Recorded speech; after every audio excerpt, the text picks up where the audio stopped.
Are you ready to get good? Enter Globe Gamer Grounds, your gateway to good gaming. Enjoy hundreds of open tournaments and earn points and rewards every time you play.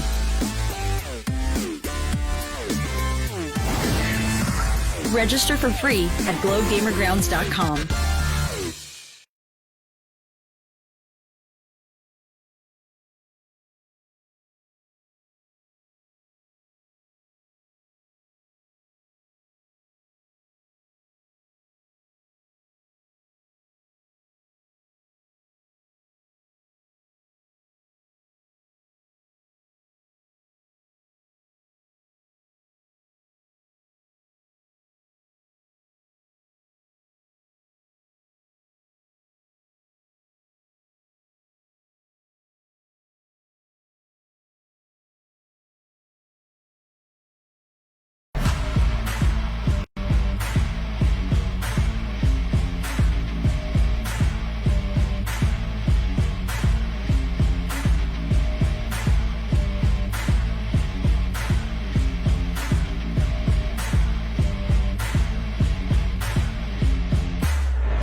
Are you ready to get good? Enter Globe Gamer Grounds, your gateway to good gaming. Enjoy hundreds of open tournaments and earn points and rewards every time you play.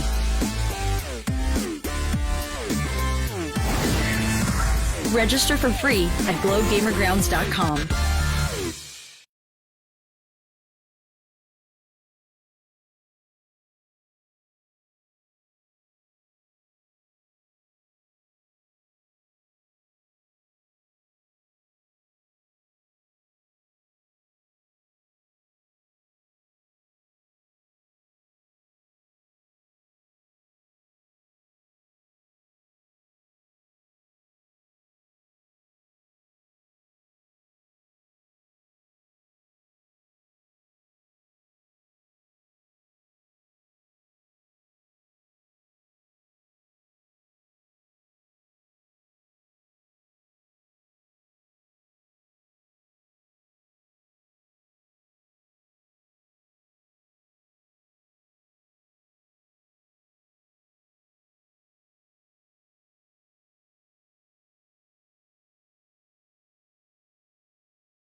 Welcome everyone to the AcadArena's League of Legends Alliance Game Split 2 2022 presented by Globe at Home and powered by Logitech G. Alliance Games player ka ba at meron kang inspiring na kwento na nais ibahagi, maging parte ng Alliance Games identities at i-message lamang ang inyong Alliance org president o ang AcadArena team sa Discord. AcadArena has scholarships available for all kinds of gamers, be it PC or mobile through ASA for Gamers. This cycle, they've made it even easier for you to apply with the GGEZ. No SA scholarship, which is a 100k pesos grant. Go to app.acadarena.com to apply. Link in the comments. And want to bring esports to your school? The AcadArena Alliance program is here for you. Alliance member clubs get access to the Alliance games, mentorship, and event support. Learn how to join the Alliance today at acadarena.com/alliance and get updates by liking and following AcadArena on fb.com/AcadArenaGG. Kung AllG ka, pare, supercharge ang iyong gaming setup so you can hashtag keep playing. Check out Logitech's amazing gaming gear at logitech.acadarena.com now. Follow us on TikTok for awesome student gamer content. Visit esports.acadarena.com for news, players, stories, and more about the Alliance games. Use the hashtag AllG and hashtag NotJustPlay and tag AcadArena for your posts on social media. For exciting news, standings, schedules, and special features, visit esports.acadarena.com. And there you go. My name is Infinity, everyone, and together with me is Osiris. And Osiris, this is one of, if not the most awaited series by everyone for League of Legends. This is the grand finals with a lot of stakes on the line. Yeah, and we are expecting more or great performance for for both sides. Nakita na rin natin na nagkatunggali way back previous weeks. Pero hindi lang kaming dalawa ang mag-uusap-usap tungkol sa bakbakan na magaganap. Ipakilala mo na, paring Infinity. Let us all welcome the Mega Mind for AcadArena for League of Legends. Let's bring in Wes to analyze teams for PUP and UST. Hello, guys. So, welcome to AcadArena's finals. Today, we're going to be having two of the universities that will be going head to head for the finals. So, they have been having a fight of a lifetime for currently at least 5 games now. So, they will be having their sixth game. So, in this final, so their head to head record is currently 3-2 in favor of PUP, but now they are meeting here in the finals. So, that is University of Santo Tomas Teletigers against Polytechnic University of the Philippines Pylon. So we have seen a lot of players dominate for the side of Pylon. XD became a standout performer for his team against their match with USLS Recticano. So Recticano has been doing the Cinderella story, but unfortunately, Pylon was there ready for the beating. So XD has shown clutch performances, especially in Game 2, making crucial plays after plays, denying a USLS comeback. And with that, I just have to mention that for the team's weaknesses, they have teammates like Rubiker. Although he has not been particularly the X factor for PUP as we have all expected him, since he's the one that wants this finals win more than anyone in the team. We are still quite expecting more from him. So XD, it's great that he has been known to be a bit inconsistent, but still, Light has been proving to be a great player for them. And for the side of Teletigers, of course, Crasho, the prodigal son of the Teletigers, is back in town, is looking for his own 4th AcadArena championship. So there we have it. Crasho, we know how aggressive he is as a support, but has also shown capabilities of being a decent AD carry. However, with that being said, Crasho with his aggression tends to overextend at times, which may prove crucial since this has been exposed even at the highest level of pro play. So with that being said, how is this game going to be turning out for you guys? What do you think, Osiris? Well, as for me, it always has been a really good performance. As you've mentioned, the Recticanos, it feels like they're the dark horse. It feels like we are watching a Disney Pixar, such of in an esports way. because they were able to get those wins. But PUP, as much as we want Recticanos to complete the Cinderella story, we also have a different story in a way that these two teams ngayon lang yung chance nila na makabalik ulit sa finals, because way back then it was NU and I believe I forgot the other UPD. team, pero Yeah. UPD, yeah, UPD, parang sila yung talagang nag head to head from previous season. Now it's UST, who have been expected mostly to show up in every Mm. finals because of how the caliber ever since Rays, ever since Omi. There's so many names out there that has been nurtured by Tele Tigers, pero ngayon lang natin sila ulit nakita. Pero ikaw, Infi, ano naman thoughts mo dito? Kasi, Yeah. mainit, intense. I like how you guys mentioned about movies, about scenarios, about storylines, because looking over the brackets in the past for both these teams, right? Looking back in the upper bracket semifinals, UST fought up against PUP 2-1. Right, and UST won to go to the grand finals. And then right after that, going into the lower bracket finals, you have PUP batting against a team, a very, very dominant team in the Yeah, bottom exactly. bracket. And that just showed how PUP was batting it out. Specifically, as Wes mentioned a while ago, XD, one of the players that clutch up against USLS in the game number 2, were in the triple man knockup coming in from the Yone with a Fate Sealed under the Nexus when it was supposed to be over, where it was supposed to Yeah. be game 3, everything changed. So there are a lot of expectations for this grand finals. Well, Yeah. There's so many teams that you need to watch out, and what I'm concerned about is hindi lang itong grand finals na to ang maaapektuhan. You also have the alliance leaderboards wherein you have UST sitting on the top 2, and mhm. sitting high above is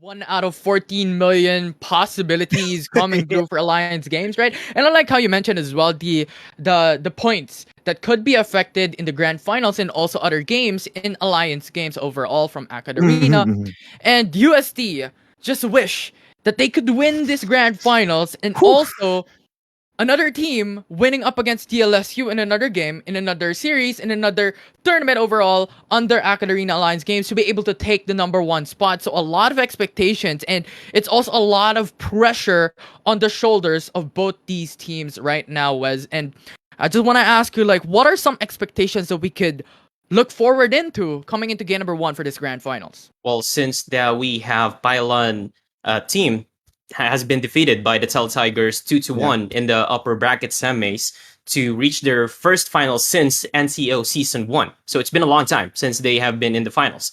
But they have defeated PUP in order to get here, and I do believe that they deserve this spot. So after Pylon has been moved over to the losers bracket, they have defeated USLS Recticano. So if I have mentioned, they have been the Cinderella story over and over. So the comeback story and the comeback and the comeback over and over again. So they won against them 2-0 to secure the rematch against the old kings of League of Legends, the Tele Tigers. So with that being said, a win for the Tele Tigers here would at least give them enough points to contend with the Viridius Arcus for the first place. However, Pylon, who is also locked in the all-5 standing, can easily play spoiler if they win the series. So denying the important USD points to contend for first. Yeah, Yeah, and go. I like how you mentioned was about these players, right? And I was supposed to Yeah. ask you, Osiris, since we went and watched prior to the series, we were Yeah. reviewing these teams, right? Mhm, We were mhm. reviewing these players, like what are their potential? And a while ago, we were looking forward into XD, but also another name come up in our mouths, like Yeah. praising this player as well, considerably light in the mid lane for PUP. What are your thoughts about this, Ozai? Yeah, Light has been the consistent mid laner. There are times that PUP falters, but you can always see the efforts of Light, and he's going up against Crimson, if I'm not mistaken. So Light definitely can play on an assassin, making sure that he can reach the backline. XD definitely got the X factor, but you gotta watch out for this guy. Light has been the one who's being on the commanding mid lane.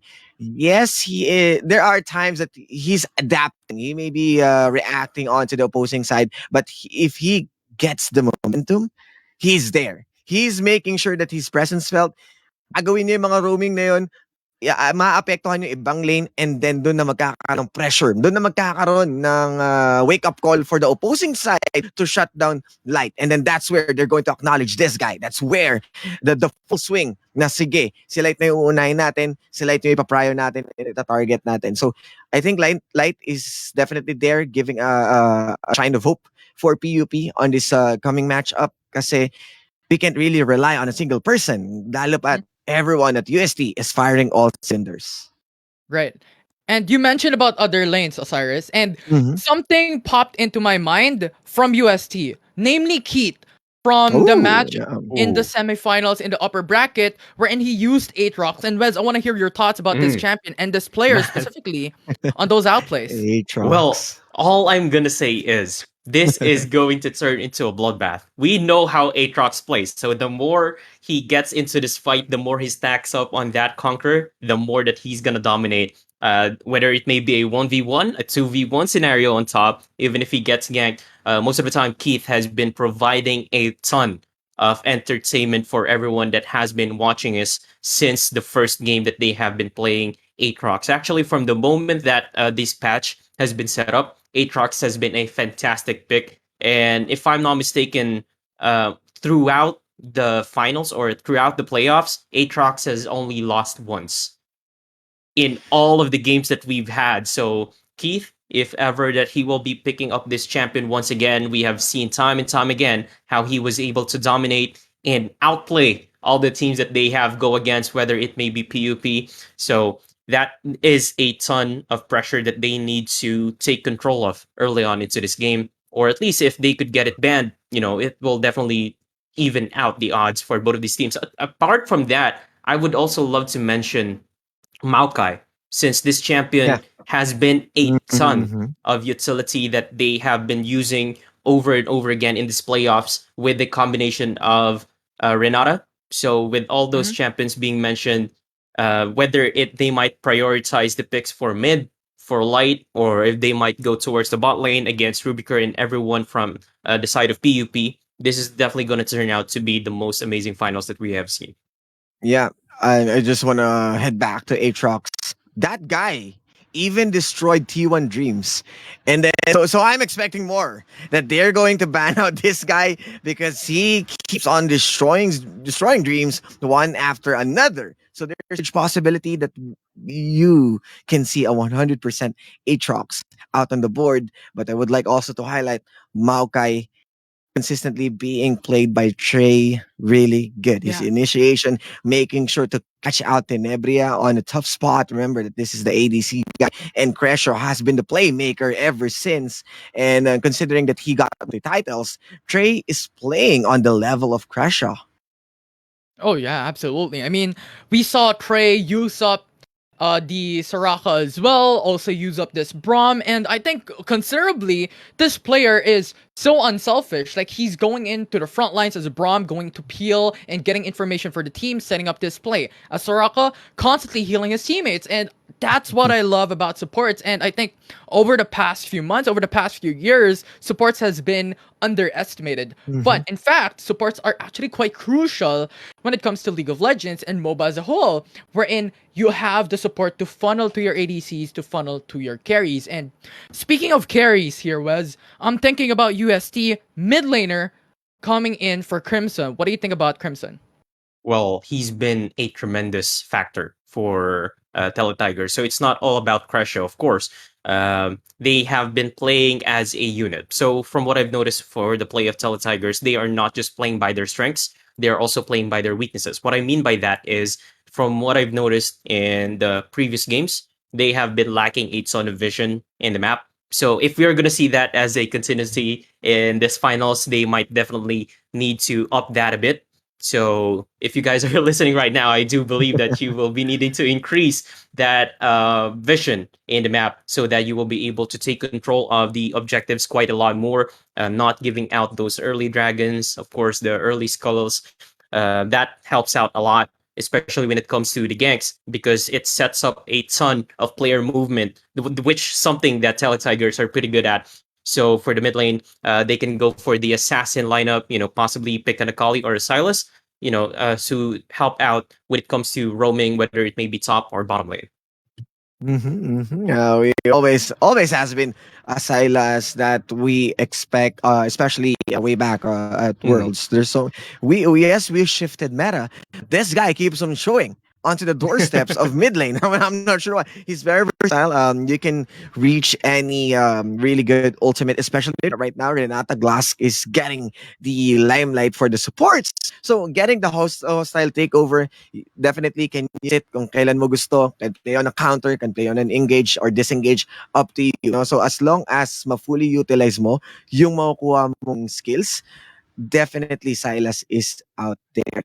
So meron din siyang 1v1 potential, outplay potential, and ang pinaka-drastically na nawala lang sa mid lane is itong si Azir, no? Pero entirely, with the meta right now, expect a lot of assassins for the reason of Ravenous Hydra being changed. You got the Carnivorous na dating nasa Sword of the Occult. Ngayon, pinagsama na nila. So, mas nakakatakot ang ating mga AD assassins. Yeah, and something we haven't talked about yet are the junglers. Deviant for UST and also Corks coming from PUP, especially the Volibear, notably in the lower bracket finals, wherein those steals were magnificent. And Wes, I want to hear your thoughts. What are the expectations for Man. these junglers in the series? So for going to the junglers, I have seen a ton of heartbreaks that has been made by these junglers spectacularly. So number one, I'm glad that you mentioned the Volibear pick because it brings back memories for a ton of plays. Even I have a kind of trauma from going against a Volibear, whether it may be from my Mhm. own personal games or in this experience having in that we are having in this playoffs. So Volibear also a strong pick that they are going to be having. Hecarim has also been a Sleep. consistent champion that they have been going for over and over again. So with all of those champions on top of that, I am actually excited to see if we're going to be having mage junglers. They have been wrecking a ton of damage, especially when it comes to Elise. So early game AP junglers has been uh, doing great so far as well. So if that will be one of their key points, I will not be surprised because they are definitely going to be having a good time if they have this early game advantage carried throughout the late game. I mean, this is a Especially, long shot. oh, Oh yeah, go please go ahead, go ahead. ahead. Oh, Yeah, I I mean, was going to mention mhm. that with how these junglers has created all the space and all the advantage that they will be having, Exactly. I just want to mention the bot laners. So both of these teams have great, tremendous hyper carries at the bottom lane. So if these junglers could do their diligent tasks early on into the game, these AD carries will definitely bring out with all their gun swinging, all their bow swinging. So whatever champion that they will be using on the bottom lane, I'm sure that the hyper carries will turn back the clock and just bring it all in. Yeah. And yeah, tulad nga ng sabi ko kanina, it is a long shot no na makakita tayo ng AP with the Elise. Pwede possible, napaka-posible, especially way back preseason, like season 4, season 5, Elise is there. Pero ngayon, no, na we had the age swing, you have also the Rod of Ages, you have also the new jungle items. Yes, there's a possibility, pero ang pinaka-inaantay ko pa rin na bumalik sa meta is itong si Evelyn, no? Kumbaga usapang AP tayo, Wes, AP junglers. Evelyn is definitely out there. Yeah. We're talking also about assassins. So baka naman na pwede nilang ilabas sa kanilang mga, sabihin na natin, cheese strat. Pero syempre, we are, as much as we want those kinds of picks, we saw until the playoffs that we have still the tanks. Meron kang Mhm. Volibear, meron kang si Juani, meron kang even a PUP is viable sa jungle. All yes, played it on the top lane. Pero andun pa rin yung feeling na nandun pa rin tayo sa tank meta that we want some different takes on this, but always has been the tanks dominated the league ever since din itong recent world na nakita natin na kasama talaga siya. Hindi talaga sila basta-basta mawawala. And yeah, I'm excited to what they're going to bring onto the table. I'm glad Right. that you mentioned the Rod of Ages too. Okay, just a Yeah. quick add up on Mhm. top of that. Kassadin has been banned throughout this playoffs as well. So Oh, this Kassadin guy. has been so strong with the Rod of Ages. I'm just surprised if they will be, giving it out to the mid laners that has been proving that they are a ton or a force to be reckoned with the mages or the control mages that they have in the mid lane. So yes, please go ahead, Infinity. Yeah. Um, I was gonna mention what Osiris has talked about tanks, right? So there's a lot of expectations right now in this patch when it comes to tanks. So for the viewers watching at home, look out for the draft, look out for the picks and bans coming right through for the grand finals. But with the analysis put aside, with the players now being highlighted here in the grand finals, let's talk about the team overall. I want to hear your expectations, your predictions on the series for the grand finals. Who will win this tournament overall? Wes, let's go to you first. okay, this is gonna be quite a hot take. So we all know that Tele Tigers has been, the first winners of the playoffs, and they Mm. have defeated PUP once already. So it's not bad to be rooting for this team, but for PUP, man, they have played more games. They have seen how USLS has played, but they won't be in the losers bracket for nothing. So we all know that whoever is in the winners bracket will quite have the advantage of the rest. Of course, they will have more time to merge as a team. But as for the losers bracket, they're going to be having the experience, especially when it comes to these patch on how these teams will be playing up against. So even if I am siding on to, or even if I may sound like I am siding for Tele Tigers, I am all out for the PUP in the losers bracket Ooh. because I just want to mention that they have been playing more, if I'm not mistaken, because in the losers bracket, of course, you will be playing again and again just to get into finals. And if I'm not mistaken, PUP went with the win coming in for against Recticano. I'm pretty sure that they still have the fire going on in them, or the factor that they have won the previous game that they are now moving over to the final. So with that being said, it may sound like I'm going up against Tele Tigers, but Tele Tigers can definitely bring out a heartbreak for all of us that is watching right now. So with that being said, what do you guys think? Mhm. Cyrus, what's your Well, prediction? Because Wes went in for PUP, oh my and now god. it's up to you. Like, who are you gonna choose this time around for grand finals?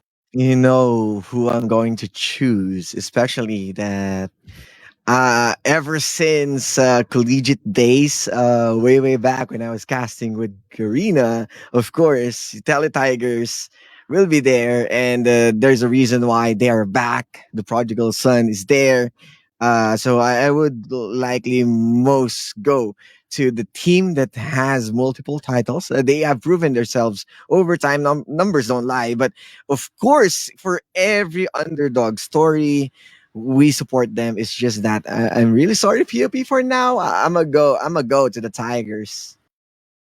Well, I have to echo your thoughts there, Osiris. We've seen their prowess in the upper bracket semifinals, when in PUP fought up against UST, and we saw the power of UST that showed in the semifinals. So in this grand finals, I'm expecting UST to win. However, PUP can take one or two games away from them. So this could be an expectations for the grand finals that's really tight here. Yeah. So So I'm whoever excited. you guys are going for, whether it may be from the side of España or if it may be from the side of Santa Mesa. So Oh, guys, send your votes in. May it be a PUP win or a UST win. Of course, be proud of your own university on whichever you might be in. But if you're not, of course, it's not wrong to be rooting for a team. But I am on the side of PUP here, as well as Osiris and okay. Infinity going for the side of Teletikers. It's actually quite ironic that I'm wearing yellow right now, Yellow, Yeah. the right? color of Right. Right. UST. Right. And, I will Mhm. be going for the side of PUP. But yeah, it is what it is. And let's see how this game is going to be turning it out. So, Infinity and Osiris, I'll be passing it over to you. Can't wait to begin the draft phase. Yeah. All It's really right. Thank you very excited. much, Wes. Osiris, those predictions coming in. 2 people to UST, 1 person to PUP. But from what I've heard, we're jumping into the draft. Game number 1 is now on the horizon. Osiris,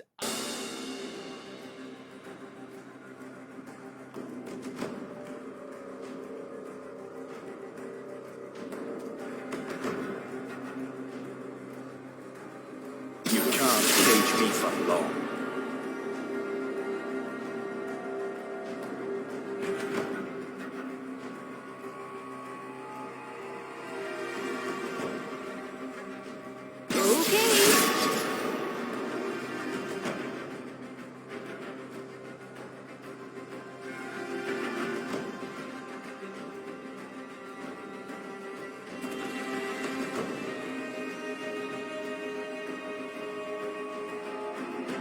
You don't have the heart for this.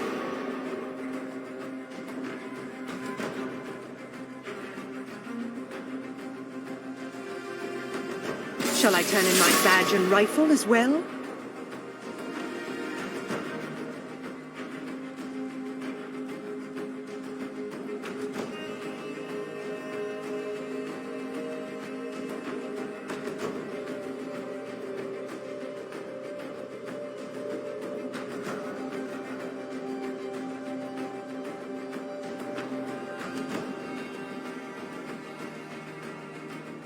End of the line.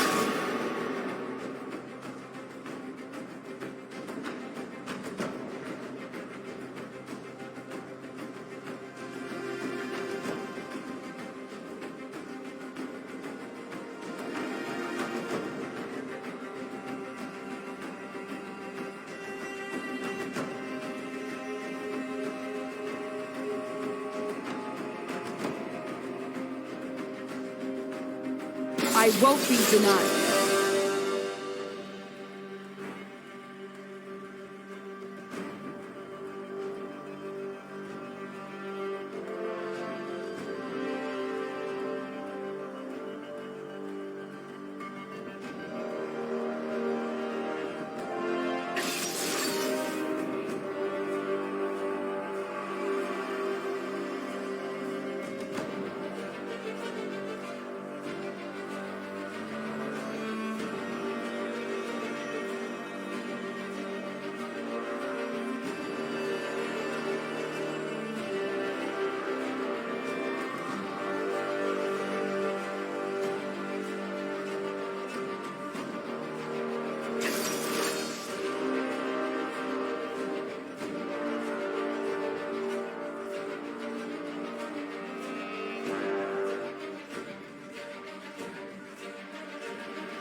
Few weeks, we saw Saya, we saw Kaisa, especially Recticanos, who's been really good on using Kaisa.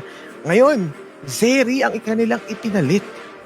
yeah, and it's shocking. It's an unconventional pick. It's not part of one of the evergreen champions that we've seen over the past few weeks in League of Legends. And Zillion to follow suit for Pylon, but for Teletigers, they're answering with a Karma and they're hovering onto an Aatrox. Yes, oh, the man who destroyed dreams. Babalik siya dito with the karma. And you got the shields, you got the utilities. Makakatulong din ito para mas mapabilis yung ating Hecarim. So you have the movement speed and more of those coming in from the Inspire. Pero how can we forget XD with his X Factor on that Yone that was able to save itong kanilang game against Recticanos. So overall, they got their comfort picks and Pylon is definitely giving us a show dahil they're not going to settle for sabihin na natin although yes, different to Zeri, pero alam mo yun, hindi tayo magkakaroon ng sabihin nating mabubuli out sila ng Teletigers. So ngayon, we are on the second planning phase. Tinanggal yung Kindred. Magandang pagkakatanggal yon for the reason na meron kang Chrono Shift onto the hands of the Zillion and then you're going to have a Lamb's Respite doon mismo sa team fights. Napakahirap manalo. You also have the Soul Unbound Napakaraming choices dito, napakaraming buhay pwedeng ilagay sa pylon. Tigers is well aware of that and removing nga itong Kindred. Yeah, and on top of that, on the opposite side, on the opposing team, you also have Pylon banning away Israel. You also have a ban onto Akali and the Volibear to be the last ban for Tigers. And these champions are what we've seen in the lower bracket finals, in the upper bracket semifinals. Volibear of Pylons as jungler, Akali of Crimson, and also Pylon mid laner. And now we're going to be looking at a Maokai for Pylon. And Maokai, we saw this sa kamay ni Trey. Hex Flash into the Twisted Advance na may kasama pang Bramble Smash. They know the setup at wala pa yung huling member na uhulihin nila. And that explains a lot kung bakit tinanggal nila Ezreal. Dahil there's a chance for him to shift out once na mag-Twisted Advance. And doon mapupunta si Trey on a bad spot. So this time they're going for a Jhin. Nakita natin to, Infinity first item, Ravenous Hydra Jhin is something na nasa meta ngayon, no? So you have more damage, and then what comes next is the mythic items if you want to go for a mobility plus the damage, go Gale Force. Pero yun nga, pwede ka rin pa rin naman magstay doon sa usual setup na meron ang isang Jhin for the mid lane sa kamay ni Crimson. Yes, nawala man yung ating Akali. We're going to set up for an Ahri. Yeah, and what we've been looking at over the past few hours, Cyrus, is Lethality Jhin. So that could be an option for himself as well. But right now, we have a lock-in onto champions with Maokai potentially being the Baron laner and Nautilus being the support. Yeah, and you have the Maokai. Okay, they're still changing, shifting things up. Zillion top lane, are you really sure? Kasi I mean, you have the range. Yes, definitely. Pero if you're going up against an Aatrox, you gotta think twice.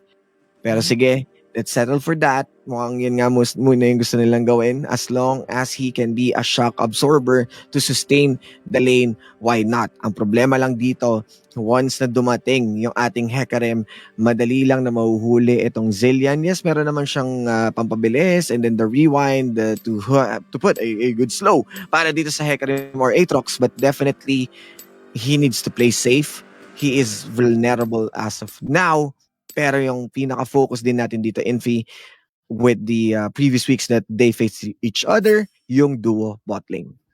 Yeah, it's really, really scary at this point in time. And I like how you mentioned about a bottom lane for this specific grand finals, because from what we've seen and what we've observed from the upper bracket semifinals, wherein both these teams already fought against each other, Tigers has a keen eye towards top lane. So it's going to be really scary for Zillion to be able to move around, go and overextend a bit, and punish Aatrox if he could.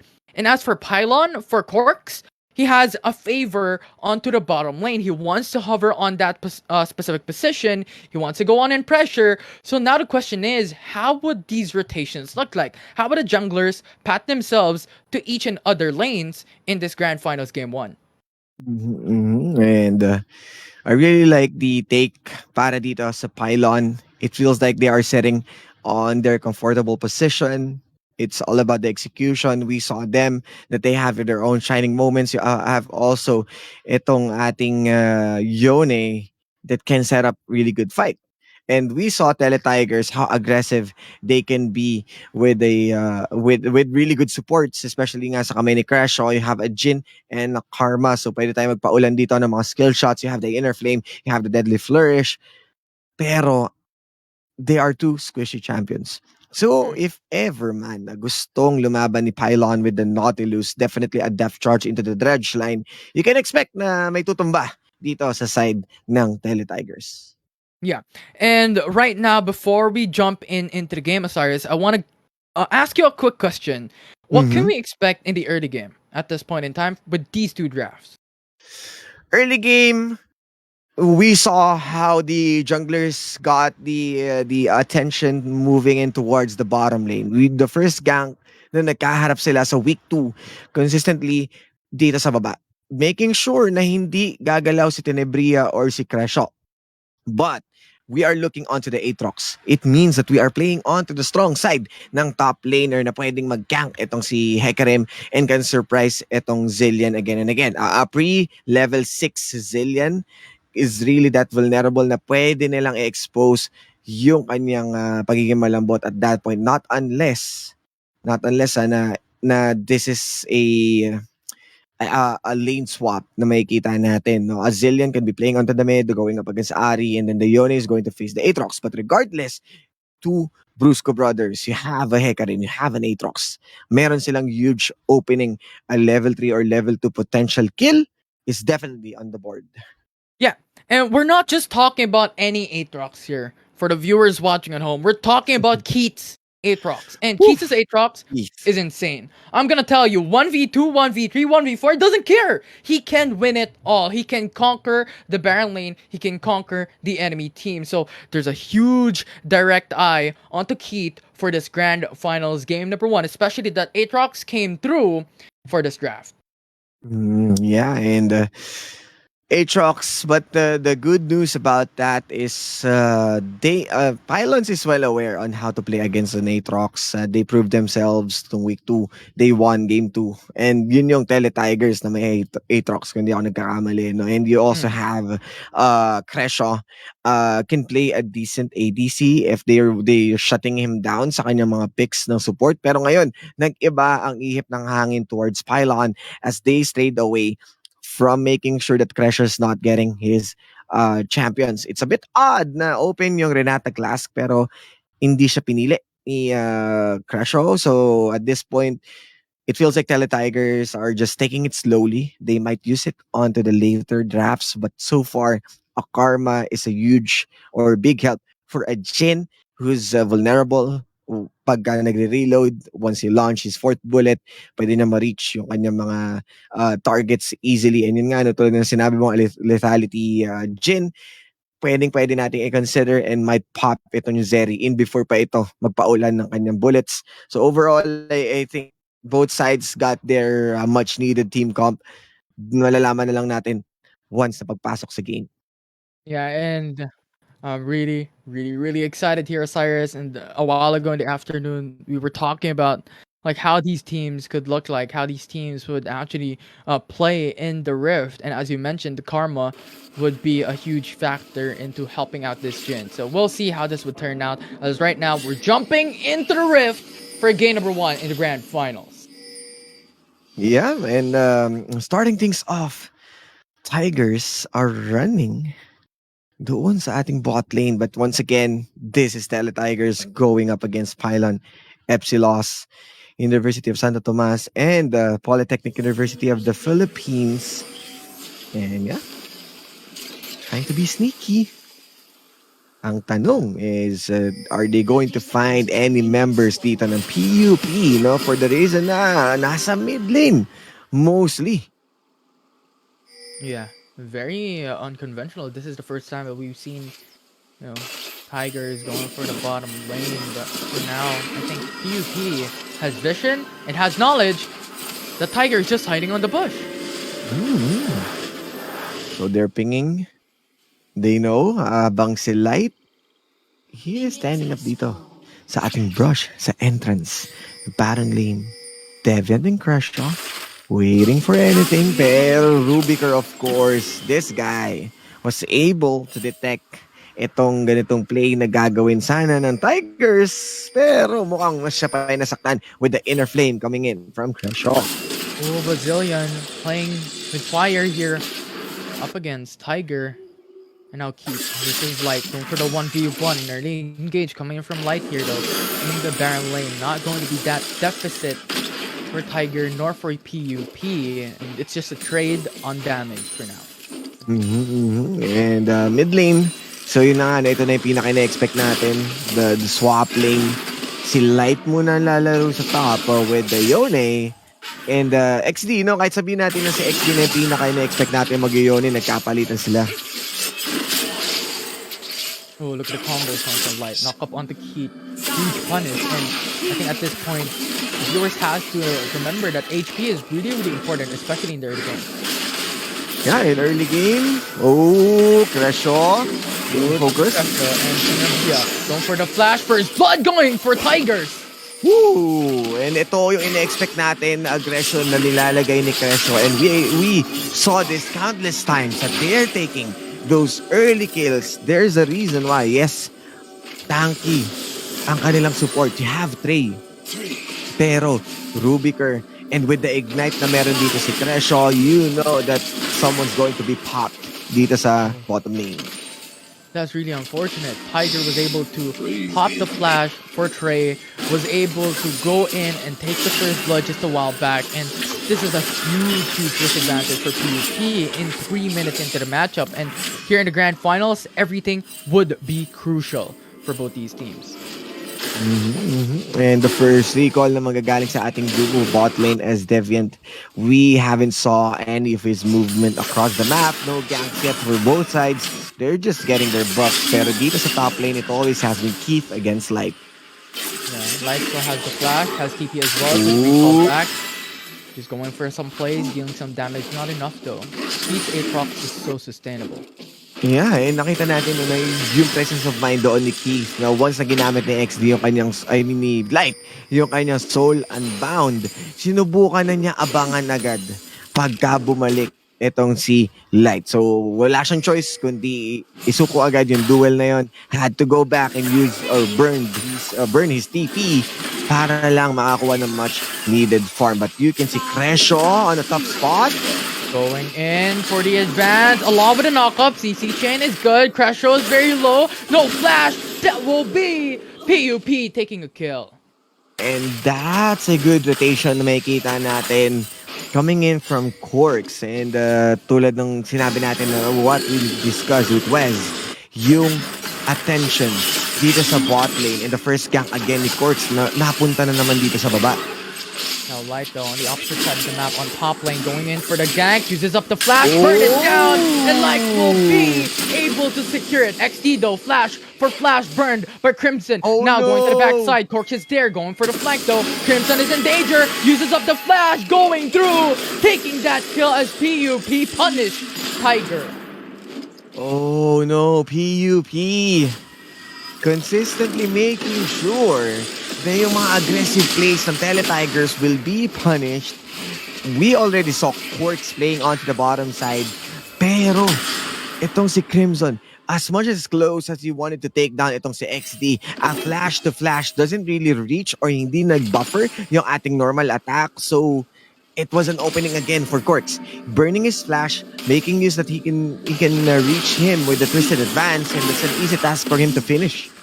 Yeah, and the thing was, even if XD had to recall, he has teleport. So, when it comes to value, it wasn't that bad. He was able to make it back, he was able to clear some waves, and now it's pretty much going back to standard. However, Trey, now in danger, DC'd, and that's unfortunate. But for now, Osiris, like, what would be the hopes in this game, especially right now that PUP was able to take 3 kills against Tele-Tigers, only taking 1? Yeah, I'm really I'm really shocked how well itong PUP with the rotations. Yes, we are expecting a lot for UST na they're going to be aggressive, pero ginawa ng PUP yung kanilang assignment that they're going to expect such plays and they're going to punish it repeatedly. We saw and we discussed alongside with Wes the impact of the junglers. And Corks right now is making sure that they're getting those much needed kills onto the early game, that it should be swinging onto the side of Tele-Tigers. Yes, Duobot started really good, pero Corks, this is a textbook play that he's focusing onto the bottom side. Once again, nasalo si Creshaw or naipit si Creshaw. That's a good win already for them. Pero ang problema pa rin natin dito, kasi nakita na natin that this has been the same blueprint sa side ng ng PUP, no? Yung mga ganitong ganks. Pero Tele-Tigers, they still have Keith. Yes, meron ng isang death deal si Keith, pero that's still an Aatrox that can be played onto the late game. Yeah, and even if Keith already died, when you're looking at the CS, he still has a lead up against Light, which is surprising. You can see how well that they wanted to start this kind of skirmishes na they can have those slight edges para sa Tele-Tigers. Pero yun nga, upon working onto the homework ng PUP, magagawa pa nilang paligiran dito ang members ng Tele-Tigers. Going for a fight. This is a 3v3. Now Deviant is dead. No jungler available for Tiger. And now this is an opening for PUP to make it steal, to make the contest happen. Of course, gets down onto Karma. Tenebria is very low, stuck on the Dragon's Pit. And PUP punish, getting the objective and getting 3 kills in the process. Grabe ang PUP ngayon dito. It feels like they're not going to slow down anytime. That perfect timing, no?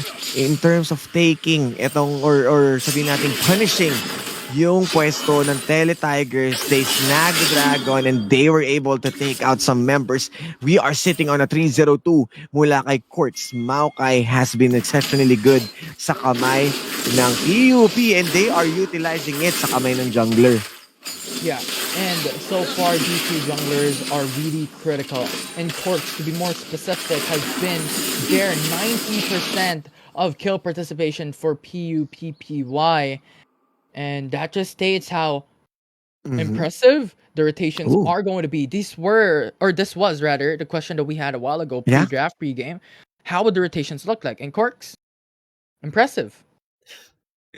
Corix has been the one who's setting up the tempo. Kumbaga, siya yung nagdi-dictate ngayon ng ating laban. He is the one who's making sure that they are getting those early game and with how well itong ating team fights came out on top, they have the freedom right now to do what they want across the board. So kailangan mag-slow down nito ng Tele Tigers. They need to slow down the bleeding because always Pylon is one step ahead sa mga ginagawa nila ngayon. It feels like this is a different Tele Tigers that we are watching kasi they're not even coming close dito sa ating early game Infinity. Parang kinukuha na agad ng Pylon. They're setting up their advantage moving in towards the mid game to late game fights and this is looking good for PUP.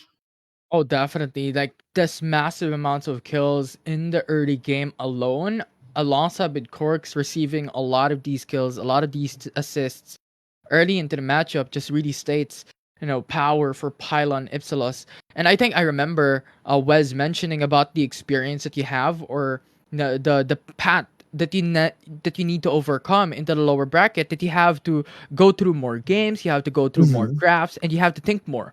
Right, and I think that gives them a bit of advantage that, you know what? We have more battles from your last fight in the upper bracket semifinals. We know more strategies now. Yeah, we understand the draft better, so now we can fight you much better than before. Yeah, and they also have been adapting dito sa ating meta and you can clearly see that they're getting those wins. Every lane has been being controlled habang dito sa side ng Tele Tigers, you can't expect anyone ngayon na kaya makipagsabayan with the damage output that PUP is firing out. So now I'm curious.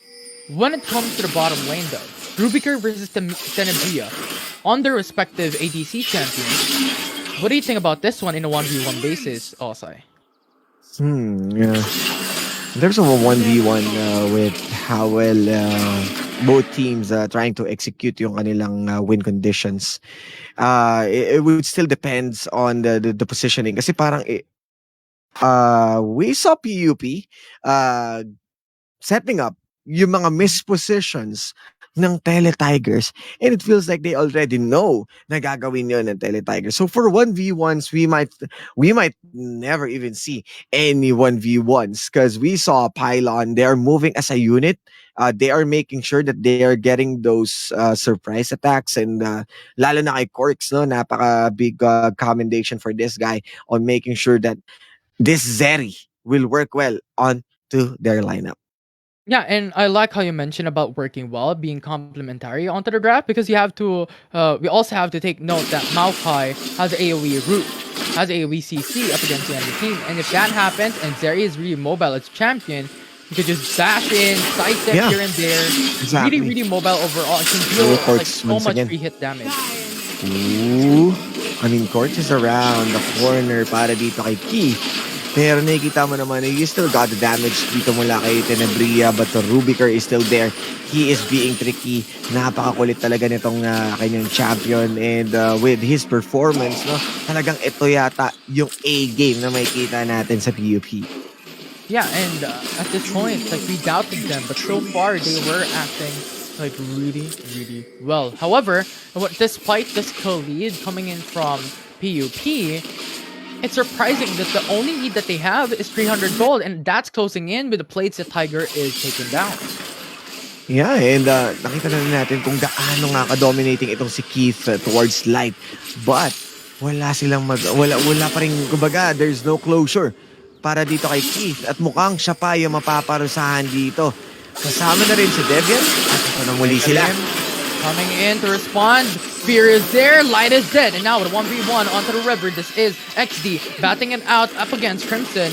The thing is, Crimson has Ari, so much damage, so much CC, and now Trey goes in for the hook. Deviant is in danger, the CC is there as XD gets the kill. Now this is a jumble, this is a shuffle, but Cresho in the backside, going in for the flank on the right side as Nautilus is down. Tiger made it back, they got the kill lead from that fight in a basis of that class. Ooh, and this is looking good para dito sa Tigers na nagawa nilang kumuha ng mga much needed kills for now and opening the floor for an uncontested Rift Herald. Pero teka lang, tuloy-tuloy pa rin yung bakbakan dito ni Keith at Light. Dash in, dash out though. Rift Herald being started by Tiger. Going for the flash. Going in. The root is there as well. Maoka uses up the ultimate to try and deny disengage. Coming in, but Deviant just shut him down. Along with a top line kill from Kate getting down onto Light. And Tiger, impressive, made turnaround they did in 10 minutes. My goodness, pero syempre the window is open para sa cross-map play and PUP just maximizing the time, the attention. Yes, they got the Rift Herald, pero PUP is the one who's going to take the tower first para dito sa bot lane. But you can see XD dove by Tigers. Just there. He has HP back though. He is there. Tried to deny it. Defiant is there as well. Going for the fear. XD, CC chain. The knockup is there, but the stun could be the game changer. And it is as Keith dies along with Defiant. Not like this. The outplay. Oh, XD with the outplay. And he is showing why he is the X factor for the team. Why he is the most highlighted player para sa ngayon. As we saw, yes, Light has been consistent para XD. He is exploding right now. And even teleport being burned para lang sa rotation. Para lang ma-defensahan yung mid lane. And we are expecting that Tigers is going to take that kill easily after burning the chrono shift onto himself. Pero the comeback, the double bomb, making sure that he's going to edge out two members of Tigers. Scary the taunt coming in from Crimson. Electrocute being procced out. The hook is there. Counter engage. Stun. CC. Crimson is in danger. That's a kill coming in from Rubiker. Cresho on the right flank will opt to disengage though. He is one man standing up against four if he goes for it. So good call coming in. And here comes PUP. They're the first one to step in sa ating Dragon. And the Drake is completely falling down uncontested. We also saw itong ating bot laners. They are crossing so much lines. Yes, nagamit na dito yung Rift Herald, and this is the fight that they need. Alkai to Maru try to follow up. This is what they need as you stated. As they go for the punish. Rubiker low, very isolated. Double kill already for Rubiker. And a while ago, you mentioned what game are we looking forward for Rubiker? And so far, 412 KDA for the ADC of PUP. Oh, that was a good hex flash sa mga galing kay Trey, but the dredge line, naiipit siya sa terrain doon sa right side. Pero still, that's still a good call. They were able, yes, a good tower take coming in from Tigers, but right now, PUP is mowing them down. The momentum is into their hands. Oh, rolled under proc by Keith. Light just has to go back. Keith uses up the ultimate. This is dangerous for him. A lot of sustainability. Light is in danger. This is what we're talking about. You just have to respect the World Ender coming in from April. Yeah, and the World Ender from Keith isn't really changing the tides of the game. So far, he is being controlled You saw the 3-0 na nanggagaling dito kay XD, a completely different guy that we saw that we are expected with the lane swap. We also expect a lot towards an Aatrox pick na makakuha siya ng kanyang mga needed kills. Pero once again, this is something that with PUP considered. As long as you are a shock absorber, pwede ka makasurvive against an Aatrox. Hindi nila dinuwel ng sobra. Yes, he's getting those kills, pero it's a bit too late na para dito sa side ng Tigers para ma-move itong Aatrox na nakakatakot bilang isang raid boss sa mid-game. Yes, Crashong might be helping him out for a few goals with the plating, pero XD is still there for the wave clear. Trying to deny it. You have Nautilus on the Tribrush as well to go for the engage potential, but opts to go back away. Really scared for now. And Tiger has information. And they're just slowly but surely making their way, looking for another target. At mukhang si XD ang mapipili nila dito. But wait, that's a wrong red line. That charge on the pressure as well. The 3-man stun comes from XP in hopes to make Trey alive from this game. But Nautilus already down for it. XP along with Torch going for the 2v1 here. Divine coming in charge, but dies in face front. Coming through, and Rubiker is just wrecking havoc, eviscerating one by one of Tigers' member. And now Tenebria, very low. Rubiker catching up, very mobile as a champion. Double kill already, looking for the third. However, too far gone, and that will finish the team fight as PUP wrecks havoc. Yes, and PUP once again making sure that they are coming out on top sa mga ganong klaseng play. But Keith, mukhang nababox out siya dito. But a good jump from Rubiker. In danger though. This is 3-man looking to kill Keith. Now going through. This is the World Ender, but World Ender no longer there as Rubiker takes the kill. Yeah, and PUP once again utilizing itong ating Zillion pick with XD.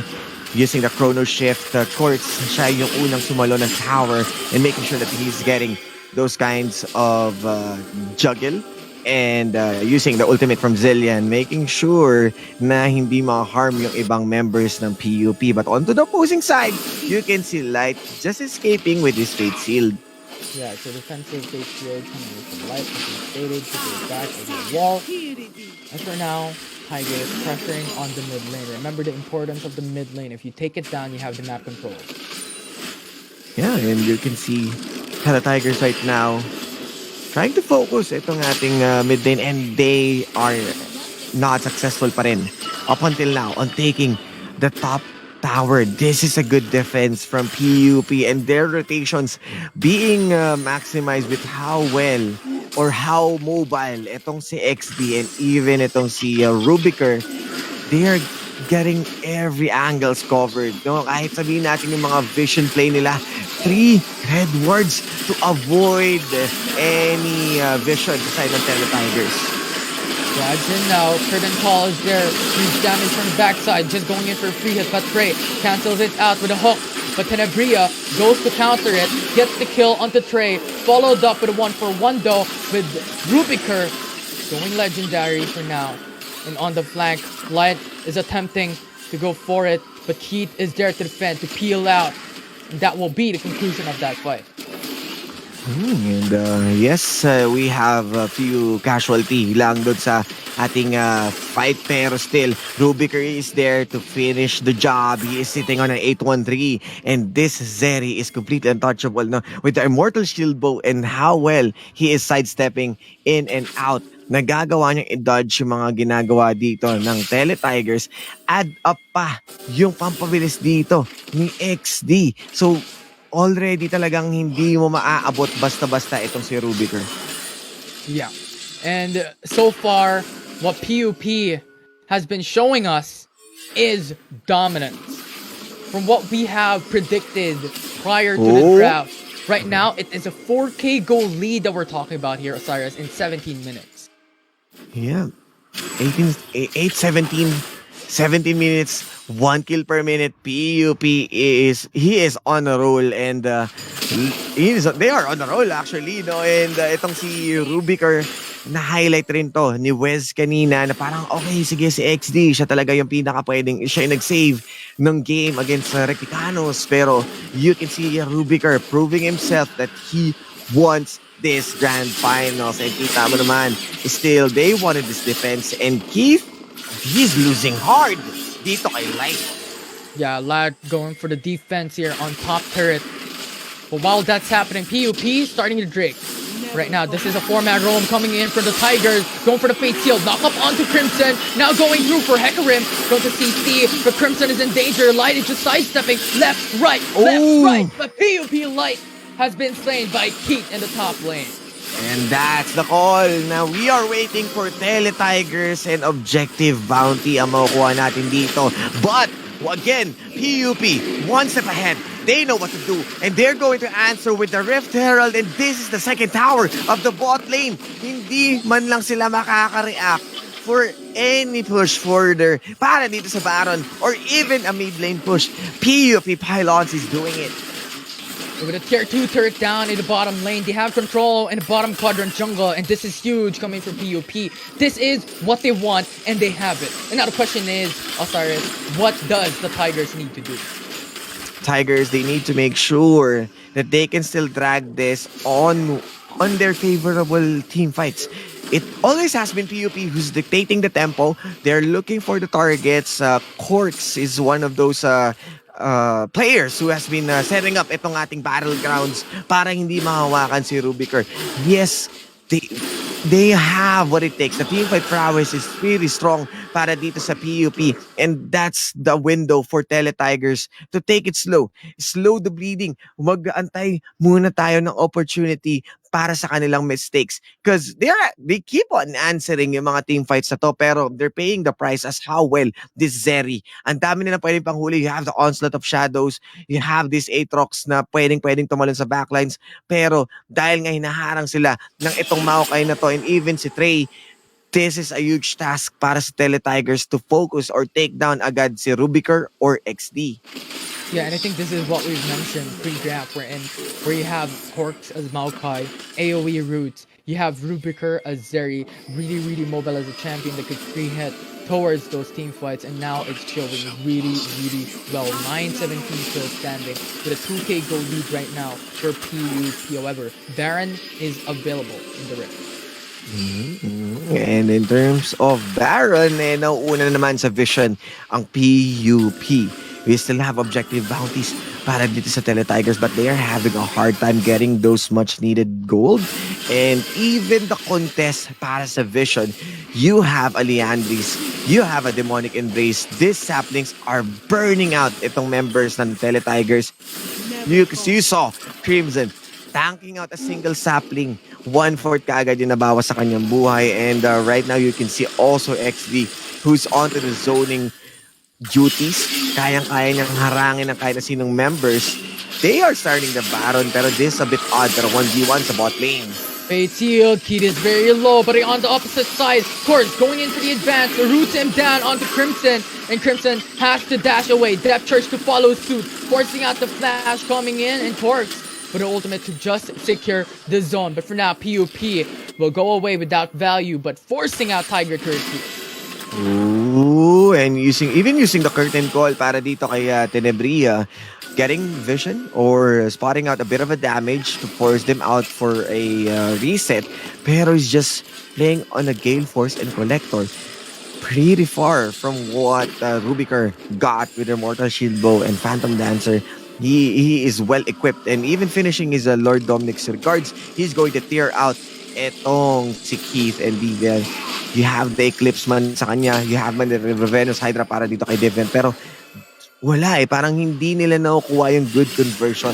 Even though they got those single items, we're already at the mid game. Actually, we're moving into the late game na kung saan well equipped na dito yung PUP instead of the carries that we are expecting onto the side of Tigers. This is looking good para sa PUP. as even XD banking on his Magi Soul Stealers plus the Everfrost para entirely talaga na hindi makagalaw yung members ng Tigers. Pero ang kailangan mo rin i-consider dito, meron kang Onslaught of Shadow, andun na yung mga skills na sinasabi natin, even itong si Crimson na may Everfrost, meron namang Shurelya's Reverie, itong si Trey. So alam mo yun, ang taas na mobility ng PUP ngayon. And with the good early game that they got, they're just converting it, moving into closing out this game. Yeah, and on top of that, PUP, one dragon away for the soul. So really, really scary situation right now for the Tigers. Can they roar at this point in time?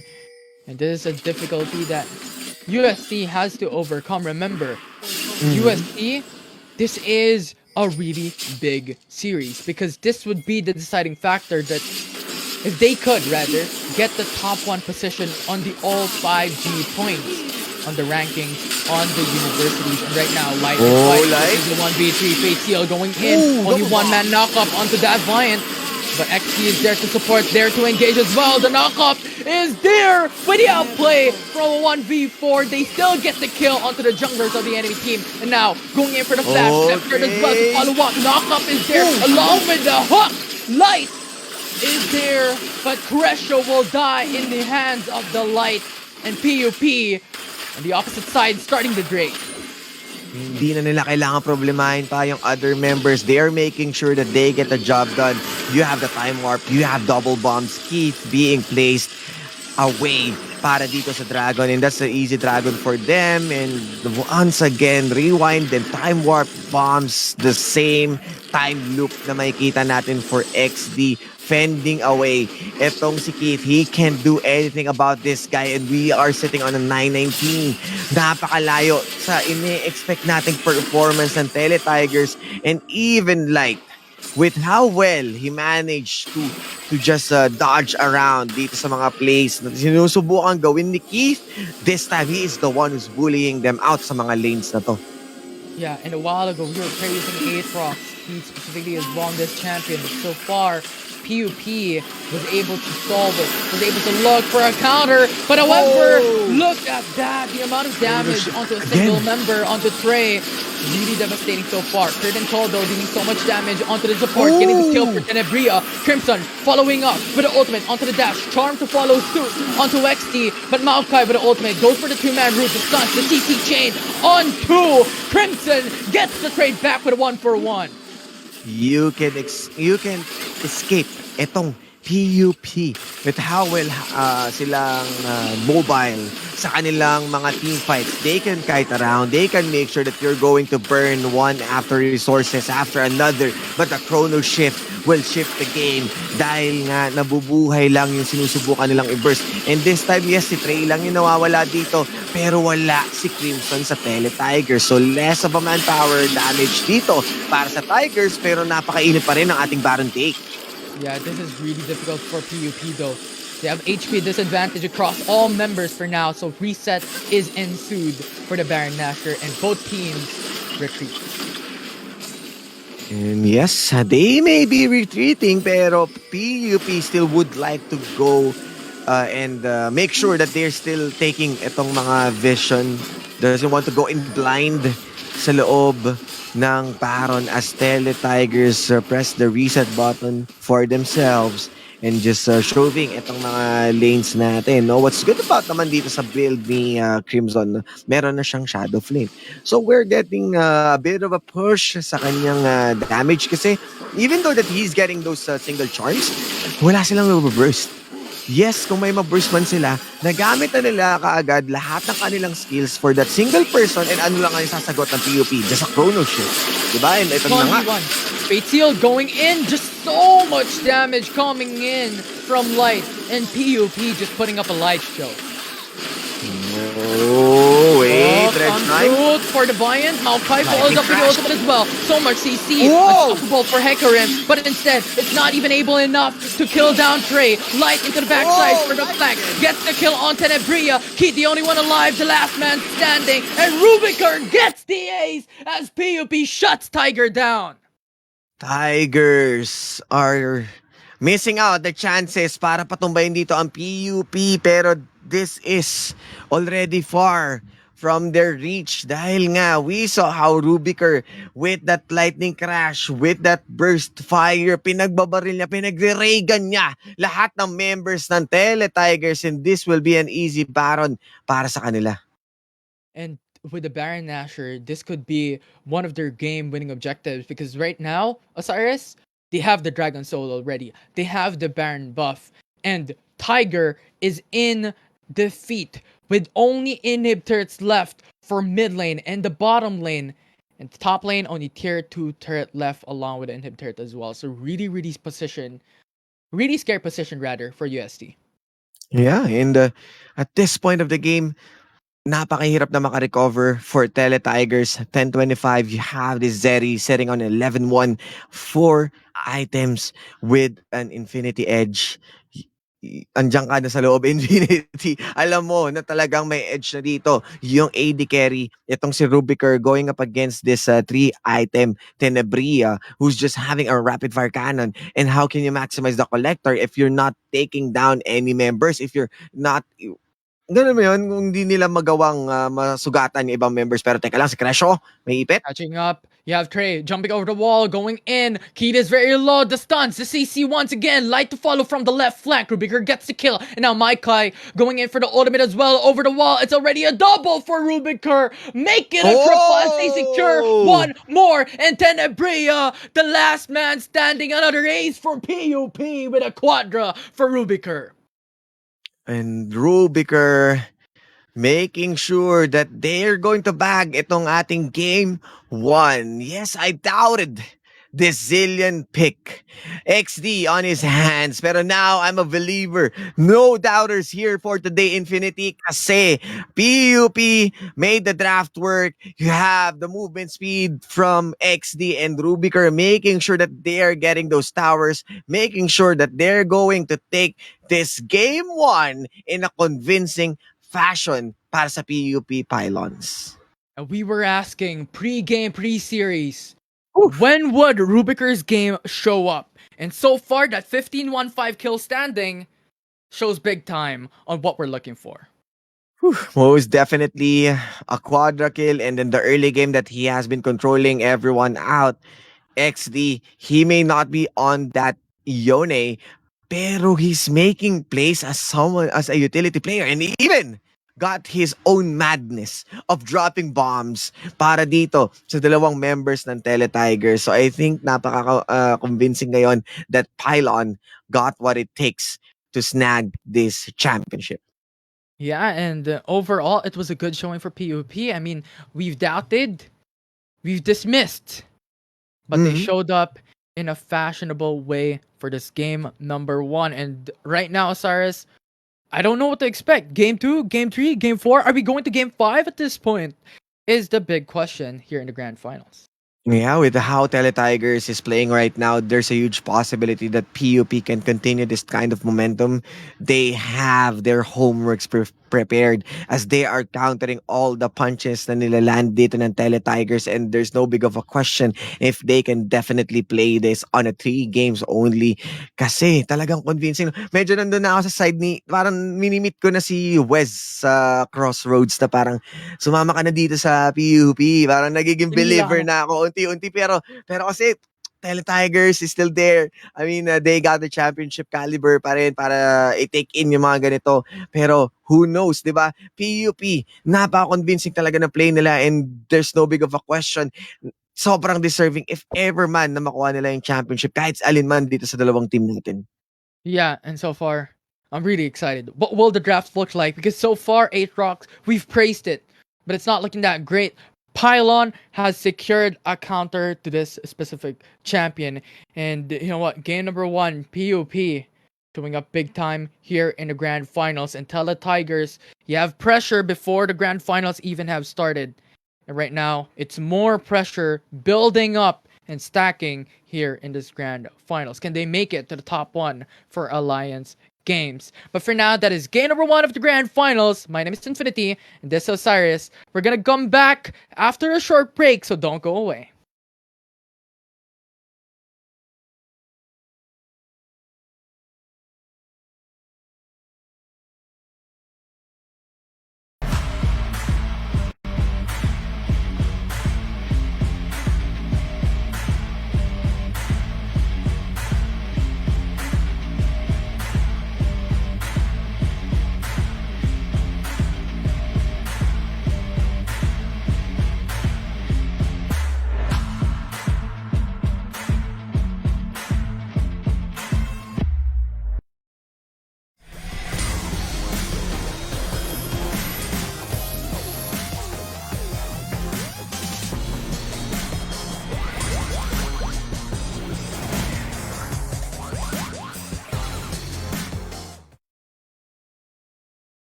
Are you ready to get good?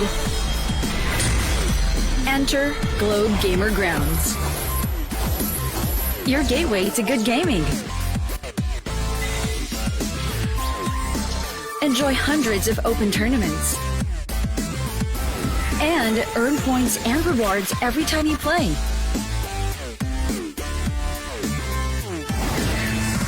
Register for free at globegamergrounds.com.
And we are back, syempre, dito pa sa Alliance Games.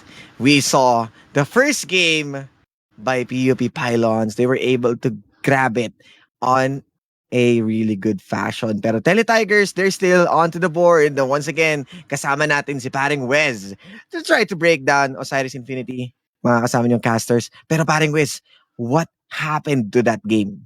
Well, first and foremost, there is a ton to break down from that game. We have spoken about the fact that Teletigers are basically in it to win it, right? Yeah. But on top of that, I just want to mention that they have shown a ton of their weaknesses. From what I've mentioned previously, they have a huge trouble having control, especially when it comes to the vision on the map.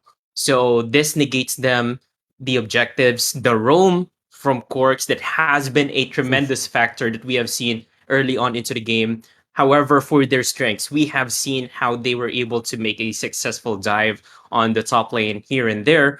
But there are also times that, on the side of PUP, they have negated those dives as well. So they are great when it comes to the team fights. However, they are not given a chance because, on top of that, division control, they know what to trade. PUP knows what to trade. So if they're going to be taking the top lane turret, we are ready here in the bot lane, taking a dragon, taking a tower or two. So that they really know how to take control. So going first with the strengths of PUP, of course, who is the man of the hour? Rubiker is the name, the hyper carry of PUP. Definitely has a chip on his shoulder, wants to win that finals win for this PUP team. So XD provided a huge factor for the team to play mega aggressive with a Zillion pick. Corks has been setting it up time and time again. As Osiris mentioned, waiting for the opportunities for the enemy team to make mistakes, and they were able to capitalize on that. So on top of that, counters XD played against Crimson. So bangungot kasi or nightmare for Yeah, XD exactly. is the top lane matchup. But I'm glad that he was able to find the Achilles heel for this matchup against Keith instead. So instead of Keith taking over against XD, he was able to do it instead. So what did PUP did right? Apart from their individual performance, they have done a spectacular job during the drafting phase. Actually, makikita nga natin sa comments that the draft. What was the draft? What happened with the draft? So Yeah. staying with their pocket picks, since PUP has done a great job not letting USD figure out their next move. So I just want to mention, was that Doctor Strange in the team? I just want to mention, no, it's Ooh. Doctor XD because he has done a beautiful job keeping count of every second that runs through the game, not letting anyone on his team fall down in the hands of UST. So who needs 14 million possibilities of a future? They have uncovered it on first count to get the win against the Tele Tigers. So what Tele Tigers need to do in order to win against PUP? Negate the jungle presence of Quarks, as we know how tough he was in the first game. So what do you think, Cyrus? What do you think, Infinity? Yeah, about the Infinity, because I already mentioned that it always has been XD, Doctor Strange, who's time warping everyone. He's teleporting everywhere. This man is everywhere. He is present most of the fights. Pero ano ba ang iyong na-observe, Infinity? Yeah, and I think my perspective would be from what we've talked about Mm-hmm, pre-series number mm-hmm. one, wherein Corks has the ability to roam onto the bottom side, has huge pressure onto the dual lane, and that's what we saw from the initial start from game number one. He went into the bottom lane, got Rubiker rather, the capability of going aggressive, the capability of just scaling much more faster, Mm-hmm. and the consistent roams coming in from the jungler for PUP is just so significant all throughout that game number one, wherein you can expect, 5 minutes into the matchup, 8 minutes, something along those lines, wherein you already have 90% kill participation on a 6 kill initial start for PUP. So that's just the strength of it all. You have the power of the ROMs, you have the power of your teammates, and the team coordination, flawless. Yeah, I really do agree. Team coordination, especially as Howell Quirks Wes told us, the setup, the targets, and making sure the mistakes are being capitalized. Any final thoughts, so Wes, before we head on to the draft? Because it feels like there will be a huge shift onto the draft. What are Well, you expecting? I am definitely gonna be trying to negate the presence of Quarks. So Quarks has played pretty good Hecarim too. So if they won't Ooh. be pick if the Teletigers won't be picking Hecarim, I do suggest that they need to ban it. So if they probably want to take control of that Maokai in the jungle instead, uh, possibly banning a Hecarim is definitely something that they need to look forward to. On top of that, I do believe that Keith is a Aatrox still that you shouldn't want to be messing with. So if he ever does pick Aatrox again, I do hope that he finds success this time around. So in order to turn tables against the PUP, because PUP did a tremendous job trying to negate him on that one. Zillion has been a great pick. So at first Exactly. we were quite curious to see how the Doubters. Zillion will be. Yeah, how it's going to be working with this kind of team setup. But Zeri with on the hands of Rubiker plus XD holding that Zillion for him is like a match made in heaven. So they were able to fit it over, and it was Cloud9 for them. They were able to get the win.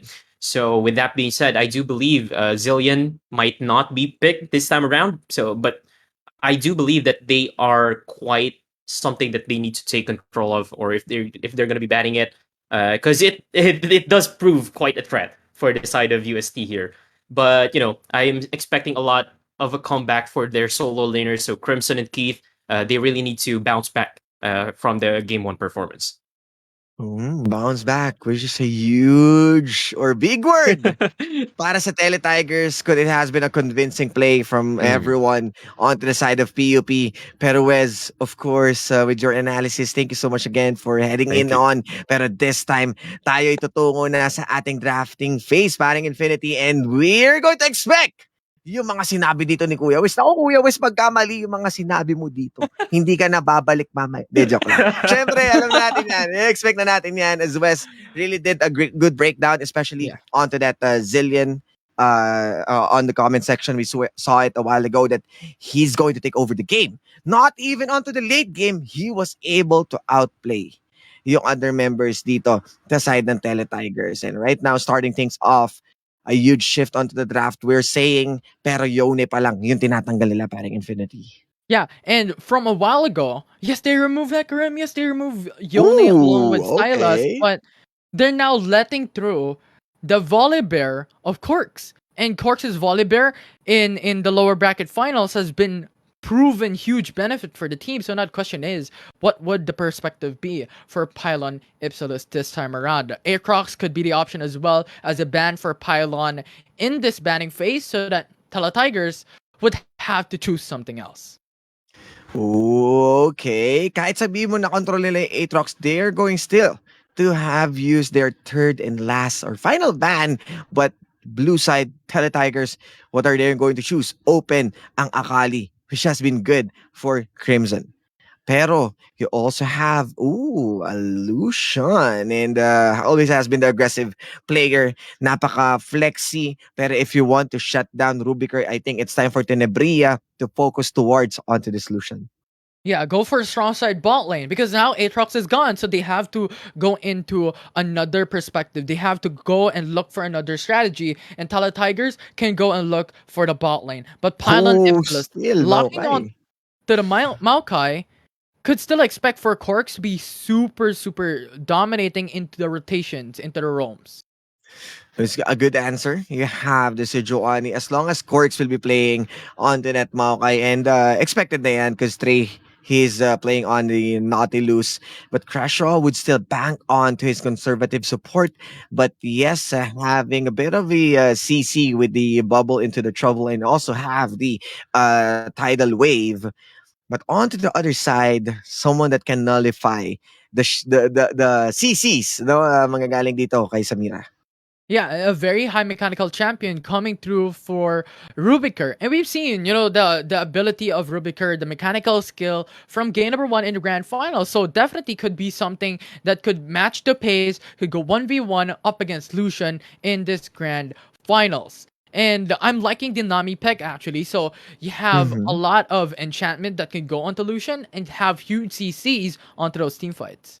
And in terms of CCs, it's hard to target itong Samira for the reason that you have the blade whirl and then yung kanyang mobility having this dash and Mhm. the wild rush indeed and they are hovering onto the emperor itself and we are going to see Azir.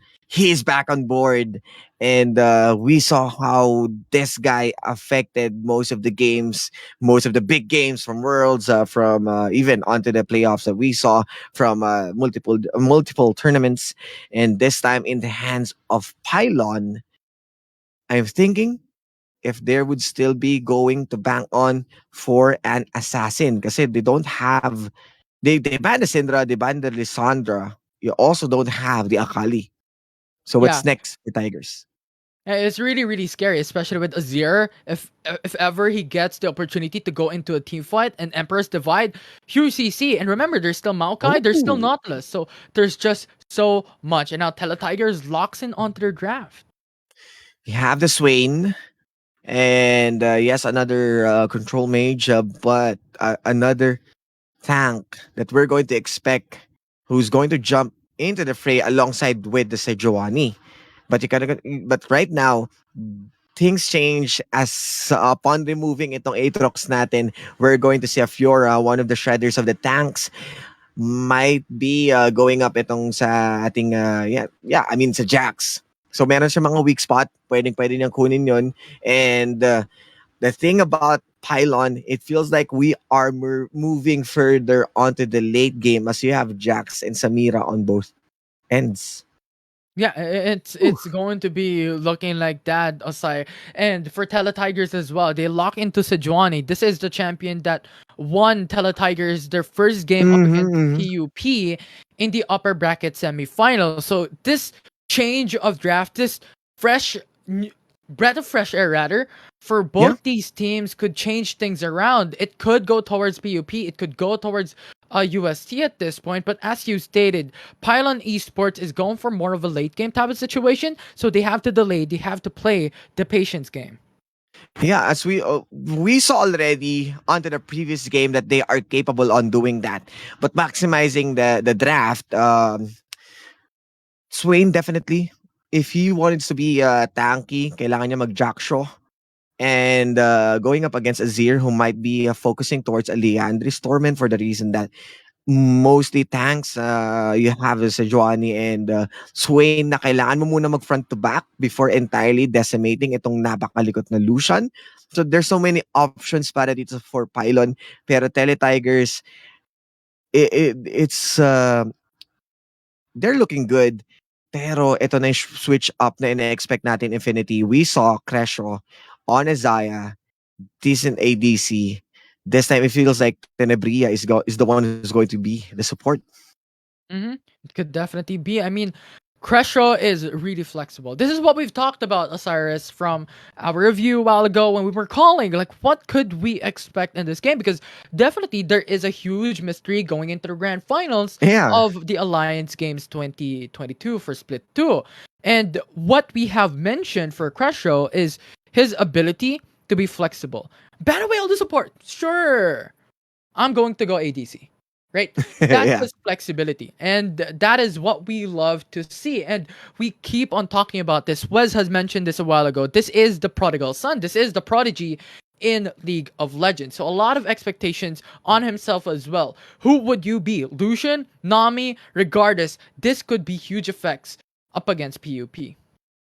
So they wanted to play onto the sustained team fights as well as you have the Swain for a longer duration of team fights. But you have the Samira. I mean, if you wanted to have these kinds of team fight, the Shredder most likely definitely will be jumping into the fight. And compared doon sa Zeri kanina, you have the Zillion, which is a good layer amount of protection with the Chrono Shift, and then the Time Warp for Zeri to be highly mobile. Pero this time, you only have a few choices on moving in and out as you have big ultimates droppings dito sa Teletigers from Sejuani. You also have itong tidal wave that might control itong pylon, but they have still the same Maokai. So if they're getting the early game momentum para lang masabayan yung Teletigers draft, definitely they are out there. Pero if they somehow struggle towards the early to mid, you can't rely so much dito sa Jax na single-handedly might finish the fight. Kasi nga, these are two tanks sa kamay ng Teletigers and you have the Fiora who also have the split push capabilities. Pwedeng-pwedeng may pagsabayan on a duel for a different lane.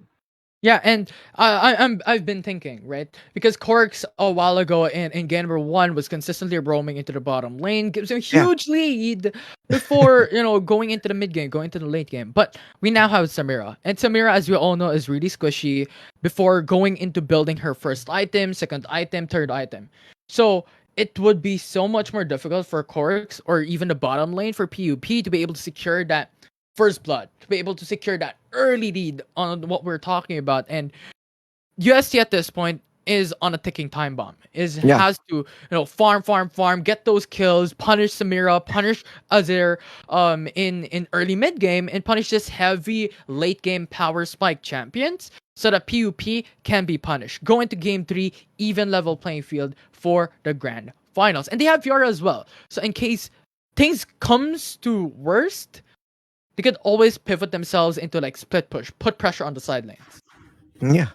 And yun nga, no, one of the highlights of this draft is the split push capabilities. As much as how strong yung teamfight prowess that we are going to expect for PUP, they still need to consider those kinds of play, those split push that might commence. Yes, you have a Fiora, but on the flip side, you still have also the Jax, who's really good at Right. sieging. No, pwedeng niya itumba yung towers when he got those so much needed items. Definitely can finish the game or can push those towers while others busy. Kasi we saw the exchange, we saw the macro rotation, we saw the cross map play na ginagawa ngayon ng PUP, and it feels like Teletigers are one step behind. So ayan, mawi-witness nga natin yan, Infinity, kung paano mag-unfold itong game to natin.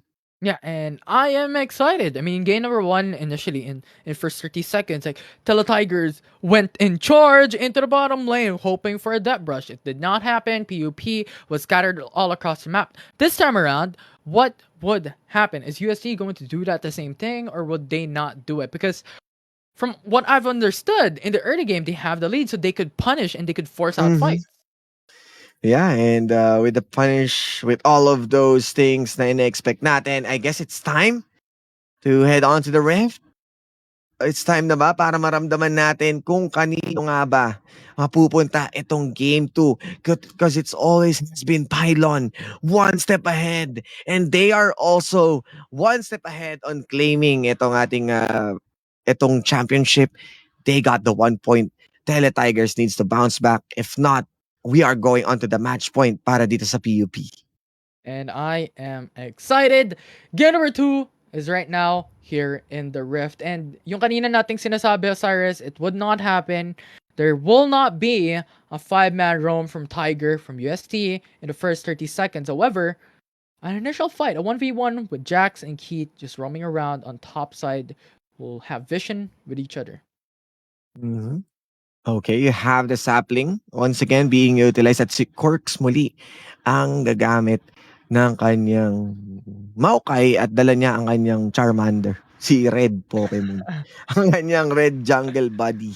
Na kung saan ito, medyo bago-bago pa to guys. You have the slow and a bit of a tick of a damage that works well with the Leandris and Demonic Embrace na combo niya kanina. So whenever a sapling is being popped, alam mo na talagang aaray ka dun sa kanyang damage. Yeah.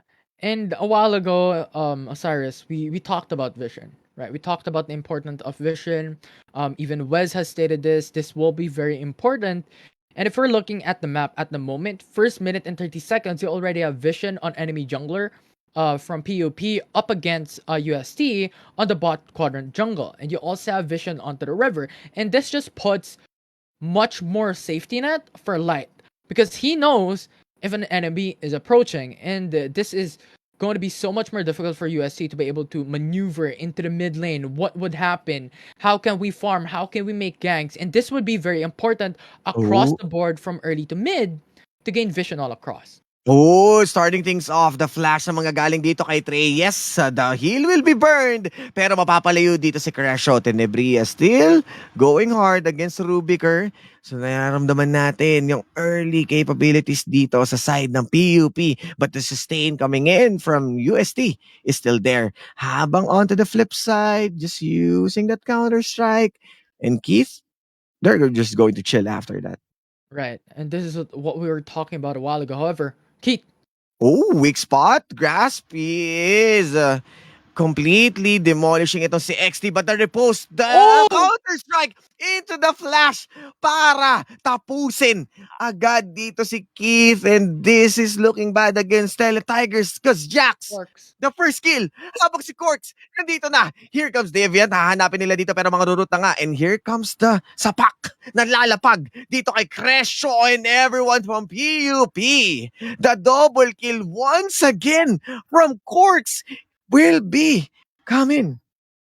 Our questions have been answered, Osiris. Corks, you know what?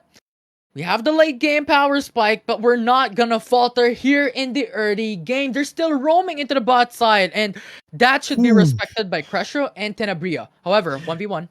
Yes, they should have been respecting that. Yes, good naman yung 1v1 na yun. He would still survive, but onto the mid lane, still same skirmish.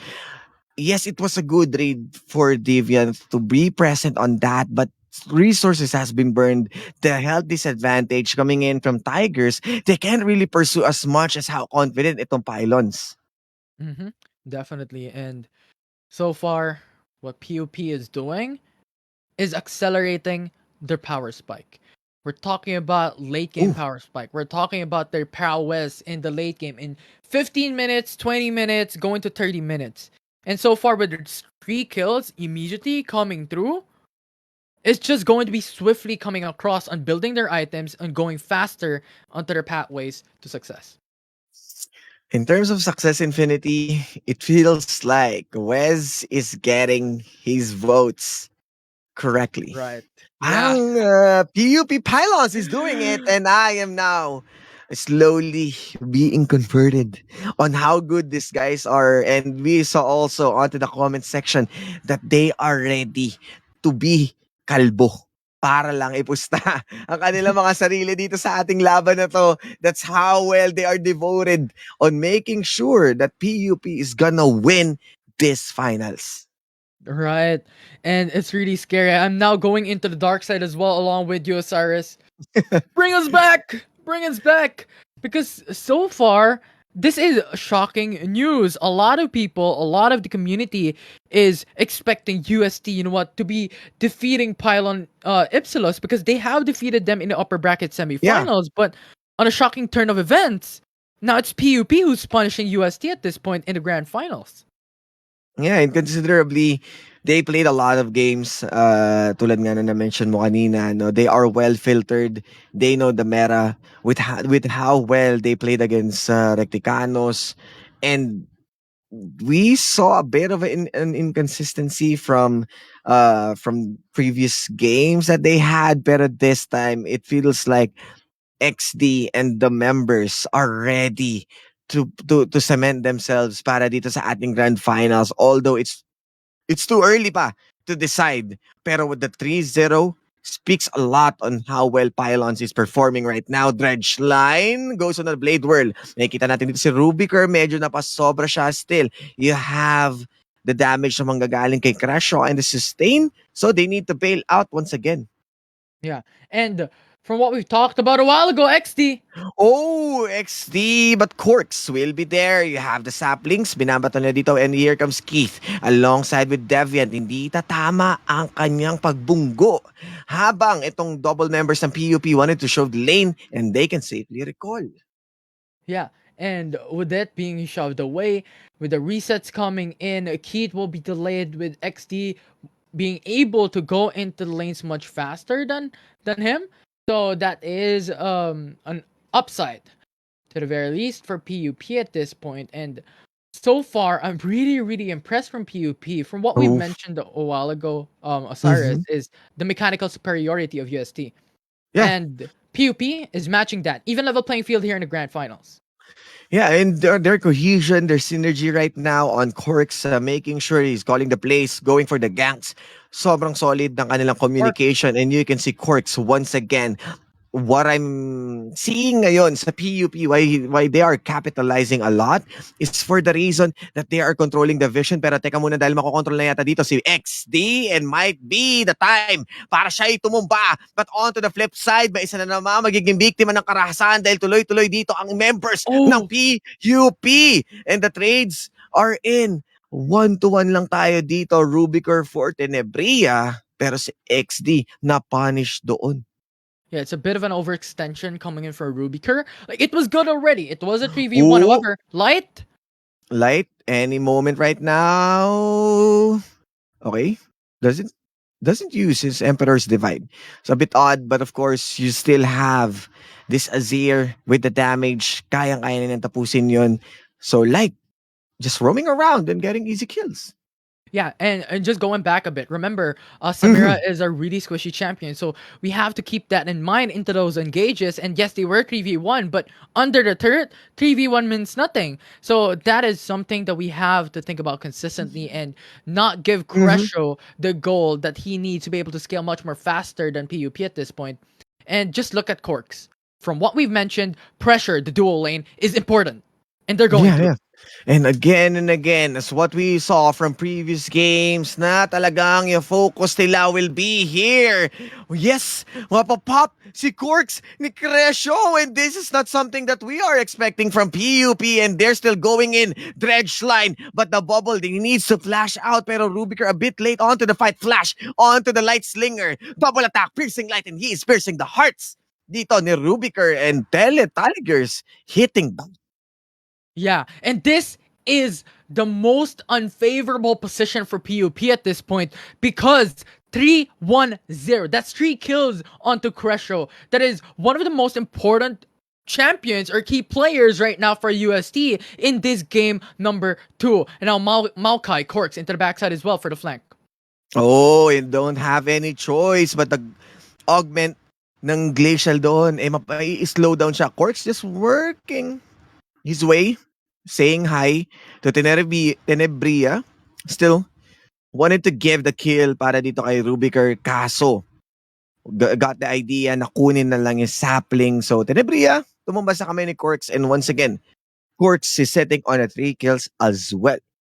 Yeah, And this is really really shocking. Like we were thinking UST, they're now pivoting to success, but Crusho overextended under the turret, and that just enabled PUP to be able to punish. And so far, you have a two-man roam coming from PUP topside.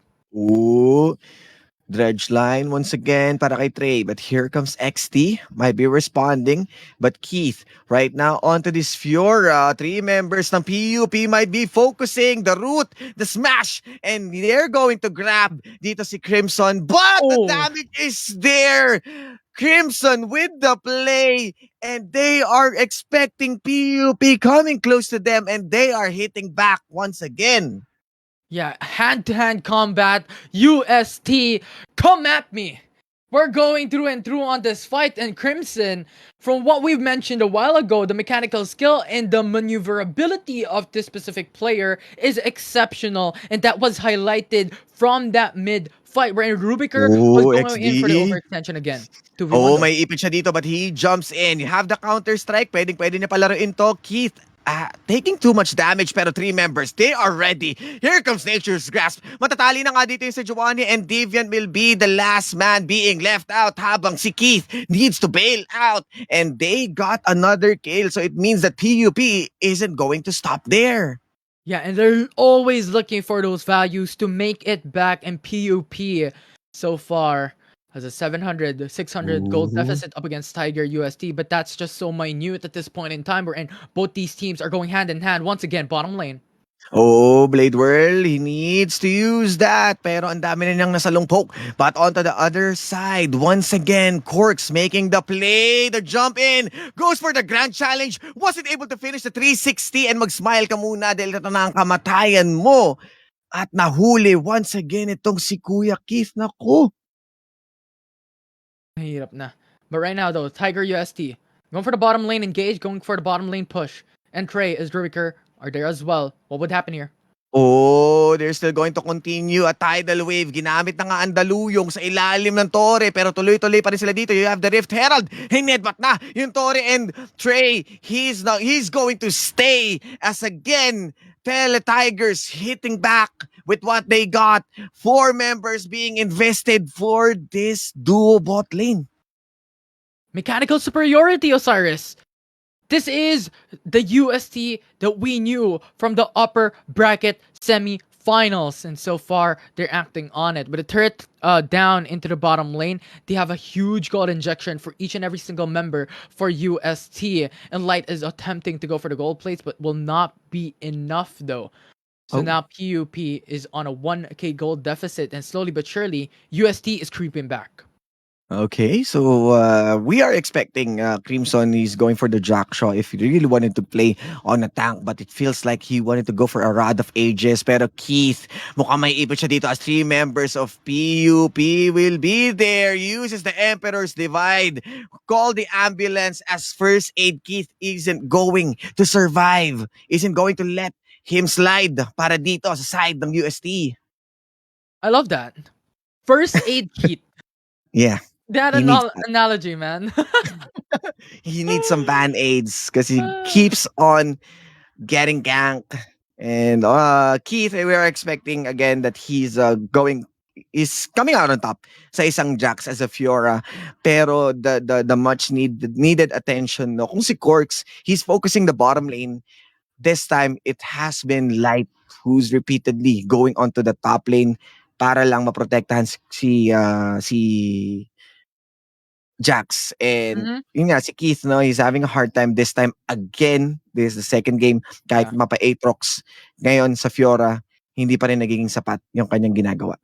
Yeah, and I think there's another perspective to that as well, because as we all know, Corks consistently tries to engage on bottom lane, 2 fights to be more specific, and Cresho was just fed up with more kills, more gold, more experience, all throughout those ganks, all throughout those plays, so they have to pivot something else, and top lane is something here you that they go. want.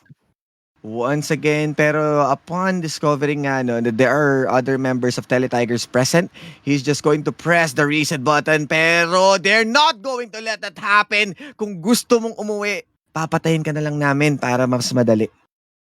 Tama naman, mas madali. Di ba Namatay nakauwi agad ka, siya, di rekta ba? ka sa bahay. Bumalik. Oo, rekta. Kaso 18 seconds kailangan niya gantay. And Oo. Corks, not having the best game ngayon. I mean, best game yung game 1 niya. Pero this time, may mga decent play naman siya. He's just sitting on a 3-1. Ngayon, 4-2 nga lang. Yeah. So, unfortunately, that's a warded spot. Not the best place para mag-recall. And hinatid lang siya pa uwi ng Tele Tigers. Yeah. Ano yan? Tama. Assist mula sa team. Assist. Haliop, Oo. haliop mula sa Ito, team. tulungan na kita. Bumalik. Oo. Yan, to. Pero Uwi. ayun nga, from what we have observed and talked about from the draft, right, Osiris, that UST is on a ticking time bomb. They have to pressure in on the early game, and so they did, right? Light is being pressured. You have Corks, XD, Rubiker, Yeah. Prey being punished consistently, time and time again, because they have to. They should not let these champions scale, because if not, they're gonna have a harder time later on. Yeah, and kita mo naman uncontested because they got the information na ifo-focus nga siya dito. Ult coming in from Sejuani XD might be the one who's going down using the calling, but onto the flip side, you can still see Light pressuring itong si Keith and might be taking itong tower natin as we don't see any cross-map movements na manggagaling dito sa side ng Tele Tigers. Yeah, and this could be a tower secured. There's no one to support. There's no one to defend. There's minions still pushing in, and pretty much every single member Oh, for he needs another UST wave. is still there. But as you said, the wave is there to defend. You know what? Minions are the sixth man of this team. Oh, yeah. And considering then they have a Swain that can use the vision of Empire, so definitely they can just clear waves ng malayo sa mapa. So I think aabot siya dito and Light will not be successful para sa pagkuha ng kanilang tower, but this time you can see with the focus na binigay dito kay XD. Kahit sabihin natin na he got the ganks, he got 1 kill sitting on a 1-4 si Keith. Nauna pa siya nagkaroon ng Divine Sunderer. So XD missing out a lot of his fire prowess and mahihirapan siya once na mag-meet ulit sila dito at mas lalakas ang loob ni Keith having the blue buff as well. Pero ito na nga, Dredge line, papasok na nga dito si Rubiker. Ginamit na naman ng Tidal Wave, Blade Whirl, and the Nature's Grasp. But a teleport coming in from Crimson. He is diving. He isn't going to stop as he's making sure the Demonic Ascension will be there. Pero Stacy as he needs to stay. Sis ka muna dyan. Completely. But the flash! Crimson! That's a broad daylight crime, son! Dahil nga nilakawan nila dito sa El Torre mismo, ginawang mapatay si Rubiker and other members of Tele Tigers needs to bail out as Crimson will fall down. That's a 1-for-1 trade. A crime in the shadows, a crime in the night, as you stated, Osiris. That was criminal for Crimson to do just under the turret stasis, goes Zonia, and then after that gets the kill on Rubiker. And time again, if you're looking at the kill standing, the KDA, Rubiker is not on a favorable spot. It's a 153 KDA, and consistently her farm is getting punished. No full item as of yet.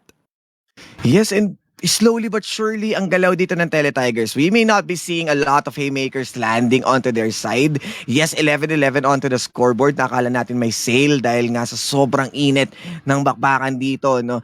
Yung kanilang trades, yung kanilang palitan, andyan eh. Pero we saw Rubiker at his highs as what we saw from the Zeri. Pero we already broke it down na iba to this time because no utility has been offered for this guy as a Samira. Yung Zeri kasi, it feels like the team comp is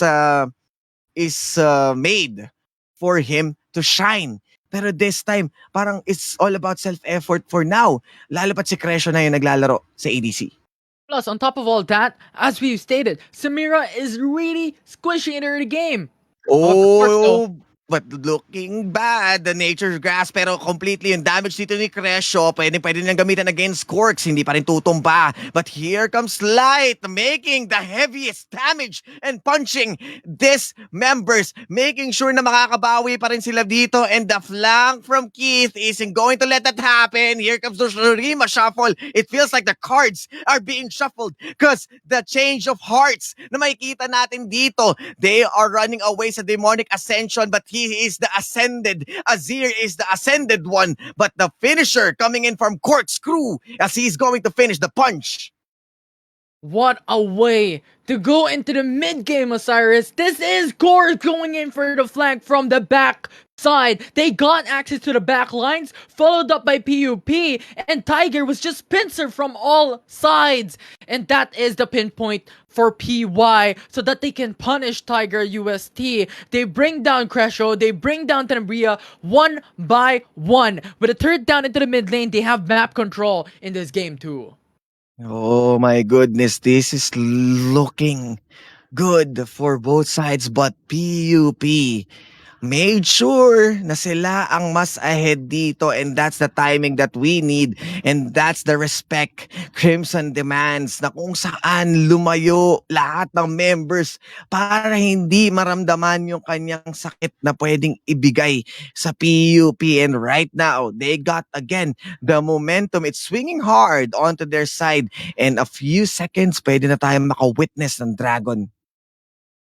This could definitely be something that could spark up another fight for both these teams, and it's really important to take note of the ultimates that are readily available for both these teams, especially when it comes to the AoE potential of Light for Corks, for Trey. These are important ultimates coming into the next objective. And as for UST, they have Sejuani, they have Crimson as well, and the Tidal Wave to be really important. So take note of those ultimates, look at these champions, because if those ultimates hit, this could change the tides of one team to another.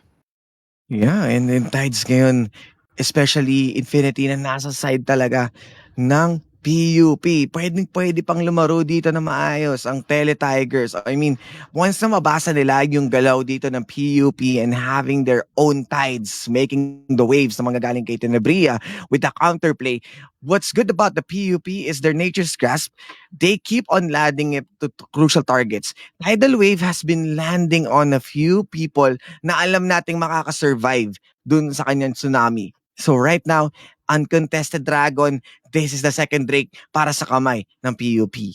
And that's the best part, right? If Corks' ultimate connects onto those crucial targets, it's an easy follow-up. It's a linear strategy for PUP. Here on then, you have Trey with a depth charge along with the Drenched line, and you also have Light with the Empress Divide. You also have XD with the Counter-Strike. There are so much CCs that can follow up from the initial engage that Corks can do. Yeah, and Corks has been the same Corks that we saw from game 1, and right now sitting on the 526, getting his much needed items. He's getting tankier with that demonic embrace. And Light, tulad ng sinabi mo kanina, Infinity, this is the Light show. 503? He is untouchable so far. And having that Shadow Flame, kahit anong shields pa ang ilagay nila dito, he's going to pierce through with his soldiers. And at the same time, yung hirap na galaw nila dito ngayon, kung saan yung setup na ginagawa ng PUP to look for those easy targets, yung kanyang Emperor's Divide, nakakakuha ng magandang pwesto. Cork? Oh, wait ka lang ha, medyo face check yun. Pero they got naman what they need. I mean, they were able to use the Chemtech buff na Blast Cone. So, mas napalayo sila. Able to survive, but burned the nature's grasp dito ni Corks. So, no follow-up. They're just making sure na they are going to take it slow. Wala mo nang sumusobra ngayon, both sides. Wala mo nang naghahanap ng mga ganitong kills. Yes, makakakita tayo ng rotations, but they just want to defend the lanes.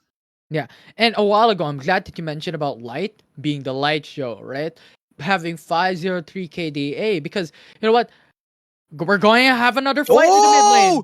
Emperor's Divide once again, a Light completely showing the Light show. He is showing that he's the boss right now, but he's still going down. Here comes the backup na manggagaling dito sa side ng Tigers as they are roaring, pero hindi papayag si Corks as he's chasing Keith. Here comes other members ng PUP, and this Tigers tutumba sa kamay ng isang puppy dahil nga tuloy-tuloy lang ang paghabol nila dito, and just finishing. Rubiker is on a rampage. 557 na siya dito. And this is what we're waiting for, this guy. Yeah, it's really surprising. But We are looking at the end game. This is what we've talked about, and it's now taking into effect. The power of PUP at this point in time is really, really strong. They've now built on 2 items, onto some key champions. They're waiting for Samir to build up, but at the moment, it's 5-5-7 for Rubiker. 4 kill streak for now, and that is huge. And now they're taking the Baron Nashor. Oh, once again, the bark will negate the roar dahil nga makakakuha na naman sila ng objective. And here comes si Spotlight spotting another member para dito sa side ng Teletigers. This is the game that we are expecting para sa Teletigers. They are coming in close pero consistently pinapatunayan ng PUP that they are the Goliath dito sa finals natin. Yeah, and it's a history in between these two teams. It's the rivalry between these two teams as well. We've talked about their history in the past, coming in from Split 1 or even the National Campus Open, wherein PUP defeated UST in a 1-0. When it comes to Split 1, they once again defeated UST in a 1-0. It was this one time in the upper bracket semifinals that UST was able to beat PUP. But no, it's not gonna get there for long. PUP once again is reigning supreme, reaching out for that win in this grand finals. Yes, and yes, we saw na nagkaroon na nga ng patay dito si Kuya Light, but he is mostly banking onto that Ravenous Death Cup 2 needlessly large rod. This is disaster para sa Teletigers, and disaster nga ba ang ipapakita dito ni XD, at mukhang papalag pa rin sila dito as Deviant trying to charge in kaso mauhuli siya ng ibang members ng PUP. This is their jungle. Wala nang matitira ngayon sa Teletigers, and even the tower being focused ni XD. At mukhang makakakuha nga ng trade somehow itong Tigers sa mid lane. Yeah. And this is really, really scary when it comes to the ability of PUP at the moment. But as you stated, Cresho, getting the tier 2 turret rather in the mid lane is huge. Ooh, pero the Nature's Grasp, Corks, mukhang lalagpasan niya yata dito pero si Crimson, pero mukhang ready naman ang mga members dito na ubusin ang mga nag-push sa mid lane. Doesn't chase for Crashaw, but of course would take anyone na lalagpas sa river.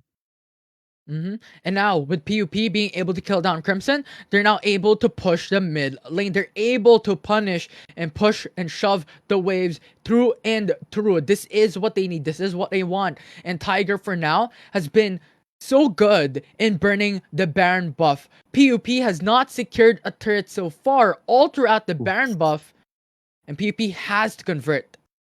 Yes, and PUP may be doing that. They have still the Baron power play, have the single turret. I mean, the single minion that's mowing down itong turret natin. Paunti-unti lang, slowly but surely. But you can see onto the split push duties, no, na naka-Divine Sunder plus the Blade of the Ruin King. Anyone who wants to go on a duel against XD will spell demise. Dahil nga meron din siyang lethal tempo, alam mo na siya yung pwedeng makakuha ng upper hand habang yung kanyang kontrapelo, 2-6, sitting on a Tiamat only, and a Divine Sunderer doesn't have the Ravenous Hydra for a Carnivorous added damage. He's going to have a hard time ngayon si Keith. This is not that we are expecting, especially yung kanyang performance onto the Aatrox. Pero nung game 1 kanina, no, na nakita na natin yung shining moments. PUP read them like a book that they know na nanggagaling nga yung lakas dito kay Keith. So they focus it onto the other side din. Nagawa rin nilang i-focus sila Cresho. So this switch up doesn't really did anything. Yes, a bit of a shining light para dito kay Cresho, pero definitely it was still Rubiker who's doing his job. Yeah, especially right now. Rubiker already secured a 1 mythic item. You also have Lord Dominic's Regard. So much items already building up towards the late game. This is the time that they want. This is the time that they desire to look for those engages, to look for those fights, because now they have the prowess to be able to match up against UST, especially now that Light has secured the Rabadon stat cap. There's going to be so much damage coming in from the Light Show. Oh, and yes, indeed. Light show as they're lighting up everyone na makita nila along its tracks. Madidiscover pa sila dito sa mid lane and still split push duties. I'm not sure kung anong plano dito ng UST, but they're letting these two members of PUP pressuring itong Baron lane natin, itong top lane natin. You have the calling at babatuin pa ng ultimate, but this is only for Trey. Talaga ba? Tidal Wave gagamitin nila dito, pero nga makikita natin si Rubiker. Ligtas pa siya dito, pwede pa siya mag-free hit. Here comes the backup XD at mukhang siya pa makakuha ng kill. Dante's Inferno trigger onto the side. Light show, and you failed. There's no crash show because it will be the spotlight for the light show as this And- Azir will finish this. And it is blinding, Osiris! The lights are blinding from light. PUP, game number 2, initial fight. The beginning was deemed undesirable, but for now, they're punishing Tiger UST. 7k gold lead, and Crimson and Keith, the only one alive to defend, but the inhib will fall in the hands of PUP. Slowly again, they're respecting pa rin yung capabilities ng Tele Tigers na mag-bounce back dito sa game natin, but they are completely ahead. This is a long shot once again from UST. Dahil nga nakita natin, kanina close pa. This time from 11:11 to 13:25 in 28 minutes. And you can see the goal difference, the drakes that being secured by PUP. And at this point, I'm not seeing any windows para dito sa side ng UST. Yeah, because it's closing down much faster than expected. PUP already has 25 kills standing compared to 13 for UST. So they're looking for something to get value. Another fight occurs. Oh, dredge line. Tila ba magiging flat line na walabasan nila dito, pero nakapag-stasis pa. So mapoprotektahan pa habang the tidal wave ginagamit nila dito, pero nature's grasp, and they are grasping everyone into their hands. Dahil nga unti-unti na silang tutumba, tumba completely ang UST Tele Tigers dahil hindi nila magawang makipagsabayan sa PUP. Yeah, and they're always isolating these targets, these important key targets. Deviant stuck in the middle of PUP at that point. This is their jungler. They need this to get the Baron, and PUP secures that kill. Now UST once again has to live in the shadow of PUP on the Baron buff that they have. Oh, this is looking bad for UST and not a single light of hope because light is onto the other side. And tulad nga na sinabi mo, infinity darkness is upon to them because they haven't answered any good clash or good calls na ginagawa dito.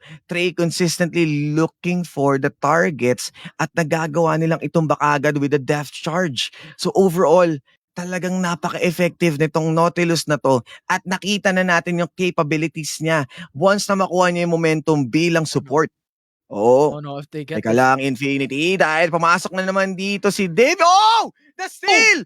Apat na members and Tele Tigers might be there, but still, Light will take his life. A single Drake. Objective bounty. More gold. Pero sapat nga ba yun to keep them on track? Yeah, that's important. That's important. This is the Dragon Soul for PUP. Sejuani denies it. But the fact is, they're still at the numbers advantage. And their Nexus is open for PUP to take down. They have to defend. And they have to hold on to the hopes of trying to make it back. Oh, tidal wave to deny them, pero medyo kailangan nila mag-ingat dito. Mahuhuli si Light. The angle's tight, pero the stasis para makapwesto lang sila. And here comes the show of the night. The spotlight indeed is still there na pala sa pack ni All Might. Kasi nga PUP is smashing into pieces itong Tele Tigers inside the base. And they are disrespecting as might be the ace inside the base. And this is PUP barking all the way, taking down the roar of Tele Tigers. What a game 2 that we have on our hands, Osiris. That was fantastic. From the early game where Oh it my was goodness. so much of a huge deficit, coming into mid game, towards the late game, they played the patience game. They played for time, and the late game was their win con, and they played through and through for that win con to win game 2. Always has been. How well XD performing on a zillion. This time he is given yung kanyang jacks. And what are you saying na late game Kuya Osiris? Nagawa nilang ilagay yung sarili nila na to be feared ng early game pa lang. And at that point, it's just textbook play. It's just, okay, objective tayo. Go back, clash, reset, clash, and then no jungler, Baron. Alam mo yun, naging default na lang sa sobrang ahead nila. They are not getting careless doon sa mga team fights nila. Yeah, it's amazing. And right now, PUP is now on match point. It's one game away for being entitled the grand champions of the grand finals of League of Legends. And remember the stakes on the line for UST. Hindi, tulad ng sinabi natin, lights consistency is there. Pero as much as we are excited, andito na tayo sa match point. Excited na rin ako para marinig si Wes sa kanyang analysis. So for now, we're heading for a short break. Once again, Osiris at Infinity, dyan lang kayo, magbabalik kami.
Are you ready to get good? Enter Globe Gamer Grounds, your gateway to good gaming. Enjoy hundreds of open tournaments and earn points and rewards every time you play.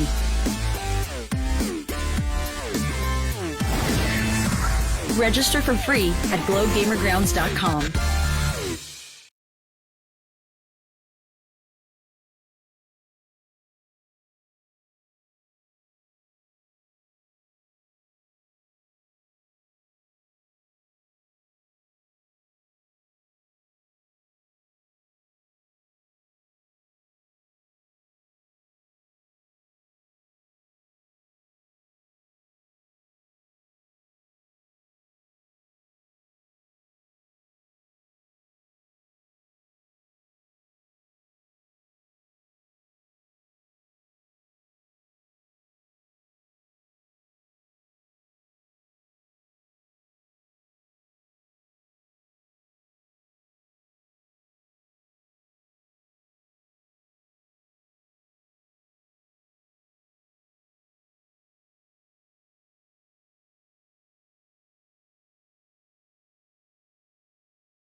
Welcome everyone to the grand finals match point of AcadArena's League of Legends Alliance Game Split 2 2022 presented by Globe at Home and powered by Logitech G. My name is Infinity and once again I'm joined with this young gentlemen Osiris and Wes for this magnificent series on our hands.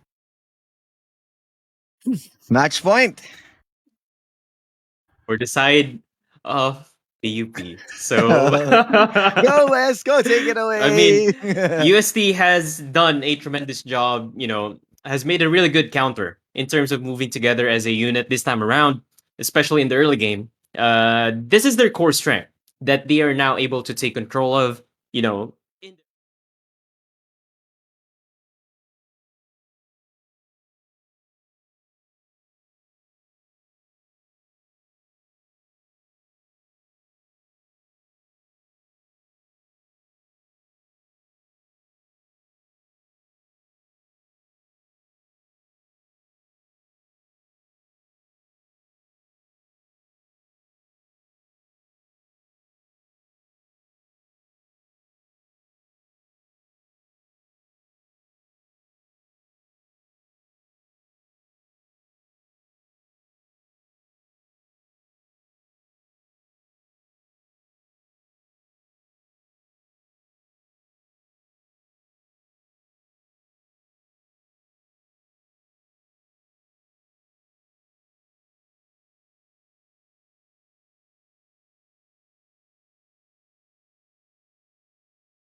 To their hands. Yes, Rubiker might be lacklusting onto the early game, pero who's trying to save those rounds, those let's say those clash, 'di ba? is itong, syempre, si Corks. Right? Mhm. Yeah. Consistently from game one to game two, he is the one who's looking for the proper setups, looking for the targets. And it feels like somehow spoon feed na lang for other laners, pero he's helping everyone to be online, to enable as a group. And Corks is the unsung hero for both games. Yeah, definitely. I think Corks at that point from game one and game two is pretty much like the pacemaker of the team. You know, like keeping them beating, keeping them alive, making them on pace from those specific games to not let the enemy team have this huge advantage that would be so Mm-hmm. difficult for them to make it back. So Corks, time and time again, we have to look forward into those flanks onto those engages, especially from that game two. Without Corks, it's going to be really, really difficult for Pylon to have made it back. And it's just really going to be an important game number 3 from any of these teams. Because if PUP wins this, they're Yeah. champions. If UST wins Woo! it, they still have a chance to creep themselves back away to the grand finals, considering the stakes on the line.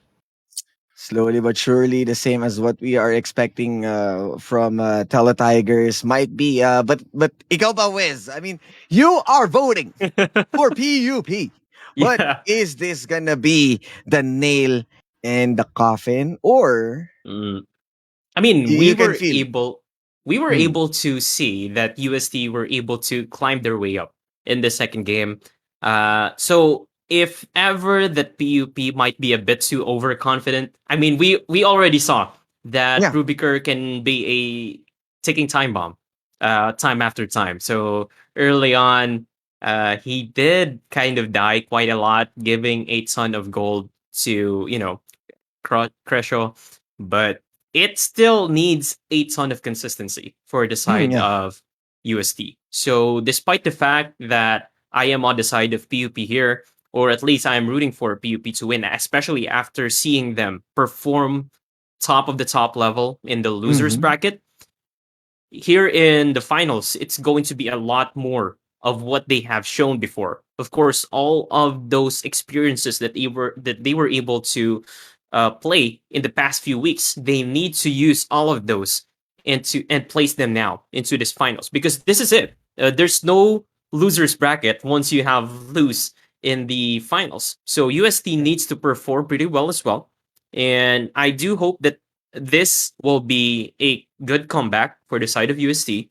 But of course, if Mm-hmm. this will Mm-hmm. be a sweep, that is tremendously a huge success in a dominating fashion for the side of PUP. We might have lost once, but we are ready to come back again with our guns blazing. So just with that, Oh. I just want to mention that with Samira pick, I mean, guns blazing is definitely something that we need to uh, use for them. So yeah, hoping for a lot more play comes for the side of Corks, especially he has been super consistent.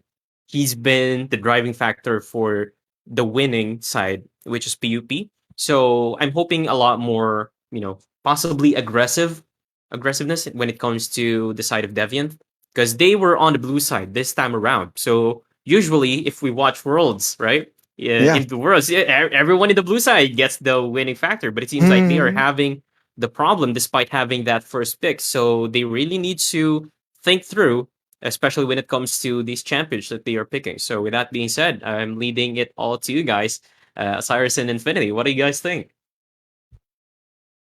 Well, for me, the first round pick feels like Lucian isn't something that you want to have it first. I think Akali is something that you prioritize, right?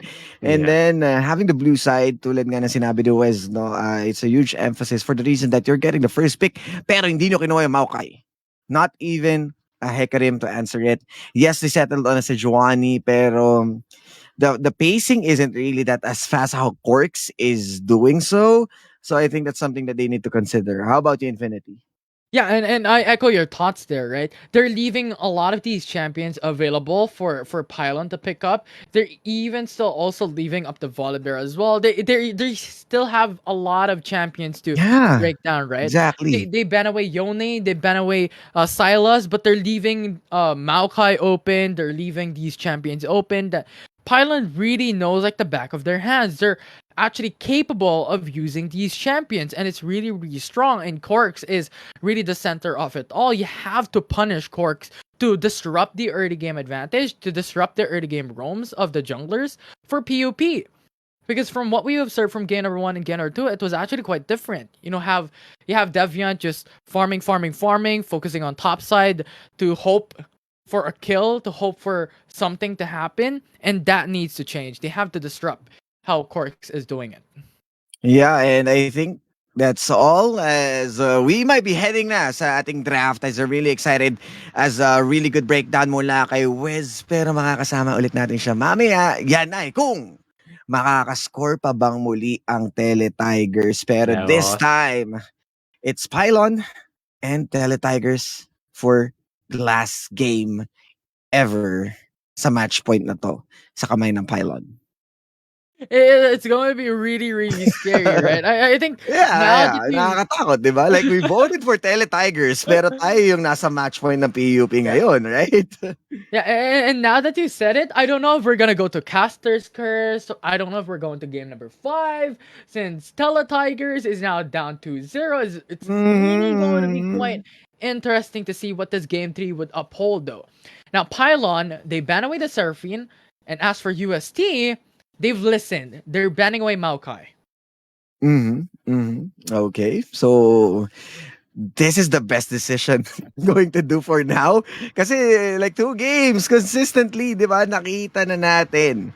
Nakita na natin how well itong Maokai, and parang ngayon lang nila na-realize at we saw yung capability sila dito, and at this point this is another limit testing, or sabihin na nating the next level play for Corks, kasi wala na agad yung dalawang yung kanyang dalawang champions that kind of dictates the pacing ng Pylon. So saan siya magbabank on ngayon? Remember, they are the first pick, and not having this first champions na kanilang sinisecure, we're going to see a change sa drafting ngayon.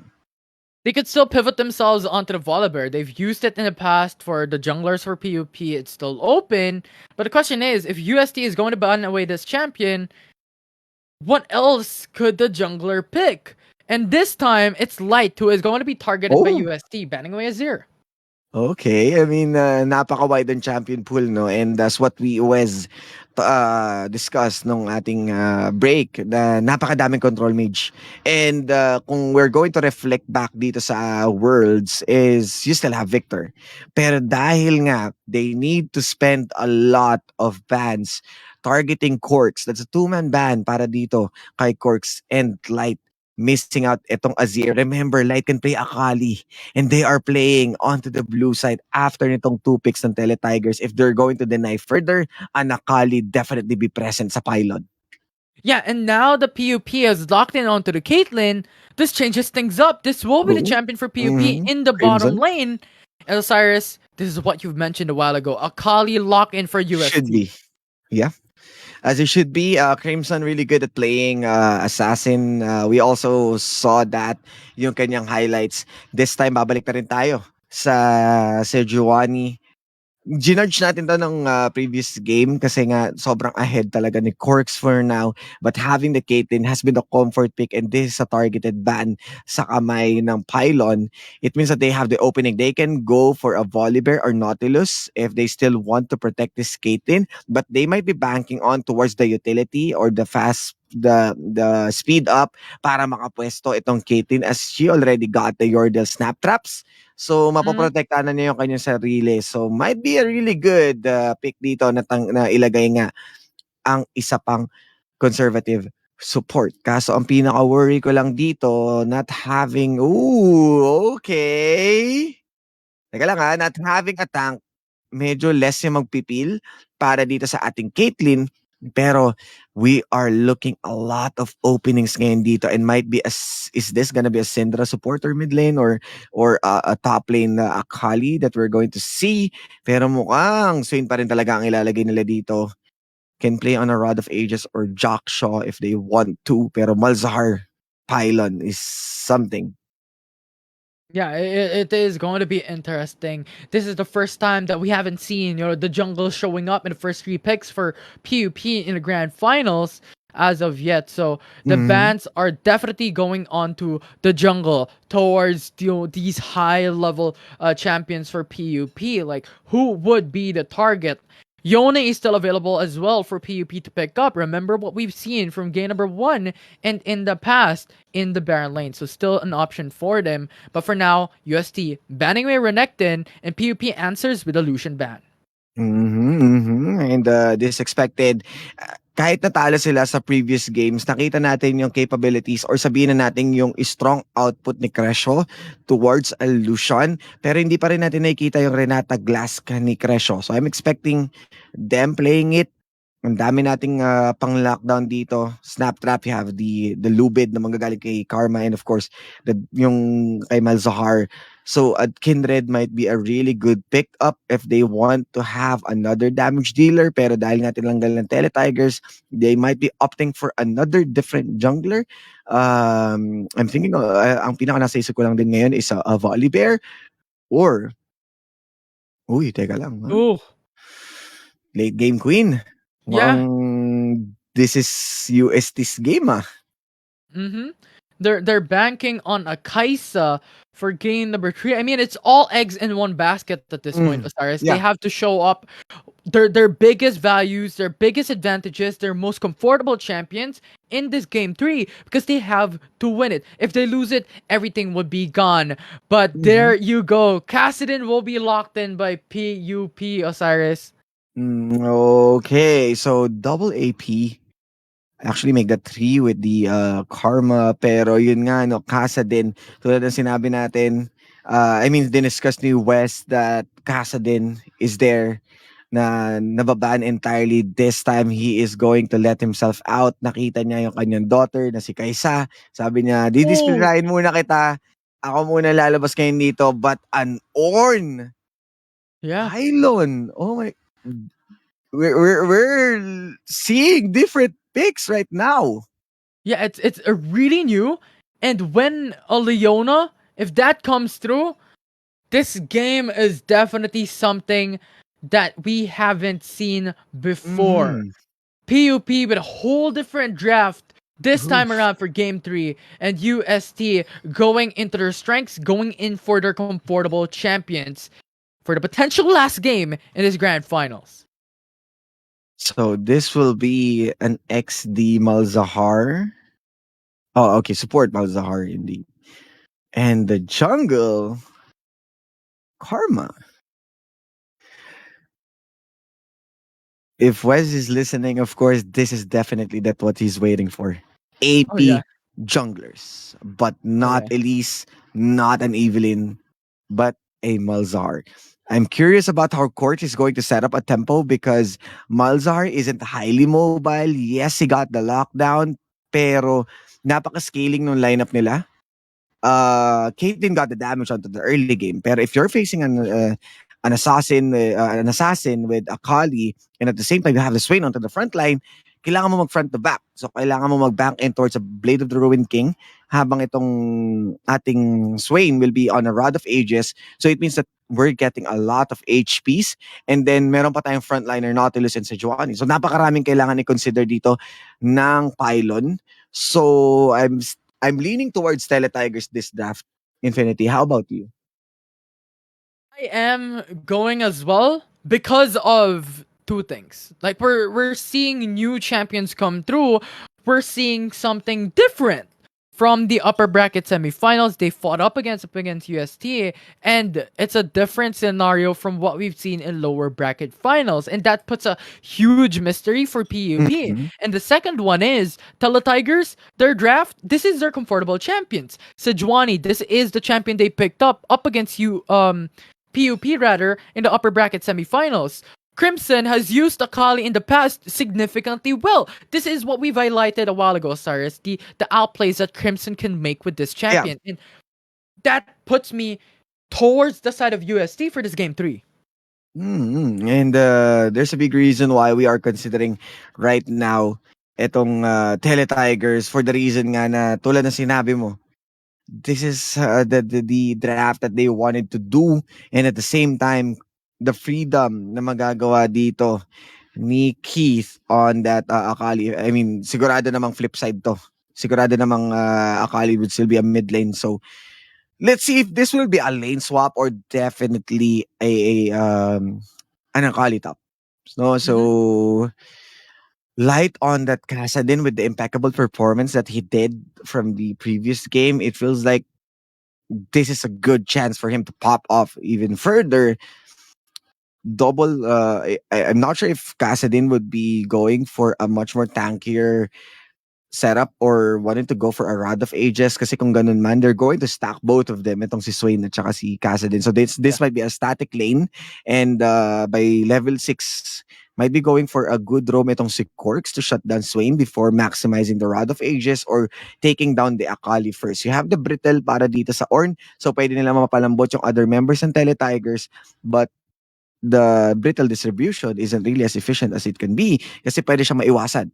So there's so many things that you need to consider dito sa side ng pylon. This is a pretty complex draft. Tele Tigers, they are on a one-way trip. Napaka 2D no lineup nila dito. Sabihin natin yung win condition nila is fairly flat na alam lang natin is late game queen Kaysa and then they just have to go front line and then banking on this Kaysa and Akali Mhm. assassination. Yeah. So I'm not sure if this is really good for Pylon pero they thrive on doubts. We already Mhm. doubted yung Zillion kanina Yeah. and this time they're just going to prove themselves again. Yeah. So any moment pwede na tayo tumalon sa Summoner's Rift para makita kung ito na nga ba yung match point na inaantay nating tapusin ng PUP or is it gonna be Tele Tigers going to answer the wake up call para makabangon a possible reverse sweep or just a possible one game away. So dito natin Man, malalaman. Ano sa tingin mo, Infi? Osiris, why do you have to say that? Caster's curse, man. Ah, as, I'm kidding. as, as much as we have Caster Curse, pero alam mo yun, who knows, right? I Yeah, mean, yeah, yeah. kung sino man naman manalo dito, napaka-deserving sa mga performance nila ngayon. So I'm really Mhm. expecting na this will be a close, even further close match. Kasi unti-unti nang dumidikit yung numbers kanina, 11-11, bigla na lang. Alam mo yun, nakaka-double digits na si UST. So this time, dapat mas close pa sa pinaka-close bago natin malaman entirely yung katapusan. Yung tipong close bago mag-ghost. Ganun dapat. Wow. At yun na nga, Oh, tanam na ba, Rek? Tatalon na ba tayo sa Summoner's Rift? Or, ayan na nga, di ito ba? na. Parang ang galing-galing talaga ni Derek eh. The best direct. Truth. At, uy, ayan na. Shock Blade.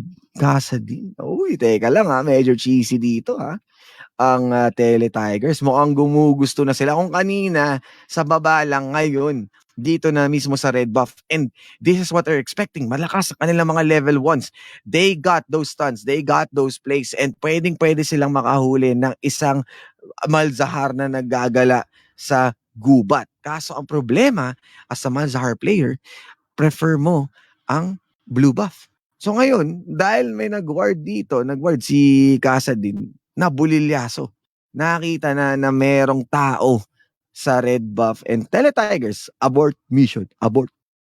Yeah. I mean, meron na silang ward to sight onto light if ever they go into the red buff, Malzahar as well. And this is actually great information, I think. Because they're now gonna understand where would the jungler start? Where will Cork start? Is it blue buff? Is it red buff? Blue buff para dito kay Corks. As you want to spam lahat ng iyong skills as an AP jungler. So definitely there. Kaya hindi ko in-expect na sa red pupunta itong Tele Tigers pero baka yung bot lane yung gusto nilang hulihin. Pero teka lang uy. Si Crescio galit na galit.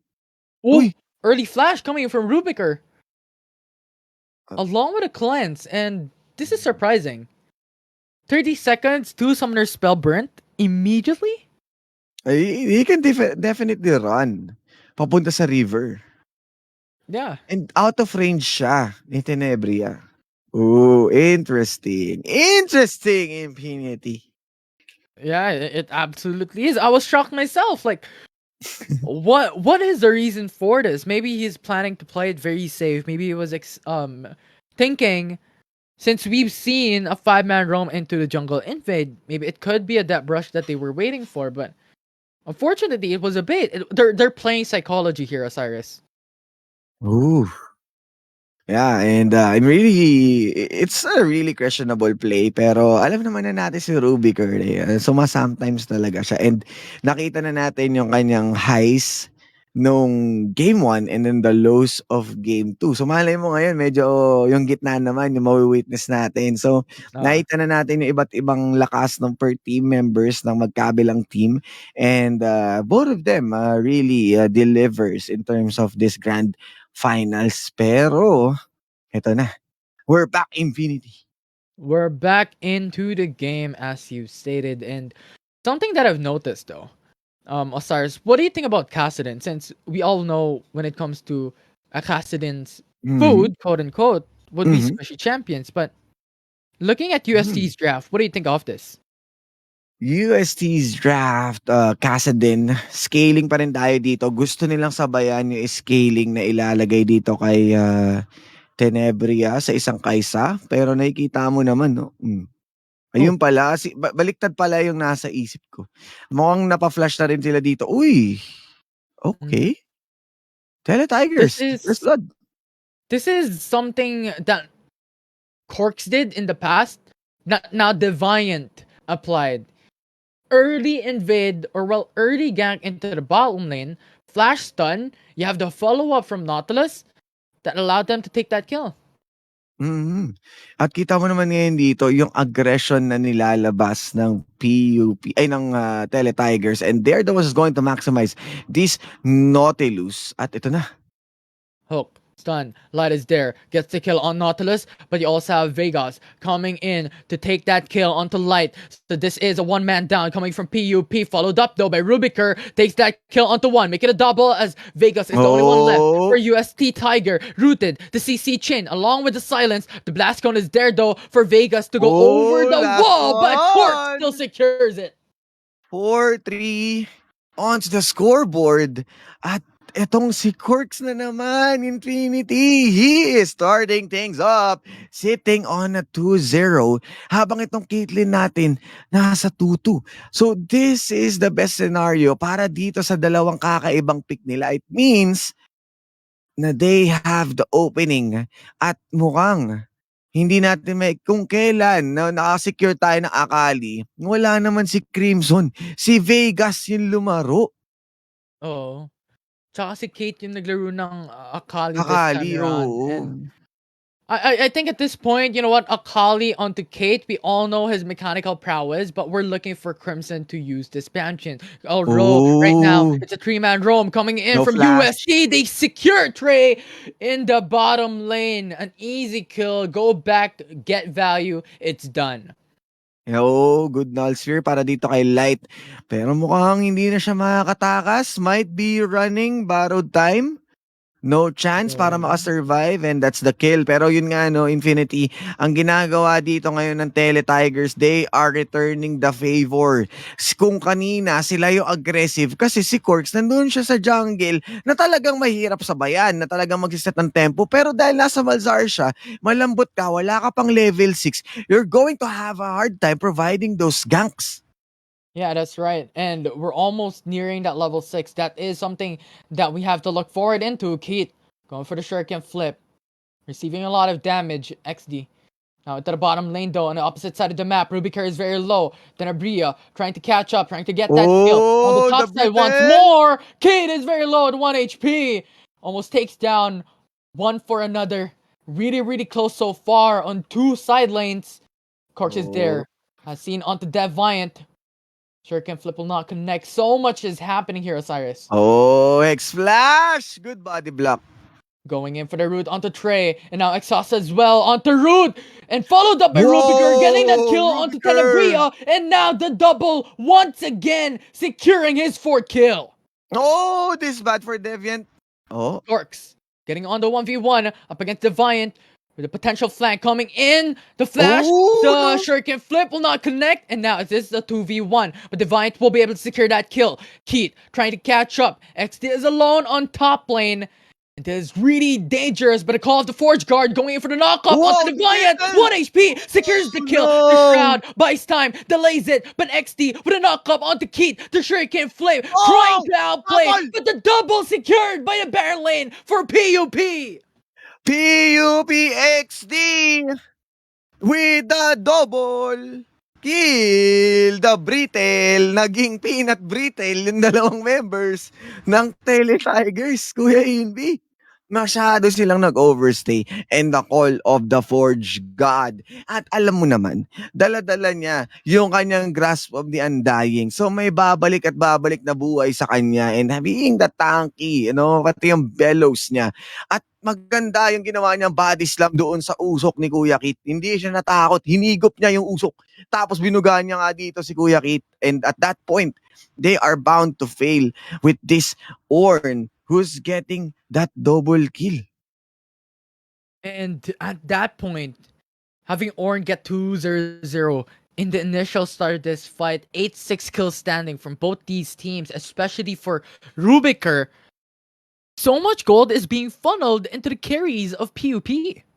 Yeah, and ang maganda dito sa side ni XD Infino, yung nakikita mo na naka-Kindle Gem etong si XD. Kasi definitely Keith on an energy, akali, alam mo, magi-spam yan. And nakita mo nga naka-chamat siya ngayon. So there are, this a really high chance na mag-Venus Hydra ulit siya para makuha yung Carnivorous, kumuha ng stacks. Pero etong si XD, meron siyang Sunfire. So yung kanyang wave management dito, makokontrol niya, and at the same time, having this Kindle Gem, makakasabay siya sa trades na ginagawa dito ni Keith. At nakikita mo naman, no, nakakapalag siya, kaso perfect execution. Ayun, no!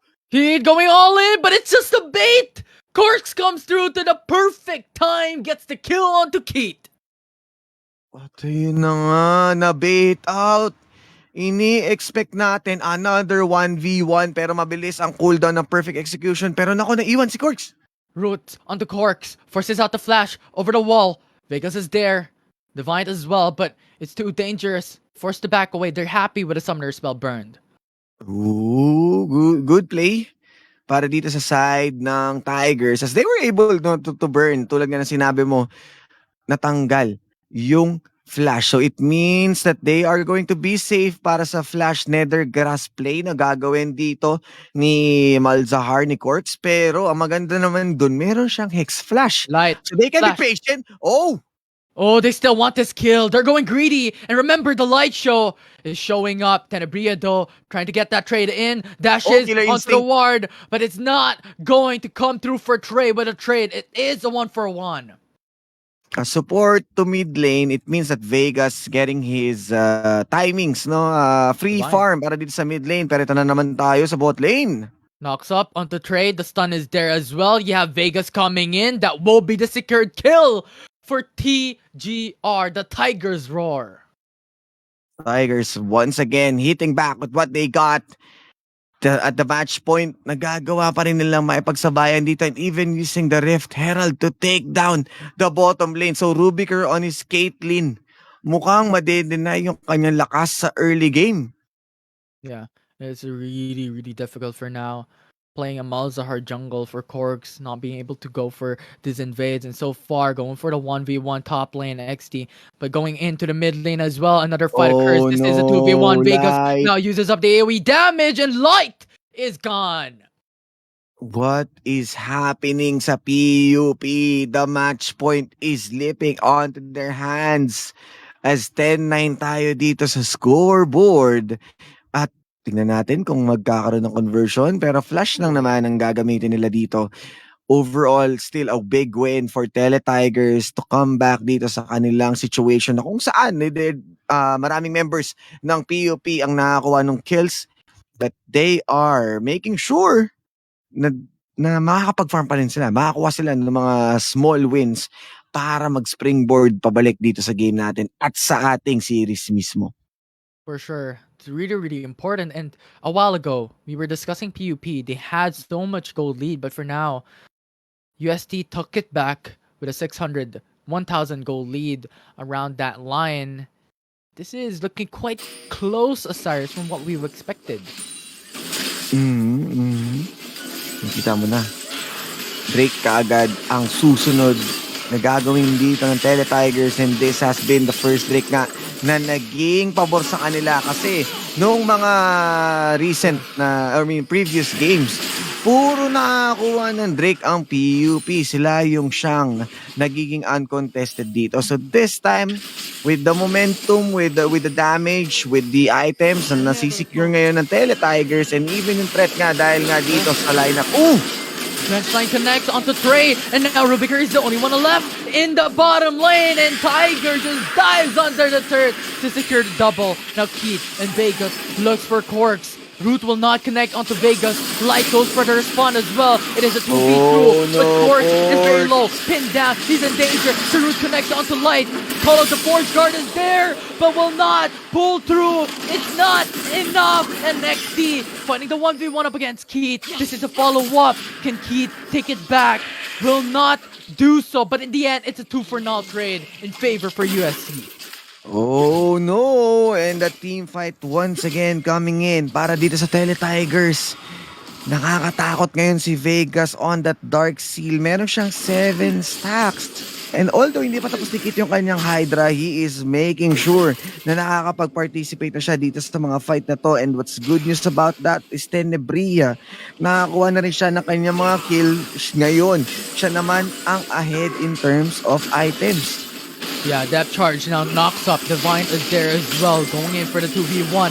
Light attempts, perhaps, to take that trade, to go in for the respawn, but Corks is already dead. Divine still has a healthy amount of HP. The stun connects onto Light, and Trey comes to respawn. Tether will miss, but in the end, Light will secure the kill. And on the other side, XD going to try and take another kill, but Tenebria is there. Vegas is there. The Drench line connects onto Trey. Going in for some speed, but Vegas on a rampage takes the kill. No. He's about to survive, pero ito makakahuli pa ng isa pa. But you have the Rift Walk para dito kay Light.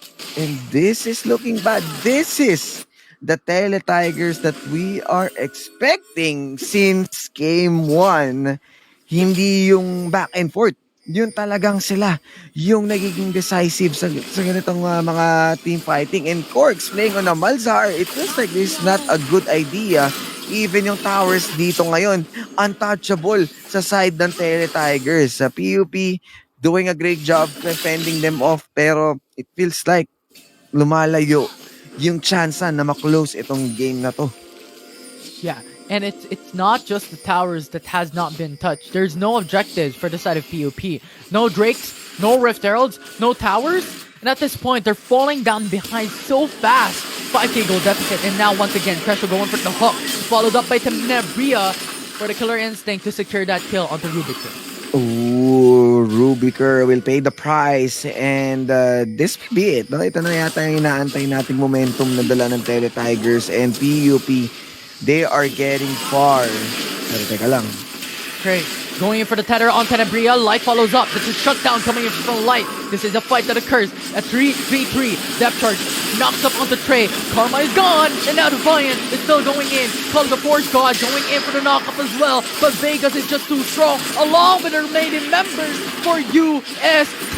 They cannot do nothing but hide from the shadows of their turret. But UST is still pulling through with a triple kill for Keith. They have punished with a 4 kills and traded for 2.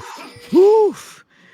This is the play from Tele Tigers. Ahead na sila, so pwede na sila maganap ng fight. They can just take down towers easily. And yes, napakawalan man yung Caitlyn dito.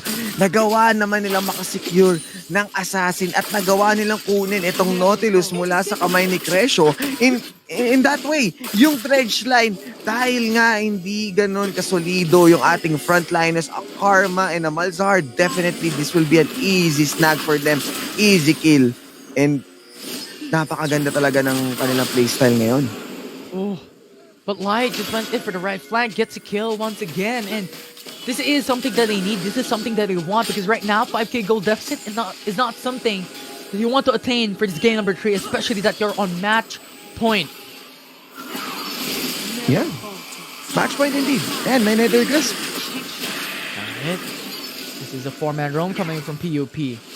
Roaming around, but UST knows to play safe. They're playing the patience game. They know that they are at a numbers disadvantage.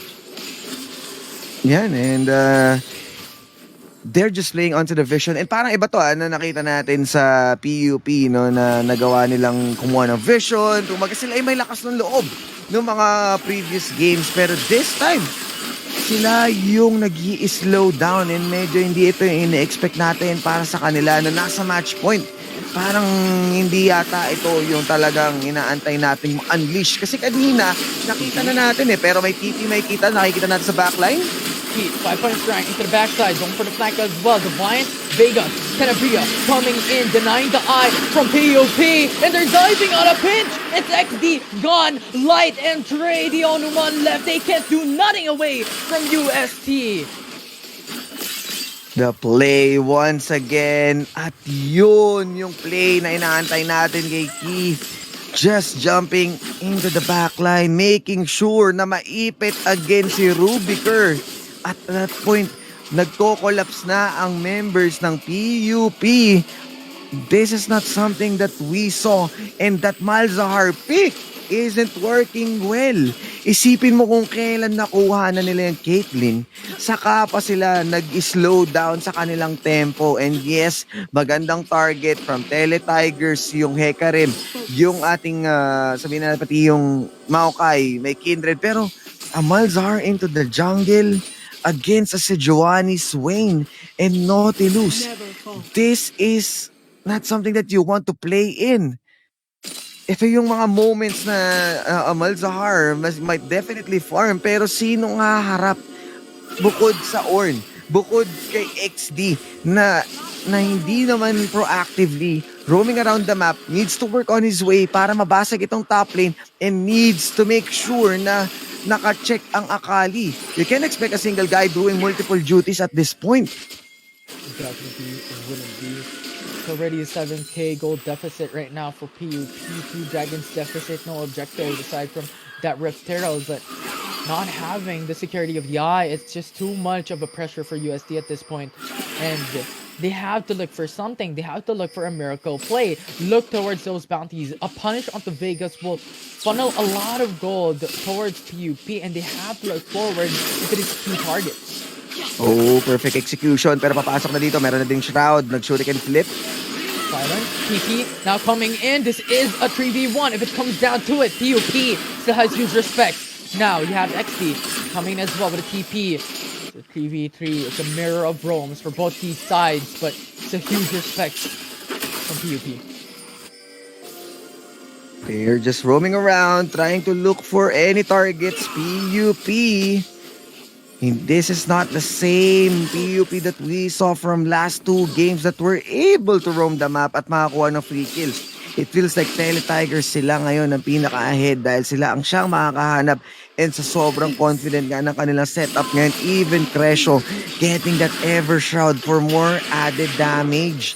Kita mo naman, sinusubukan nila mag-habol dito. Nether Grasp na wala nang shield dito ni Malzahar at mukhang may isa na namang fight. Nautilus suppressed. Crescio can't do nothing. Followed up by the call of the Sword God going in for the knock-up onto 2 members for UST. But at this point, Tigers are just too fed. And when they're fed, they're full. And they're full of items at this point. They get the double kill for Vegas. And the only one alive for XD. And UST now pounce up against PUP. And an uncontested Dragon, 4 members ang naka-ready dito. They have the damage, they have the tanks para linisin or para trabahuhin dito si Baron. At nakikita mo naman even Keith just starting things off na mapush na tong mid lane. They can easily convert a really good tower once na makuha nila yung wave, at kita mo naman wala nang kadamage-damage dito si XD. Kahit sabihin natin siya yung naka-jackson na hindi na niya magawang itulak palayo itong si Keith, but has to go back kasi kailangan na rin niya kumuha ng kanyang secured items. And at this point, this Akali is sitting or might be going for a next assassin item or mythic item niya, and more added damage para sa kanya na mahuli dito si Rubiker.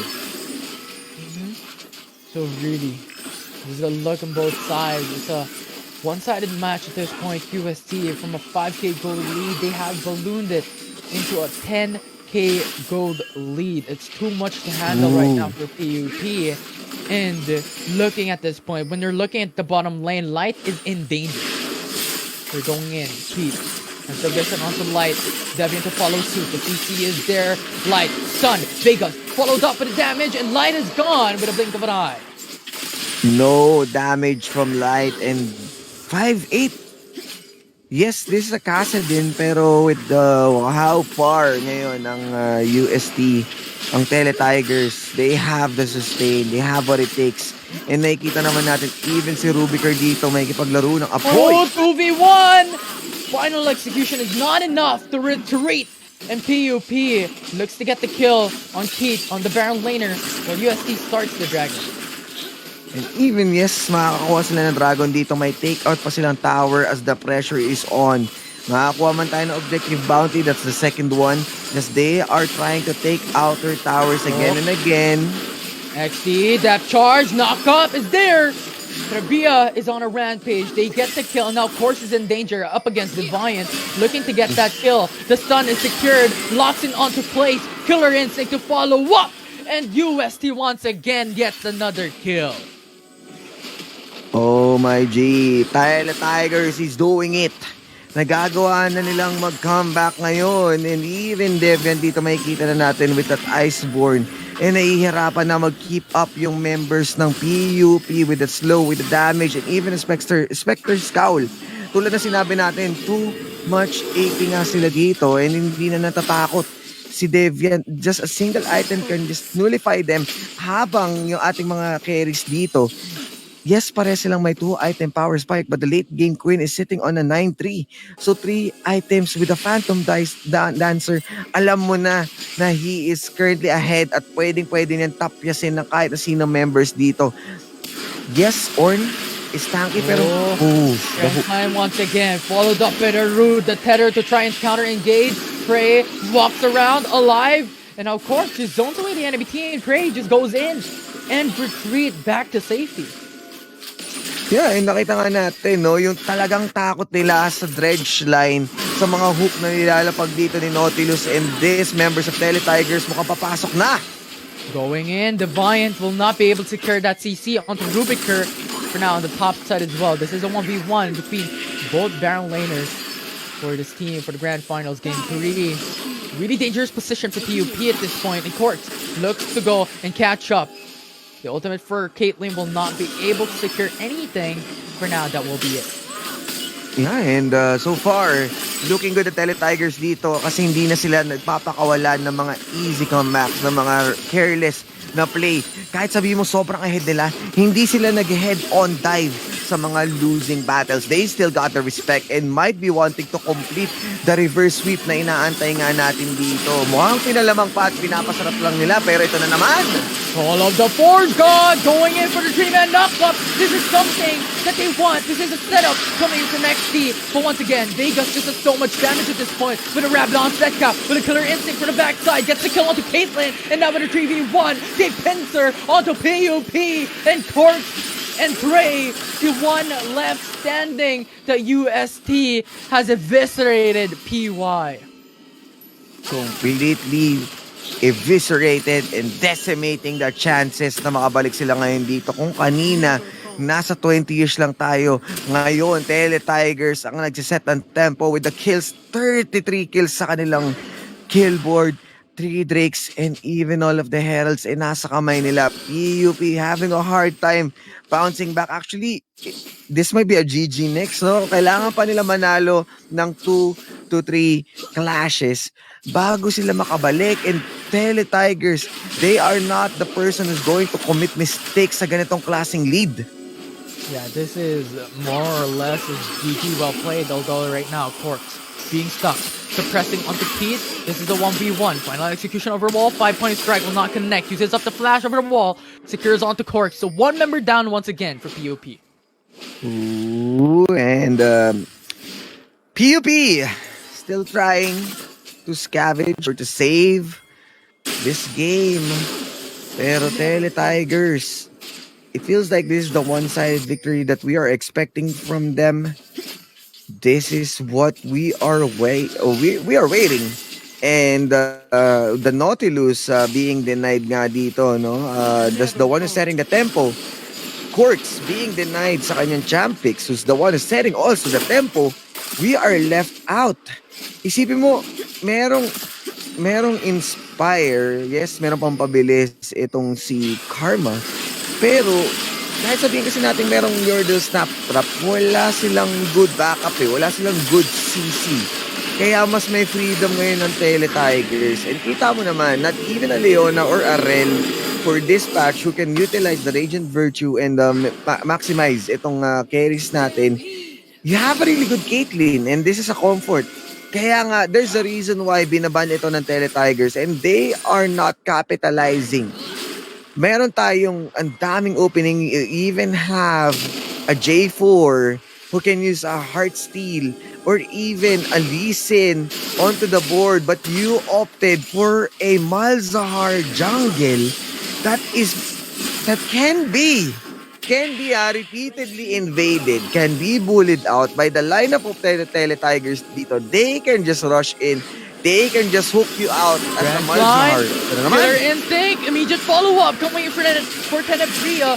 This is just so much power. Now UST follows up with another, but a CC pulling down on PUP. Now Light is stuck in the middle of these 4 members from the Tiger as they pounce. They call up the Board God, trying to make it back, but a turnaround will not be sufficient. That ultimate will not be sufficient, as UST is now so dominant in this Game 3. Game 3 indeed, as might be, we are moving on to the Game 4 as the Baron power play will commence, and this might be it as this questionable lineup, tulad ng sinabi natin no, napaka-complex. This is not something that you want in the last member indeed. Yeah, and this is over. UST just punishes PUP as they obliterate every single member, and the Nexus will fall, and we will go to Game 4. Oh no, Game 4. Looking bad para sa PUP. Mukhang nakuha na ng Tele Tigers yung footing nila. And Jungle Malzahar, you are sitting on a match point. You can dethrone the old kings, the prodigal son. And what did you do? You drafted a Malzahar jungle. Who's entirely not having the best time of his life. You know how Tele Tigers gets the momentum. Doon pa lang sa mga Maokai picks, kaya na nilang going close and parang naging complacent itong PUP for drafting a Malzahar out of nowhere. Right? And walang frontliner kundi si Orn lang na kailangan niya pang i-keep tabs itong akali natin at nasagot lang din siya ng isang Swain and sa Giovanni. So, what's happening, PUP? Come on. This is match point. This is your finals to take. Yeah, and especially considering that we all know that Corks is very viable on these melee champions that could set up the play for their team. We were hoping for Volibear, but instead we got Malzahar instead. So, it's a really difficult situation for them to make it back. And now we're going to game number 4. Still match point for PUP, but now on a bitter end coming from that loss in game 3. So really, really close matchup right now to see for the grand finals. My name is Infinity. This is Osiris. That's it for game 3. We're going to take a short break, but don't go away because later on, it's game number 4 for the grand finals of League of Legends Alliance Games.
ready to get good?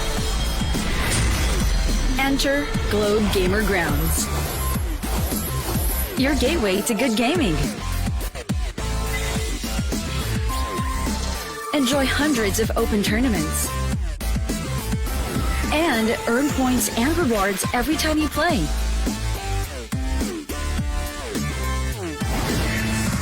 Register for free at globegamergrounds.com.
Follow me.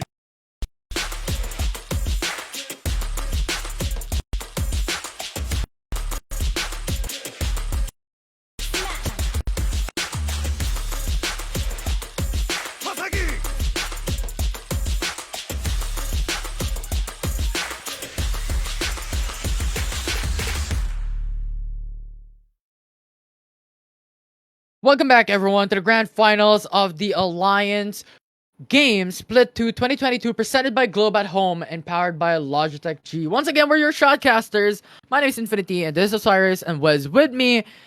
And that game 3 was exhilarating, was. I do agree, and I have made a call, and it seems like it was for the worst side for the PUP. So for that, I would actually love to thank them for picking Kassadin, but unfortunately, Kassadin Oh wasn't the yeah. pick that Light was looking for. But we are seeing the flexibility of all these members. They're not afraid to look for a team combination despite this loss. Deviant, though, finally able to make something happen for the side of UST. So props to this man.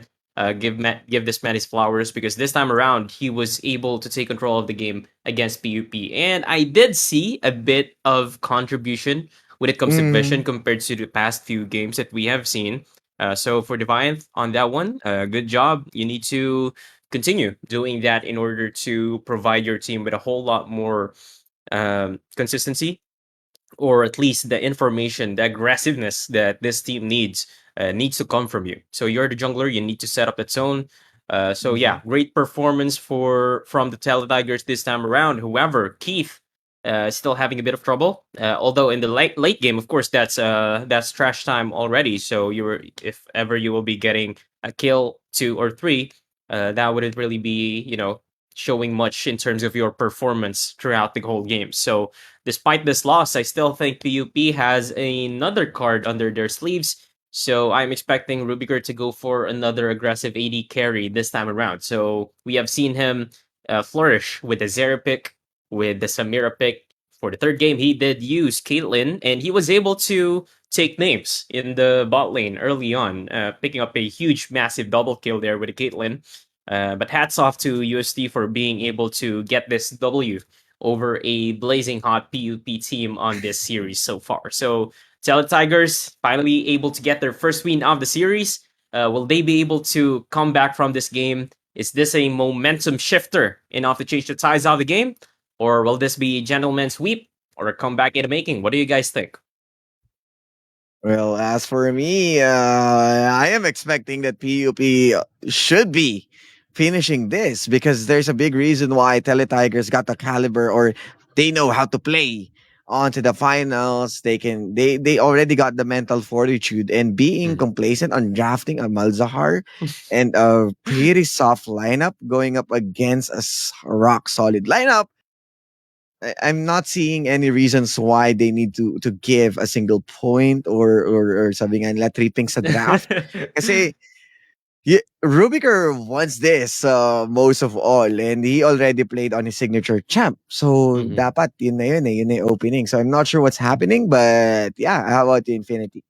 Yeah, I think the point is the phrase or the analogy that we can consider here for game number 3 is don't fix what's not broken. Why True. change Yeah. things up where it's actually being viable already up against UST, especially being, as you stated, the stars a while ago, the old kings, the prodigy that you can defeat. Like, do something that works. Don't change it. Especially for Chorus going in for Malzahar, wherein you still have the volley bear, you have this capability of just diving in and setting up the engage for your team. That's really important for PUP coming into the game 4. And Fully. how about you, Wes? I mean, we already saw the change on the draft.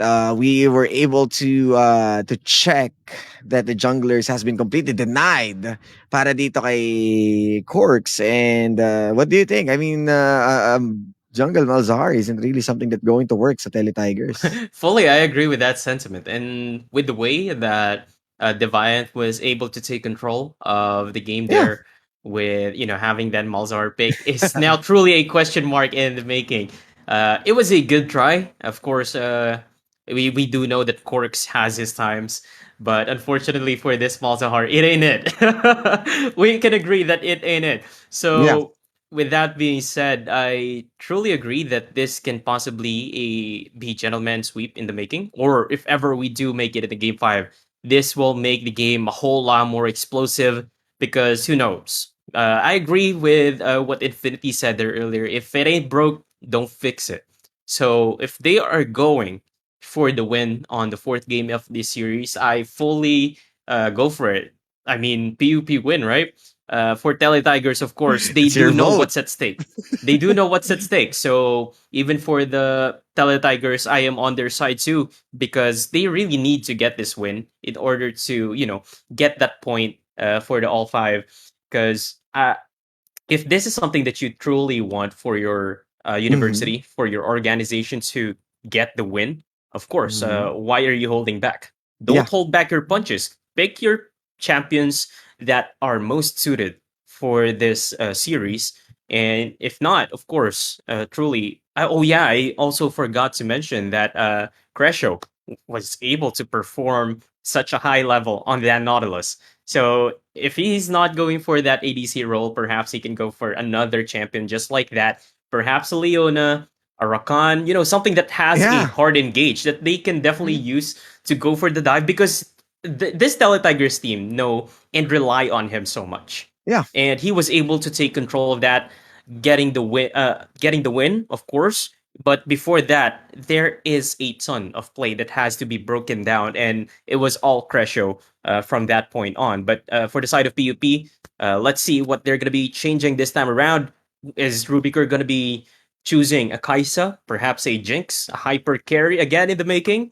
Or who knows if he's going to be holding on to that Caitlyn and perhaps, Keith. Oh, yeah, Keith again. Oh, he's I still let's there, right? let's see if he's gonna be making something happen here. Yeah, So yeah. Corks, I'm expecting a lot for you in this game four, especially after that Malzahar game. So with that being said, passing it over to you guys, and let's see what the game four has in store for us.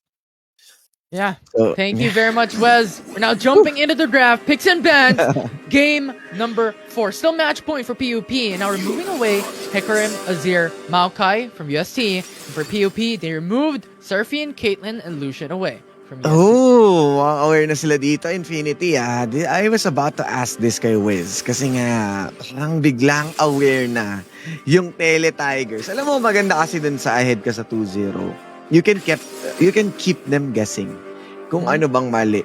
Ngayon, na nakascore na sila ng isa, yun yung sinasabi ko, Invi, why would you pick Amal Zahar? Merong J4. Merong J4 for proper setup para sa Caitlyn nila. So, Yeah. it's there. So, well, kailangan na natin mag-move on sa Malzahar, pero definitely, napakadaming choice dito. But this is a good move for Pylon para sila ang kumuha na sa Johnny, pati yung Silas. And they've used this in the past, so we know that Pylon can use this champion, that Corks can use this champion. So they lock in onto the first 3 picks here, along with the Silas and the Fiora for PUP. For UST, they go with Swain, J4, and Aatrox. And now, going into the banning phase, they remove Saya from PUP against UST. And yeah, they're going back to this Swain. Since sila yung nag-Caitlyn kanina, Pylon, and they are aware kung gaano kalakas itong si Crescio mag-Zaya, it feels like they are forcing on, wow, the four marksman ban, Infinity. Isipin mo yung focus nila dito, and parang mapupunta yata sa Kalista itong si Tele Tigers. Kasi di ba nakita na natin yung game nila, Kalista and Renata. So, there's a huge possibility na yun lang yung pinaka-opening.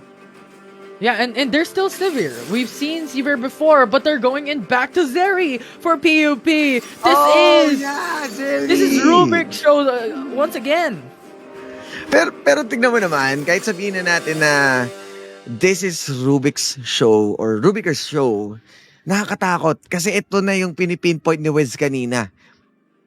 Hard engage na kailangan nila Arakan, Leona, pero one of the meta champions na nag-wield ng Radiant Virtue na possible, pero pwede rin siya mag Heart of Steel dahil nga ang Rel with the hard CC na dinadala niya, pwede kang umatake. So nag-i-stack up yung Heart Steel.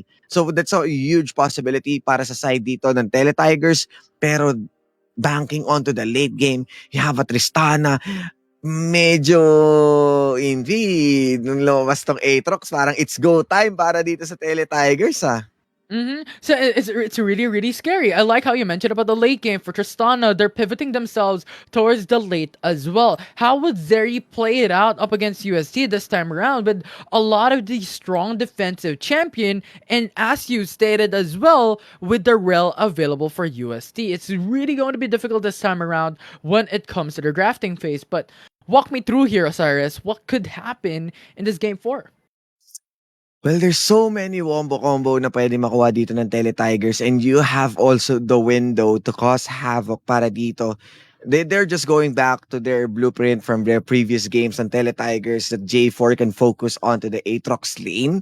And this is a Fiora. Yes, you can slide out with once na magamit yung Cataclysm, and you have also the repost para ma-cancel yung flag and drag. Pero obviously kasi not having a flash, alam mo na may hirapan ka bilang isang Fiora once na binalik-balikan ka ng isang J4. Ang maganda naman dito sa side ng Pylon, well, somehow hindi ko natitipuan yung isang Soraka dahil nag-excel si Trey sa mga hard engage. Parang sila pa yung mas gugustuhin kung kumuha ng Rel, Leona, or even Arakan, kasi medyo naglaro na naman siya sa isang conservative support who's not offering a good turnaround or yung mga hostage play na ginagawa ni Trey. Kumbaga, wala silang panghuli. Meron ka lang pang heal dito sa Zeri. You have the heals, pero yung utilities will not be as much as how a really good stun na manggagaling dito kay Rel, pwede siyang mapasabog ng isang ng isang Tristana, especially na ang Tristana, meron siyang sariling steroids. So overall, I might be leaning towards Teletigers this time. This might be a reverse sweep in the making, or it's just that pylons are just limit testing at this point. Yeah, and it's another difficulty of layered from what we've seen in game number 3, right? There is a difficulty of the lack of frontliners. And now that Fiora is there, sure, this could be a frontline along with Sejuani, along with Silas. But Fiora's probably just gonna stay on top lane, going 1v1, so it is just Sejuani and Silas isn't really the greatest tank of all time. And you also have Soraka as a support, so Yeah. it is an extra difficulty for them to match up against UST, especially having a lot of these hard engages champion. Yeah, and the hard engage, ito rin yung naging susi nila from the previous games that they repeatedly knocking onto the heaven's door of Pylon. They are swamping in doon sa jungle ng Pylons up to the point na hindi na nga sila nakakuha ng farm. Corks had a hard time on setting up the tempo ng isang Malzahar kahit yung farm nila dito. And this time, sa isang si Giovanni and you have slippery champions dito, and even itong rel natin, yes, pag nag-engage ang rel, there's no going back, pero yung kunat niya kasi will have a free hit of a lifetime itong si Tristana. Not sure if this will be Tenebria, pero most likely kasi si Crescio is really good on those hard engaged champions. Yeah, and I'm really excited. Is this going to be a grand finals ender for PUP, or is this going to go into the game number 5, go into silver scrapes for League of Legends Alliance game split number 2? And remember, once again, the stakes on the lines for the viewers watching at home that just came in. If Tigers win this, they still have a shot for the top 1 spot in the all 5G rankings. But if not, they're out of the gate. It's really, really up there for UST.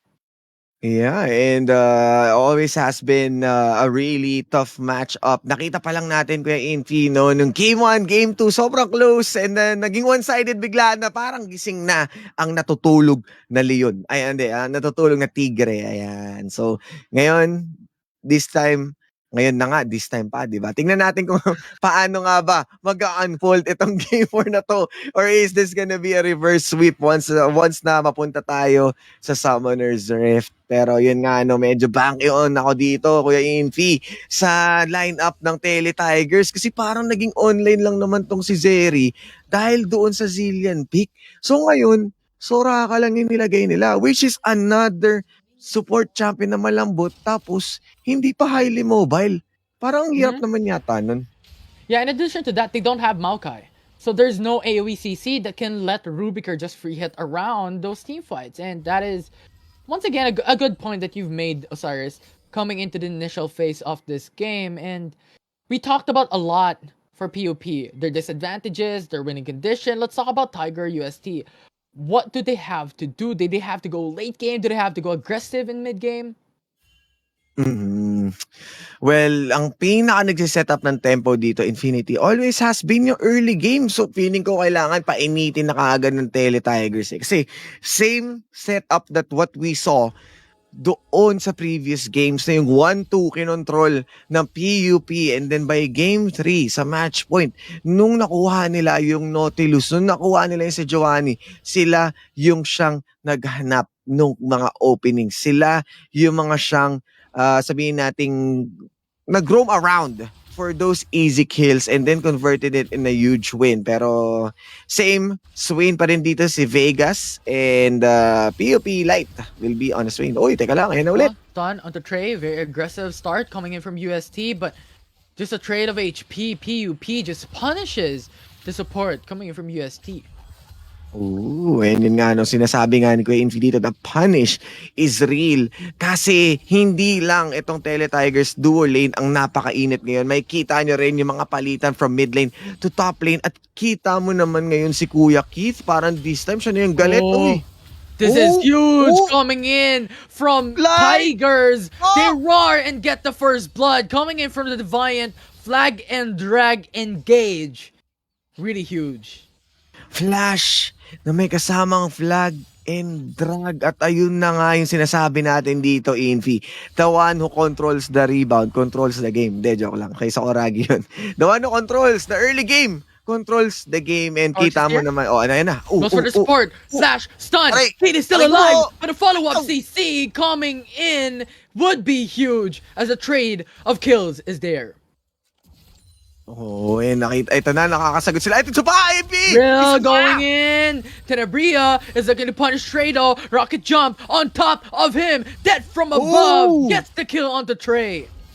Oh, Tenebria wants to stay on top dito sa ating game as he consistently looking for the right targets, and this might be it, the secret formula for Tele Tigers. At tulad nga sinabi dito ni Direk Yokai, tulad na sinabi ni Wez, nakita mo naman na witness na nila. Oo, teka, bago natin tapusin yon. Oh, meron pa ba?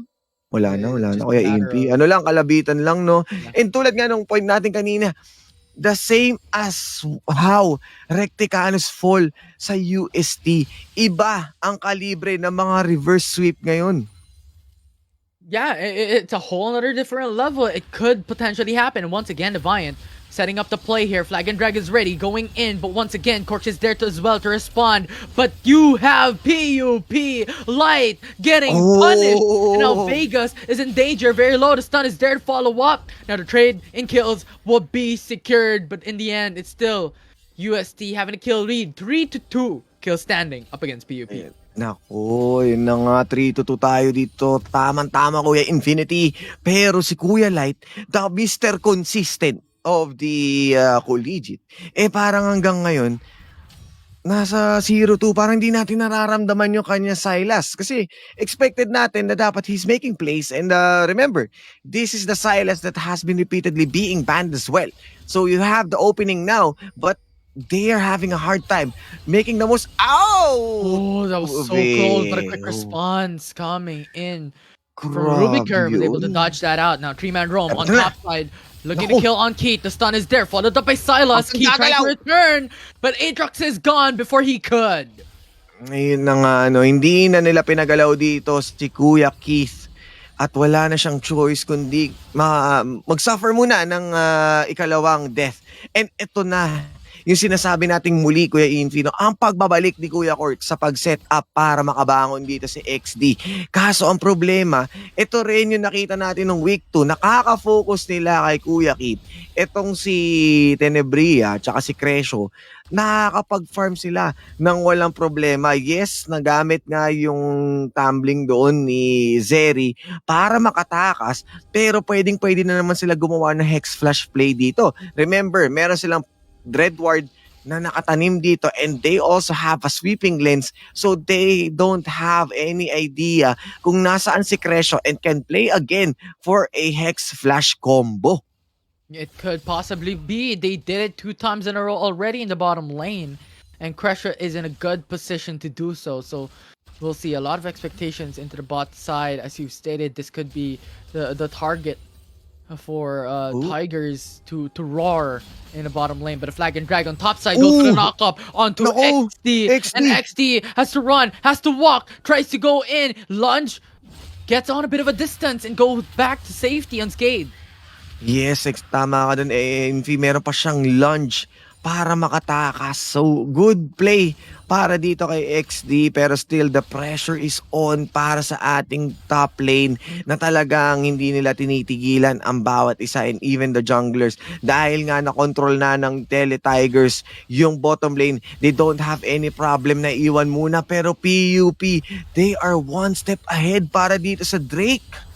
Yeah, and they are going to secure the Drake coming in from PUP. This is a good start. This is what we were looking for a while ago. We're in the blue side. We're in PUP. Constantly gets this Dragons. And now they got it. Right now, though, the engage coming in from Crucio. Going in. Kills on Trey. And now Rubiker is in danger. Corks on the backside, though. Goes for the flank. The stuns connect onto Crucio. And now they're going in from the back. Corks go to stun. Tenebria.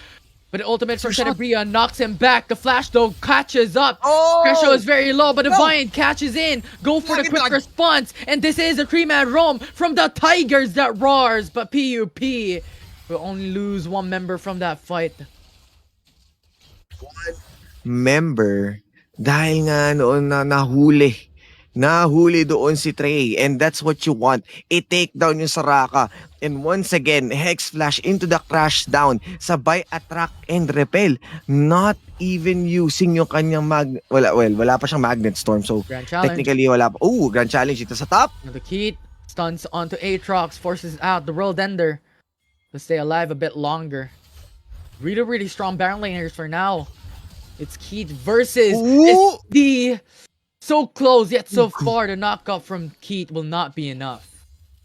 Grabe naman yun, Kuya Envy. World Ender. Si Kuya Keith. And doon kaagad na itulak palayo si XD. So this Aatrox is still there. So, teka parang nag-i-sneaky to si Kuya Deviant eh. Oops, teka, ward. Double wards. Two-man run from both teams. Jungler is there, readily available on top side. Starts off the Rift Herald for the Tigers. Oh, they have the vision. Pero pwesto muna sila dito. Makakatira naman ng bagya si Zeri over the wall. Pero still, they are running. At ito na!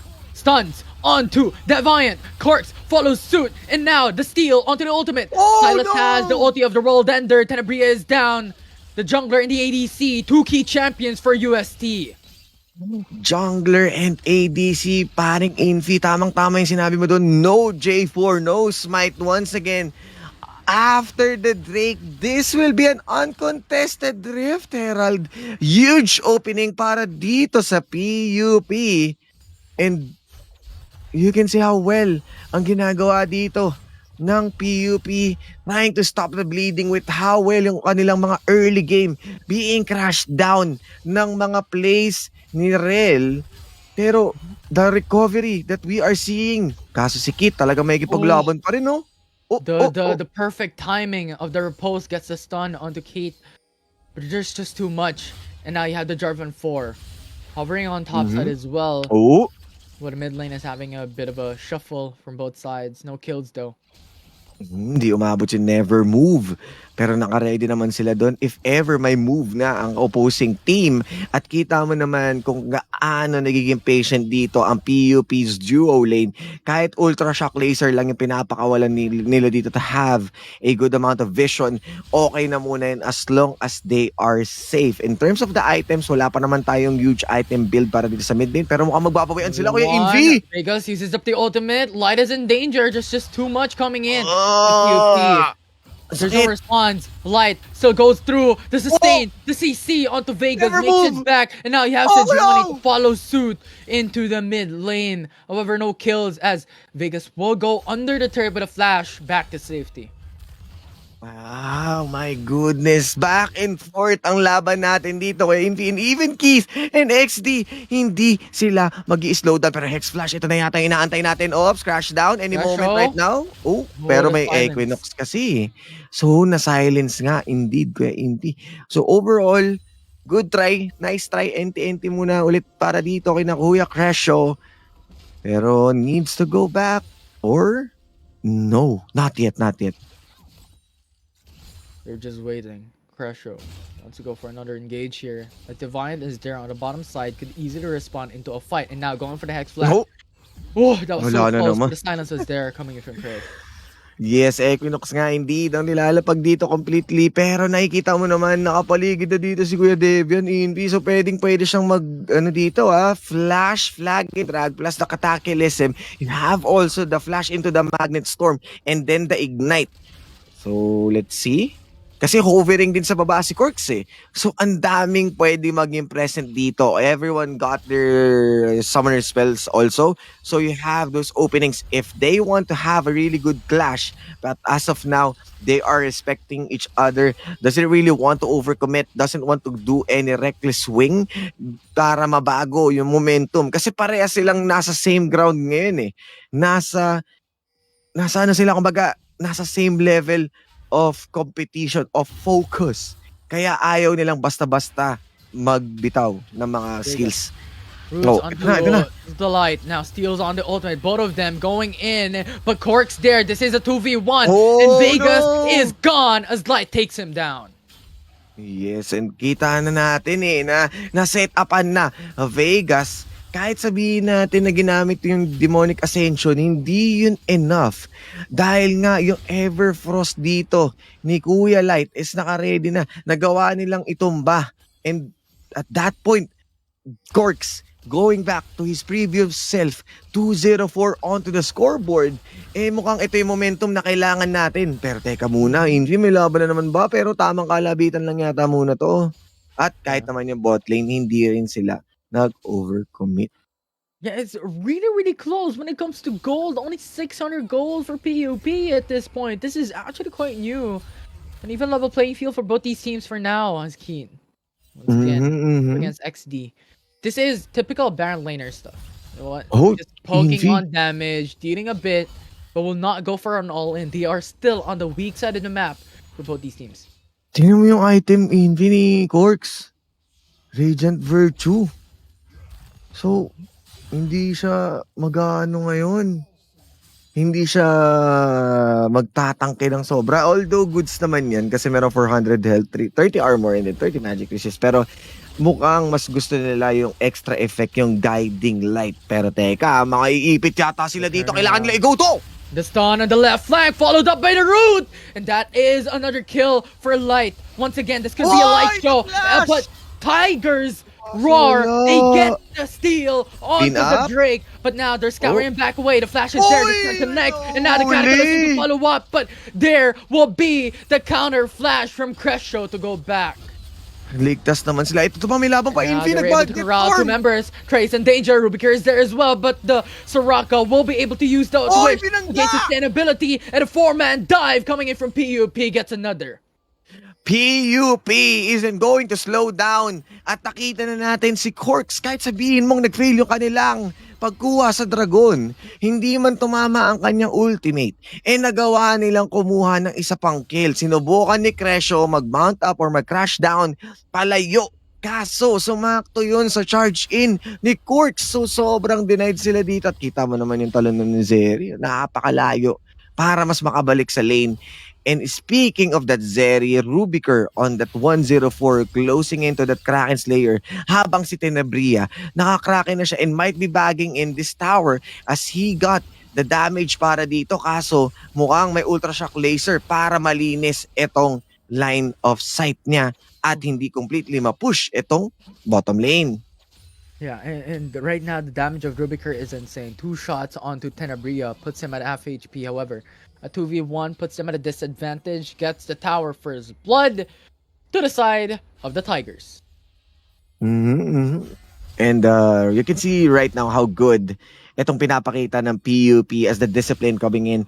And ang nakuha din natin dito, no, mula kay XD, after na mag-Dora, nag-call din siya. And after that 3 last minion, makiklaim na niya yung kanyang added gold. So mag-i-springboard even further yung kanyang damage with the item na pwede niyang kunin dito. And having the magical footwear, hindi niya kailangan bumili agad ng boots. Pero pinagtutusok yung si Kit dito, wala man siyang prior items at mukhang atras naman. Infernal Chains?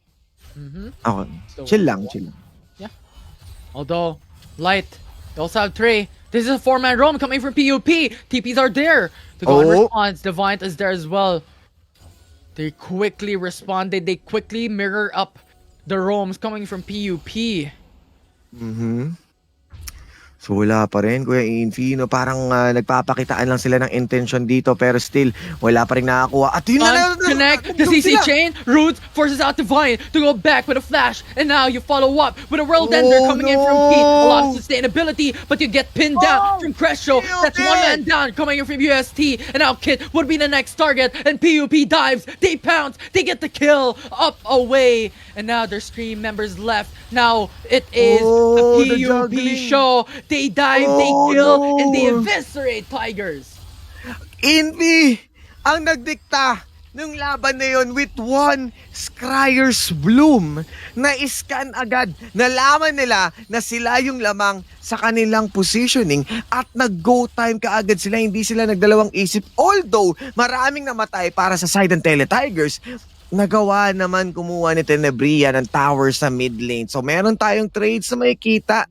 Actually, medyo kulang pa nga sa Torre itong side ng PUP kasi wala na rin yung bottom nila. Pero expected yan. The sieging power coming in from the Tristana is evident at this point of the game. He's getting those goals. He's getting those map control. At remember, Atristana is a late game. So they're just banking on moving in sa super late game nila sa kanilang hyper carry. So tingnan natin kung talaga bang aabot tayo doon or there is a chance para dito sa PUP na tapusin na kaagad itong game natin kasi this is a ticking time bomb yung lineup nila dito. Yes, 0-3 dito si Keith pero nakita mo yung kanyang lifesteal kanina nung naka-world ender. Inabot pa ng siyam-siyam itong PUP para mapatumba completely itong members ng Tigers.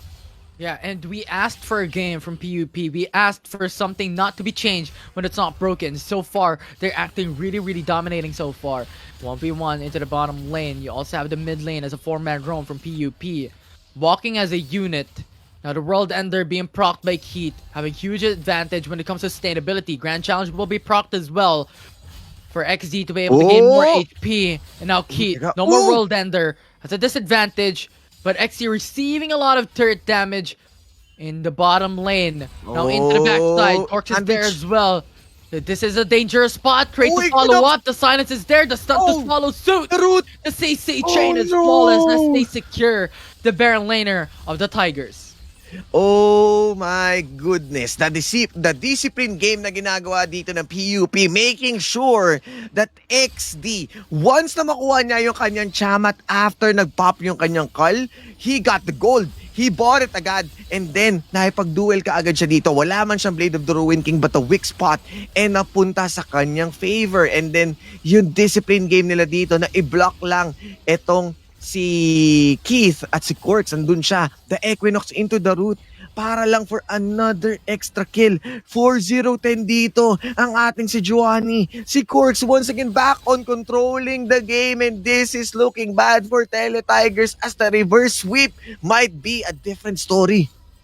Yeah, every gold, every experience being funneled onto Rubiker, funneled onto Light, funneled rather onto Corks, and these are some crucial players coming in from PUP at this point. And remember what happened in game number 1, where it was the Rubiker show. We'll see though how this would turn out as a 3-man dive coming into the top lane for UST. The flash to go back, the dash, but instead it will be the shutdown coming in from Deviant.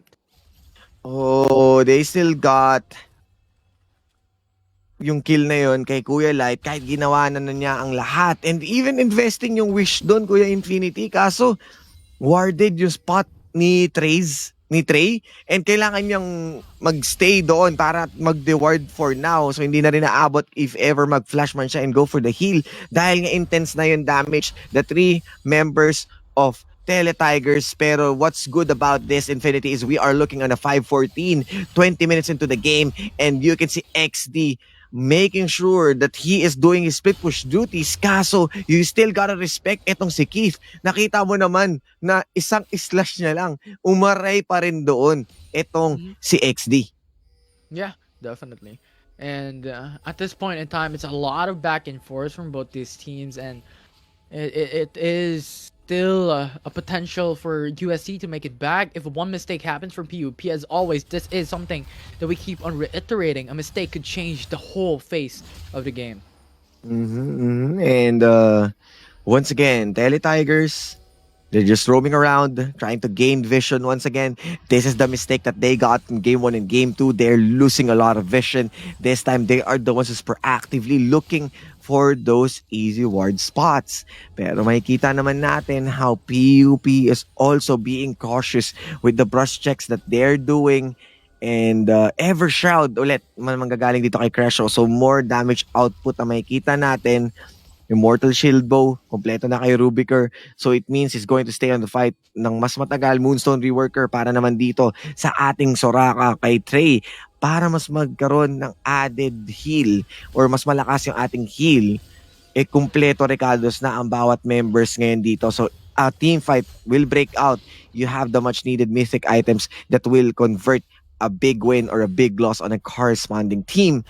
right now, split push duties pa rin talaga si Kuya XD dito habang ibang members sinusubukan nila makipag-contest ng vision, trying to catch anyone off guard. And they're still able to successfully take down ng vision dito. So blindsided na naman itong UST para sa Baron objective.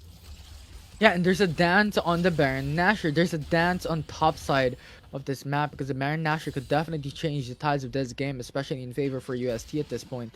So both of these teams wants to attempt or perhaps get the Baron Nashor in favor for them. And everyone has to stay patient for any of these teams. Yeah, So patience far, game. yeah, everyone's playing patiently. So, openings are there. Pero kung makikita mo, Infi, kahit sabihin natin patience game to, talagang hindi iniiwan ni XD. Talagang he's just sitting dito sa ating bottom lane and might be going back dahil nga sapat na yata ang kanyang gold or ayaw niyang ma-caught off guard because they don't have any info kung nasaan yung ibang members. Yes, may mga warded spots sila, pero if you're going to take the long route around, pwedeng dumaan sa river yung members ng Tigers and then pwedeng matubuhan itong si XD. So at this point, they just want to play it safely, especially na-highlight na natin sinabi mo na they're just playing patiently. No one wants to commit a mistake. Remember, they are match point on the line and they are swinging onto the side of this quadrant ng ating mapa para makakuha ng vision. Habang si Crescio and Tenebria, they are waiting for any chances na pag may nag-ward, pwede nila magantihan agad. Pero double Scryer's Bloom sa side ng Tele Tigers, naka-ready dito. Yeah, we couldn't deny the potential with this 2k gold lead coming from PUP. You also want to hover onto the dragon. Wants to attempt to secure the dragon so much faster than expected. So we'll see how PUP will act themselves, how they will pat themselves into each and respective lanes. And you also have XD now for the 1v1 up against Vegas. Really huge damage coming in, going on for the critical points. Well, will not pull through, just huge damage pouring in. So they are well aware. Flipping tayo sa ating script dito kay Infinity as they are the ones who's going to play on to the top lane and we can see that everyone is moving onto the bottom quadrant. Yes, matutusok man dito si Corks, Ravenous Hydra para sa isang J4 pero utility is there. We still want to win this team fight as Corks might be playing again onto the supporting role and they're going to be successfully taking the third Drake into the game. Methodical and they are piercing through like a scalpel para dito sa kanilang last match possibility dahil nga they are currently ahead. Pero parang mali yata yung dinadaanan dito ni Corks ha. Parang nagsosolo. Malayo siya sa kanya members pero this is looking bad also para sa Tele Tigers as their mid lane turret is on a 1/4 HP. Yeah, it's really difficult at this point, and I like the decision making for UST from the Dragon's Pit because if they go in, you also have the silence coming in from Trey. You have all the ultimates ready from PUP, and it's a bad decision to just go in blinded. So right now, the Baron Nashor would really be the objective that UST is looking forward into. They do not, or should not rather, give it away to PUP for free. And you don't want to give those free objectives kaya malaki ng emphasis ngayon dito sa Baron side ng Tele Tigers. And you can see si Vegas ang lumalaro sa bottom lane as much needed nga itong si Aatrox as the World Ender will be present sa susunod na fight. Buo na yung Ravenous Hydra ni XD. So definitely he's going to start taking those carnivorous stacks habang yung J4 natin sitting on 28 pero may laban at may TP, Kuya Infi. Root will not be countered by the riposte. This is two members Rome coming from UST. XD might just want to go for it once again. The Grand Challenge is readily available for XD for himself. Now being popped. Stasis Enchant though to buy time. Delay it. World Ender being popped as well. And now XD gets the Grand Challenge in. Now Keith 1v1 up against XD. This could be a really difficult situation, but That's happening. PUP is starting the Baron Oh, Nashor, turn things no! around. The stun is there. Cataclysm as a steal from Light. Locks in onto a lot of members, but from the opposite side, it's a 1v1. XD looking to kill down Keith as they shut him down. XD playing on a 2 versus 1 was able to take down si Vegas and Keith. Two of the frontliners ngayon. Yes, naka-jack show ang isang J4, but it isn't as solid as how well a Rod of Ages as a tank can be with a Death's Dance and Eclipse para kay Keith. So overall, XD, once again, the clutch performance na inaantay natin, Kuya Infinity, lumabas na dito ngayon. Tusok-tusok lang. Yeah, and we were talking about before the series even began, before the grand finals began, that XD is inconsistent. Right now, we're seeing the better side. We're seeing the peak play of XD in League of Legends. And this is really, really strong for them. They have secured the Baron Nashor already. They could utilize and push.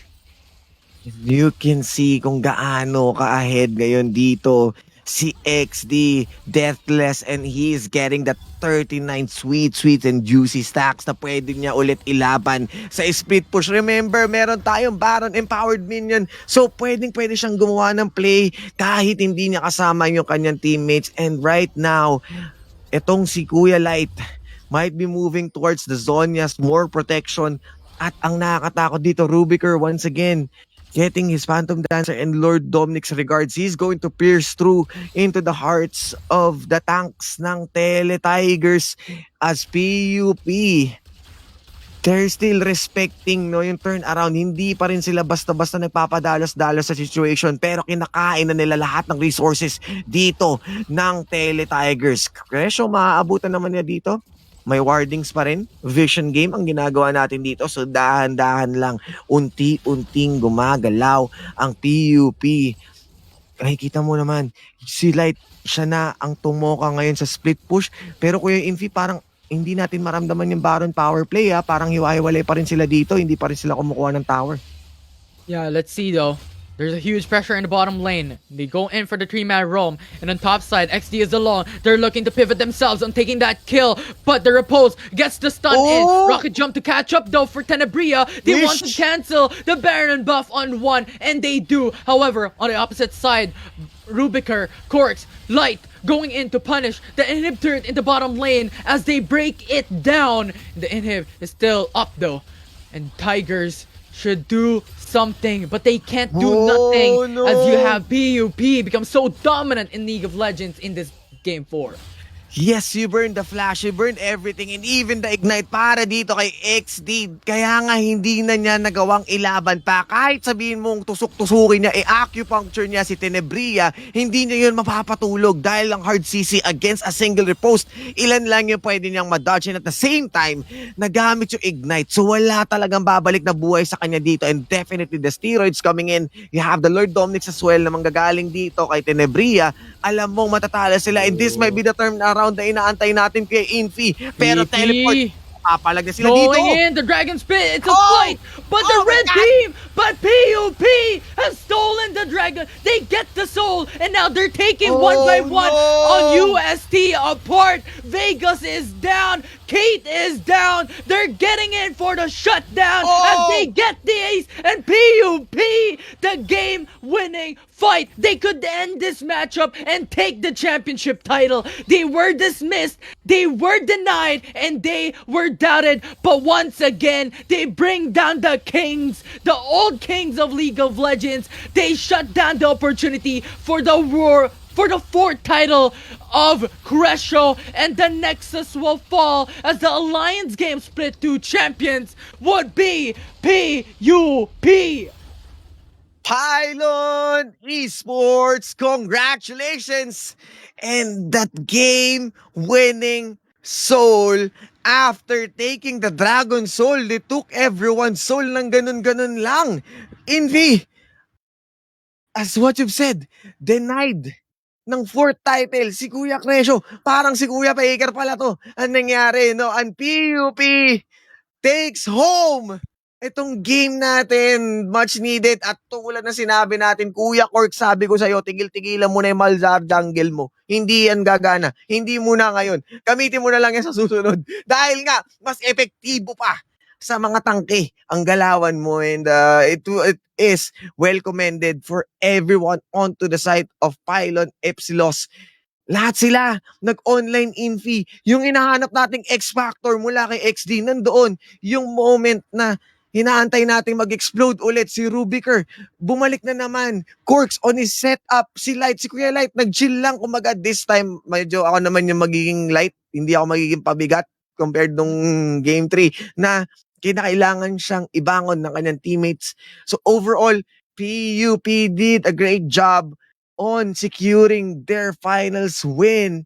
And big congratulations. Kuya Envy, 1-3. Yeah, ang galing. Ang galing. Upper bracket semifinals, right? They were able to beat down PUP, but in the end, this is the vengeance game that we talked about, Osiris. This is their seek Yeah. for revenge, for vengeance up against UST, and with that loss, UST's opportunity for that top 1 spot on the all 5G rankings is gone. Oh my goodness. The play, everything going in line para dito sa PUP and did a great job. I mean, alam naman natin na UST, there's a reason why they are sitting up high sa upper bracket, pero the adventure from PUP and the one who took down etong USLS, yung Recticanos. Yes, hindi dininay man ng PUP yung Cinderella story, pero dinala nila yung katapusan sa dulo. And at this point, it is well commended for both teams, both universities, bringing out the best in them. And kahit si Kuya Wiz ngayon, no, na bumoto sa PUP, no doubters for today. We're just getting yung mga believers, and PUP went through at Kiena. Si Kuya Wes, so, kumusta naman Kuya Yeah. Wes? Ayan na, pinasok na ni Direk. Kumusta Kuya Wes? Anong masasabi mo dun? I'm proud of PUP for being able to execute that into perfection. Sorry kung blurred ako, di ko rin alam kung bakit eh. Okay lang, baka nasa Japan ka. Di, joke lang. Pero there you go. That Mhm. was such an amazing performance coming in over from the side of Quarks. Grabe. It could have turned either way if we were to, to go for that last play. Kasi if PUP was not able to secure that dragon, perhaps it could turn around. But that soul was such a huge turner for PUP in order to win that fight without a man losing in that clash. So Yeah, I exactly. mean, it's not just that play alone. Pero yun yung parang pinaka-cherry on top because that's the final game. And that is where Yeah. everything was settled, here and there, right? So previously, they were able to execute it into perfection. So first game, second game. Third game was quite a bit of a question mark. Corks is here, so I'm pretty sure that he's being blamed in the Pinilit comment lang daw section. siya. So yeah, pinilit lang daw siya gamitin yung Malzahar. But malay mo talagang gusto niyo gamitin si Malzahar, no? Baka talagang Oh, trip niya talaga limit yun. So, testing. still though, that was a tremendous play. Pero yun nga, nakita nga natin that their strengths were not limited to just the champions that they have used before. They have deep bags when it comes to the champions that they want in order to take control of the full game, and they were able to succeedingly show what the Teletigers has been lacking, and it was the unity of this team. So hats off to PUP. They were able to win this from the losers bracket. So congratulations. I'm just happy that I was the only one that voted for PUP. So after that huge win on week 4, I was already all in for PUP to win against the Teletigers despite the first loss they had while on the winners bracket. So there you go. That's just my thoughts, and forgive me kung talagang hindi pa rin ako kita dahil blurred pa rin si ako. Okay lang. Huwag kang mag-alala, sabi pa rin dito nila Christian, pogi, ang pogi daw ni Wes. So, Yeah. no questions. Pero yun nga, no, congratulations once again, Teletigers and Pylon Epsilos for reaching grand finals.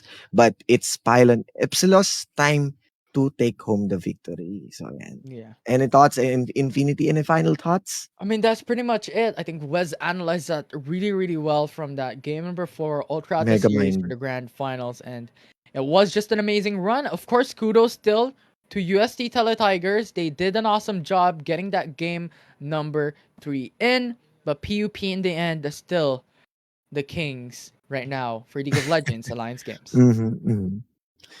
So I think we're good. So yeah, thank you so much, guys, for watching. Infinity. Feel free Yeah, to wait lang. We need, of Wrap it course, up. to wrap it up. We need to of thank course. our beloved sponsors, right? And of course, for the viewers watching at home, if you are students and you want to bring esports to your school, the AcadArena Alliance program is here for you. Alliance member clubs get access to the Alliance games, mentorship, and event support. Learn how to join the Alliance today at acadarena.com/alliance and get updates by liking and following AcadArena on fb.com/AcadArenaGG. And wait, I'm a bit lost. Oh no. Wait lang. It's Ayun, fine, ayun. it's So fine.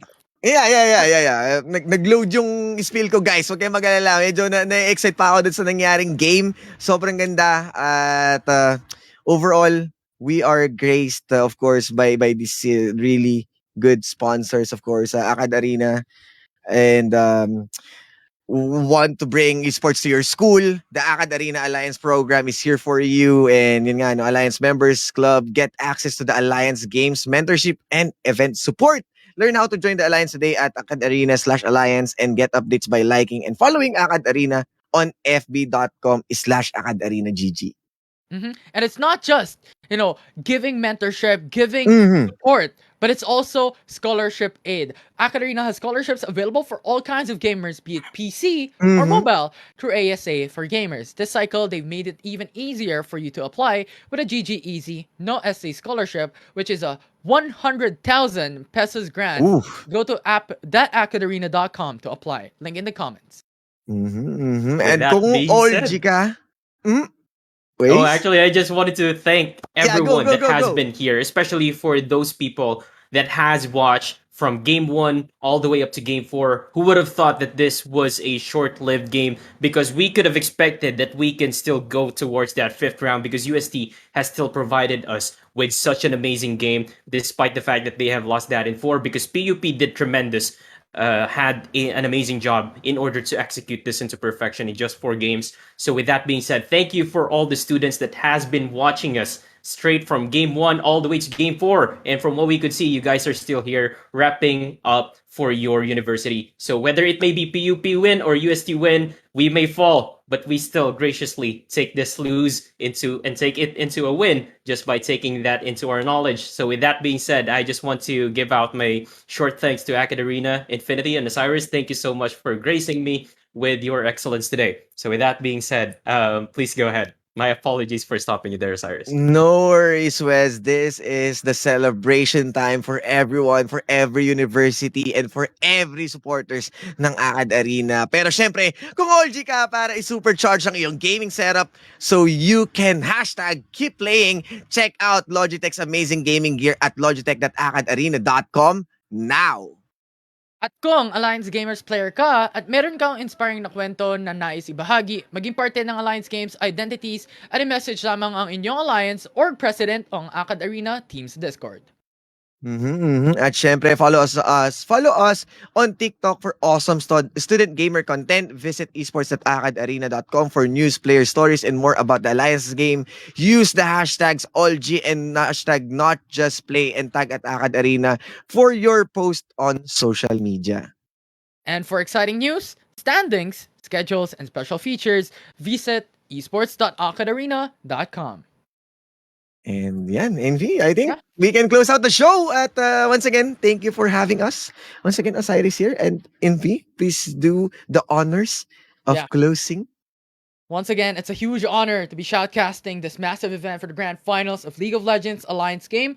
My name is Infinity. This is Osiris together with me and Wes as your mega mind for League of Legends Alliance game. That will be a conclusion of the grand finals of League of Legends Alliance games. Goodbye, guys, and see you guys next time.